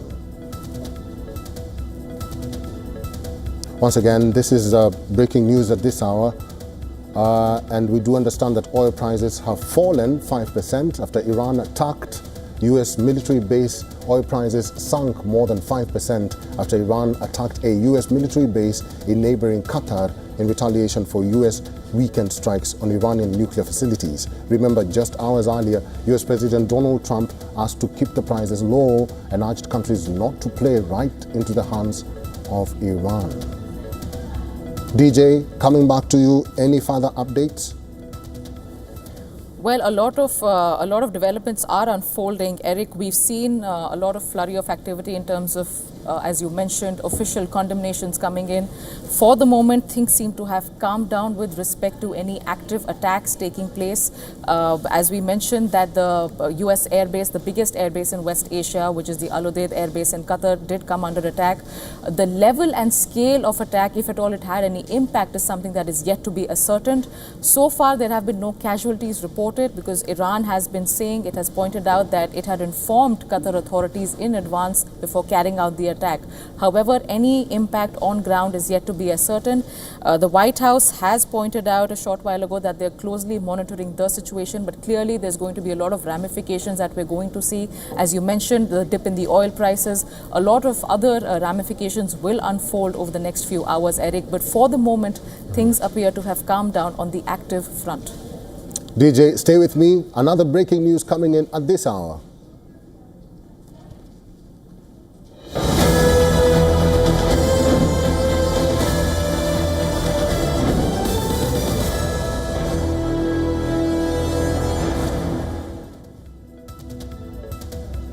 The U.S. Defense Department confirmed that Iran fired multiple short and medium-range missiles at Al Udeid Air Base in Qatar.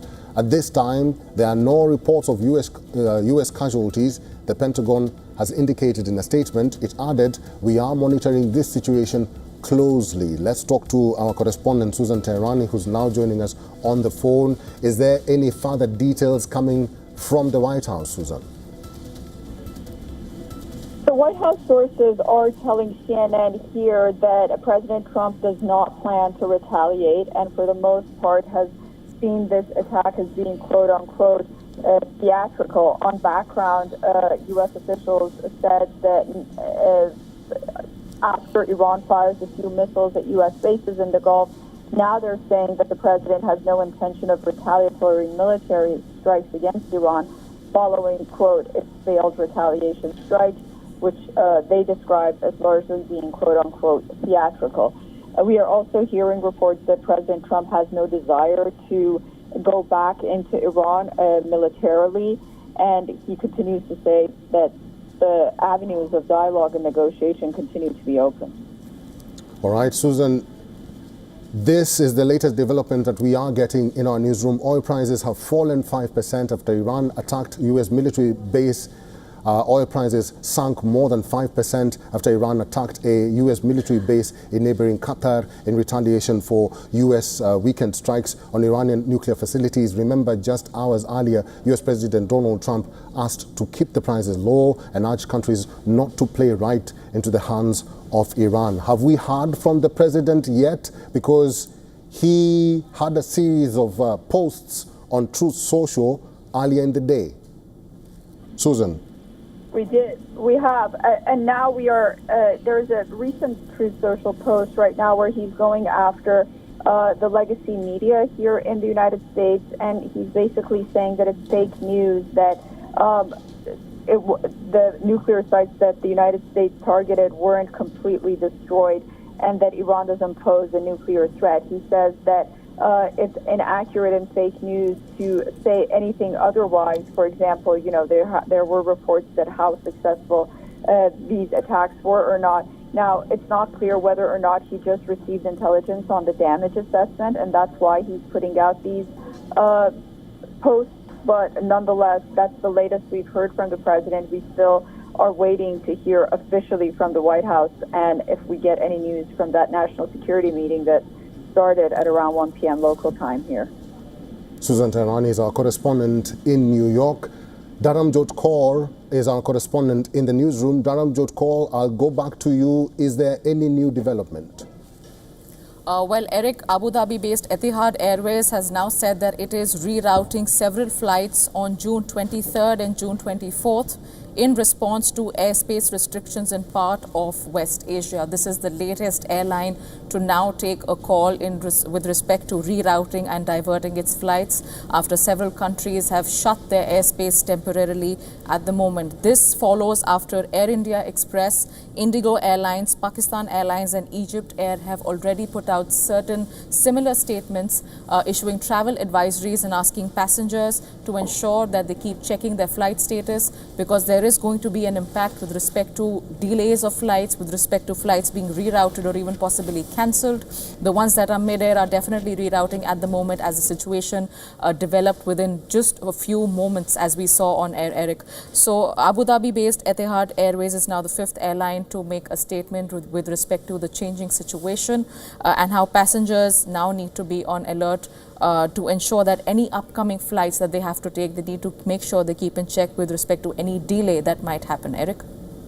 All right, it looks like things have quieted down. DJ, don't you think? Well, that's right, Eric. As we've been talking, we saw about a few minutes of complete action when Iran launched its retaliatory strike, particularly targeting America's biggest military base, which is in Doha, in Qatar. But as you mentioned, things have quieted down for now. There is no more active strike happening at the moment. Is there going to be spillover impact and ramifications? That is something that needs to be witnessed. We're already seeing impact on the markets. Oil prices falling by over 5%, as you rightly mentioned a short while back.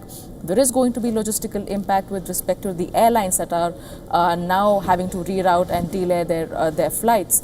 But apart from this, it remains to be seen how the situation escalates. As my colleague Susan pointed out, within the White House, there is discussion with respect to and reluctance on part of the US president not wanting to take any further action.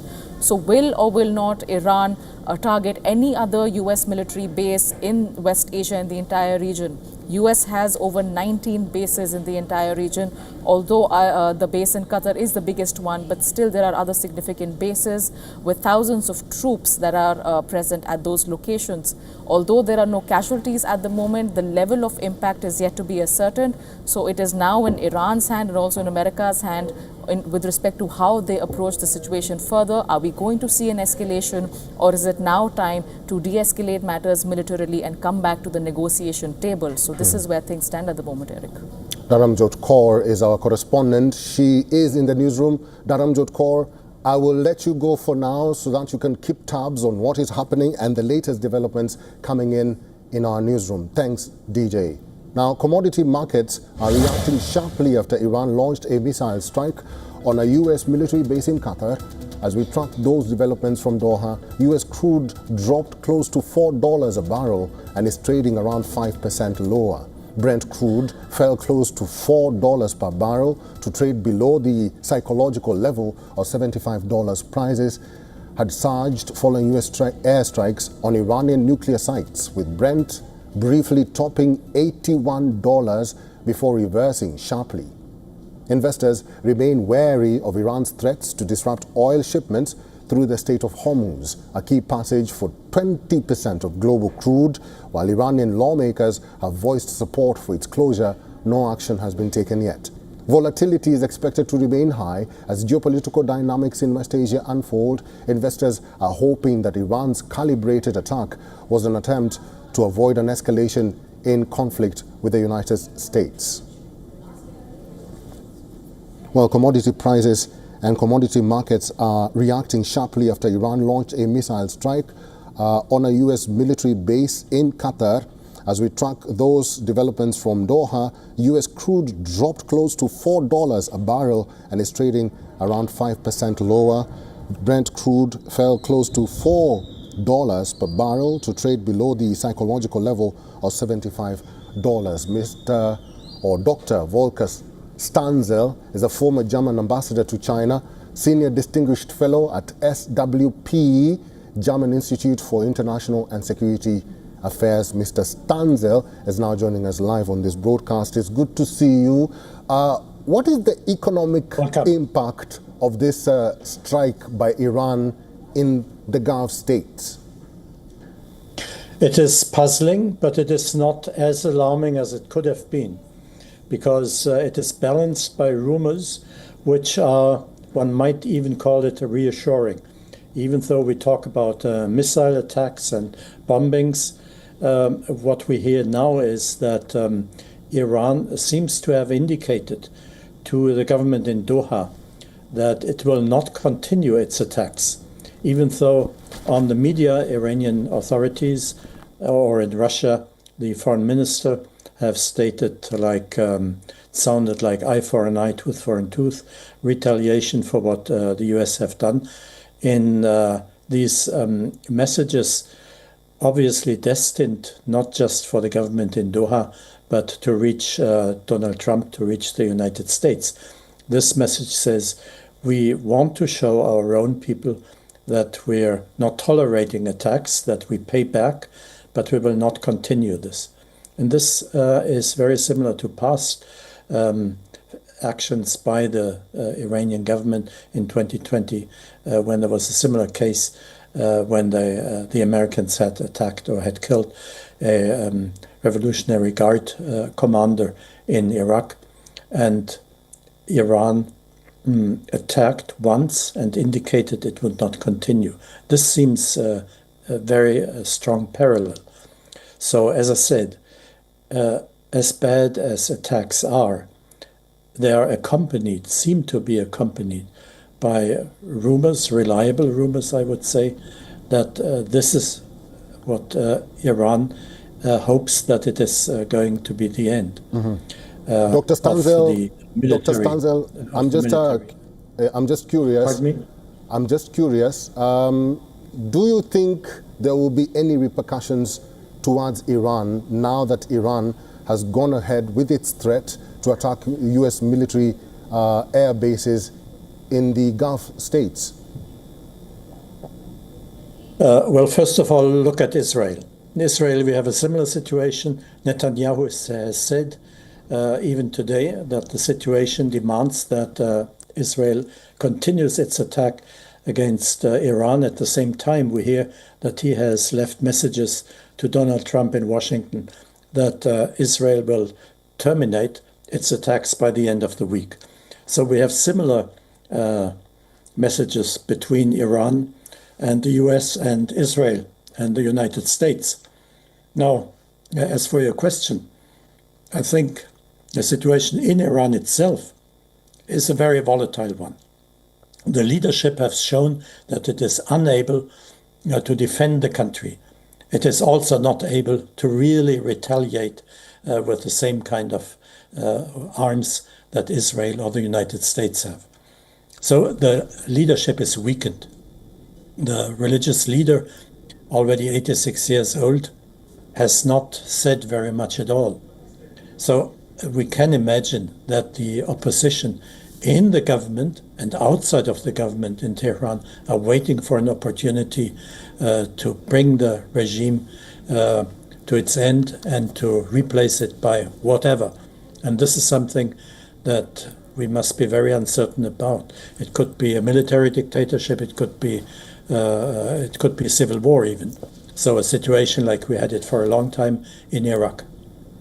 Right, Dr. Stanzel, this is Rahisha here. You speak of how Iran's leadership has been weakened. Do you think that this attack on the Al Udeid airbase in Qatar is just a symbolic attack? Because Iran said that the attack in Qatar matched the number of bombs dropped by the United States of America on its nuclear sites over the weekend. So my question to you is this a symbolic attack rather because there has been no information on the extent of damage on the Al Udeid airbase? Yes, I quite agree with the scenario that you describe, especially if you look at something that Iran says publicly, that the number of bombs is the same as the number of bombs the Americans dropped on Iran. So it is a message, again, not just a message through the government of Doha to Washington, but a message for us to understand as well. We are retaliating, but this retaliation has limits. What it means for the authority of the government in Tehran, we cannot know. There are people who would like to go into a war against both Israel and the United States, obviously, who would like to attack other American bases in the region. And we have other people in the same government, also religious leaders, who would rather have a more peaceful Iran, even an Iran that does not pursue a nuclear arms program. So this is something that we can only speculate about, but we don't have a solid basis for informed speculation. Right, Dr. Stanzel, also this attack comes despite the United States of America time and again saying that Iran should accept peace, and if not, more lethal attacks will come your way. The next big question is, what steps will the United States of America take? I think the United States will now try to find a way to talk directly to the Iranian leadership. It seems that the American president is not very keen on having a larger multilateral organizations like the United Nations, of course, take negotiations into their hands. He would like to make deals directly with his counterpart in Iran, or maybe between his deputy and the Iranian leadership. I think that is what we're going to see.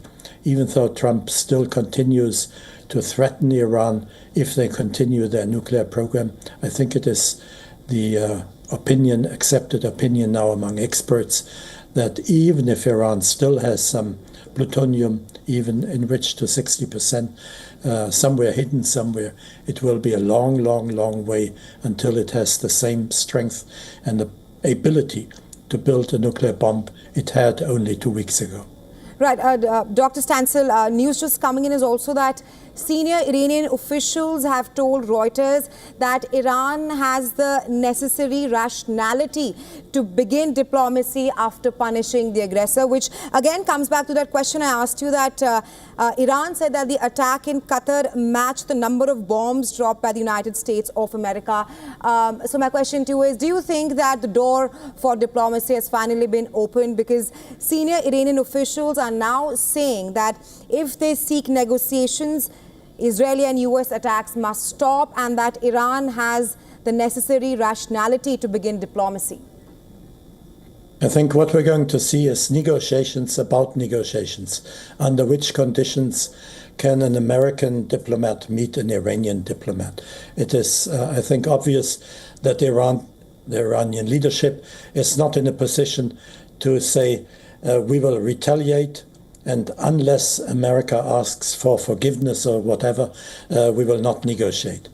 They are forced in a position where they can only negotiate, but at the same time, they do not want to look too weak. They do not want to look humiliated. And that is one of the reasons, of course, why we had the attacks of today. And we can only hope that these were the last ones. But the signals that we're getting both from Tehran, from Doha, and from the United States seem to say that both sides have unspoken arrangement already, an unspoken agreement that now they will look for a way where it is possible to come together and negotiate without one of the two partners seeming too much to be the loser in this whole war that we have seen. Right, Dr. Stancil. Apart from that, where you do mention that the door for diplomacy can be opened after the latest statements coming out of the Iranian officials that Iran has necessary rationality to come on the negotiating table, I also want to talk about Qatar, because the Al Udeid base is situated in Qatar. Now, Qatar is one of Iran's few friends in the Arab world, and though Iran said that the attack was not targeting the friendly neighbor Qatar, but Qatar has said that it reserves the right to respond directly with the nature and scale of this brazen aggression. What kind of response can we expect from Qatar, and how perhaps does this attack on the Al Udeid airbase in Qatar impact Iran-Qatar ties? I would assume, but this is just an assumption, that the United States will exert some kind of pressure on Doha to forego the option of retaliation, because the reason why Iran attacked this US base in Doha is quite obvious. It was not directed against the Doha government, with which Iran, since a long time, has a relationship where we could say they're on good terms with each other, but that it was directed against the United States. Still, it is a violation of the sovereignty of Doha, of course. So Doha has to respond, at least verbally, and we must hope that this will be all. I think we can trust the United States that it sees the things that way and will try to influence Doha in order to forestall a kind of retaliation by the government in Doha. While we are talking about US and Qatar and Iran, what about Israel? Do you think if Iran and the United States of America come on the negotiating table, will Israel let that happen? I think the interest of Donald Trump is to come to terms and to conclude a deal with Iran, which precludes any nuclear option for a future Iranian government. That is his major objective. And for him, who wants to make peace, that is the meaning of such an agreement would mean that he has created peace in the region. And he has already, during the past few weeks, treated the Israeli government, including the prime minister, with a sort of, one might even call it disdain, because the war that Israel has continued obviously stood in the way of the objectives of Donald Trump's policy. So I'm not sure that he will be able to force Israel to sit at the negotiating table together with the United States. He will try that, but I think he will go ahead and negotiate with Iran, even if Netanyahu does not join him. But as I said before, and you also must have heard these rumors from Tel Aviv, that Israel wants or has declared it will stop military action by the end of the week. So there is some welcome weakening of the resolve shown by Israel so far.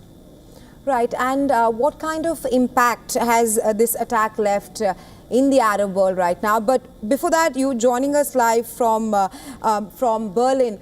What are you hearing from Germany at this point of time? Because we do know that Germany was rather backing diplomacy, but now we are witnessing these attacks which Iran has taken out against the US air bases in West Asia. Well, the first reaction by our chancellor after the American attack was that the Americans are doing dirty work in Iran that benefits all of us. So our chancellor was looking at the question of nuclear-armed Iran or not. And he saw that this possibility was weakening, disappearing. So he expressed his view that this is a welcome development. He also had joined Starmer and Macron, and he got together with them today again to offer the E3, that is Germany, France, and Great Britain, together to try to promote, to offer a platform for negotiations. If that is something that the Americans and the Iranians will accept remains to be seen. As I said, Trump sees himself as the angel of peace. He wants to be the one who brings Iran to the negotiating table and to come off the negotiating table with a reliable agreement with Iran that precludes any further nuclear dangers. And Iran also has not been too happy with Europeans who have not been able, from their point of view, to persuade America to forego the military option. So maybe the Iranians will also not welcome too much of European involvement there. Unwelcome, a pity for us in Europe, of course, but that's a fact of life. Right. Dr. Stansel, you do speak of how Trump sees himself as a peacemaker and wants to come to the negotiating table. But he had clearly laid out a clear condition. He said that if U.S. air bases in West Asia are attacked, then US will attack Iran in a more lethal way than what it did on the 3 nuclear sites in Iran. And now, even if, like we were discussing, even if it was a symbolic attack on the Al Udeid air base in Qatar, Iran did carry out the Annunciation of Victory operation and did carry out an attack on that US air base in Qatar. So how do you see the situation evolving at this point of time? Do you think that Trump will actually come on the negotiating table, or will he respond to that attack? I would guess, again, it's a guess only, I would guess that with the great victory that he is celebrating now, having forced Iran to forego the nuclear arms option, he will be ready to sit with the Iranians at the negotiating table. Of course, that's very much a question of the reputation of each and the prestige of each of the actors at this negotiating table. So it has to be prepared very carefully by the Iranian diplomats and US diplomats. But I think the preference of Donald Trump is to be the one who sits with an Iranian counterpart and to goes out of the room with something in his hand, which you might say, which will be worldwide accepted as a resolution to the Iranian nuclear problem. Okay, and again, what I said before, he will not take into account very much the Israeli position here. All right, Dr. Stansel, but the question being, will Iranians heed if there are any diplomatic talks from the United States of America? Because we've been hearing throughout the day that the Iranian authorities and the officials are calling Trump a gambler for siding with Israel.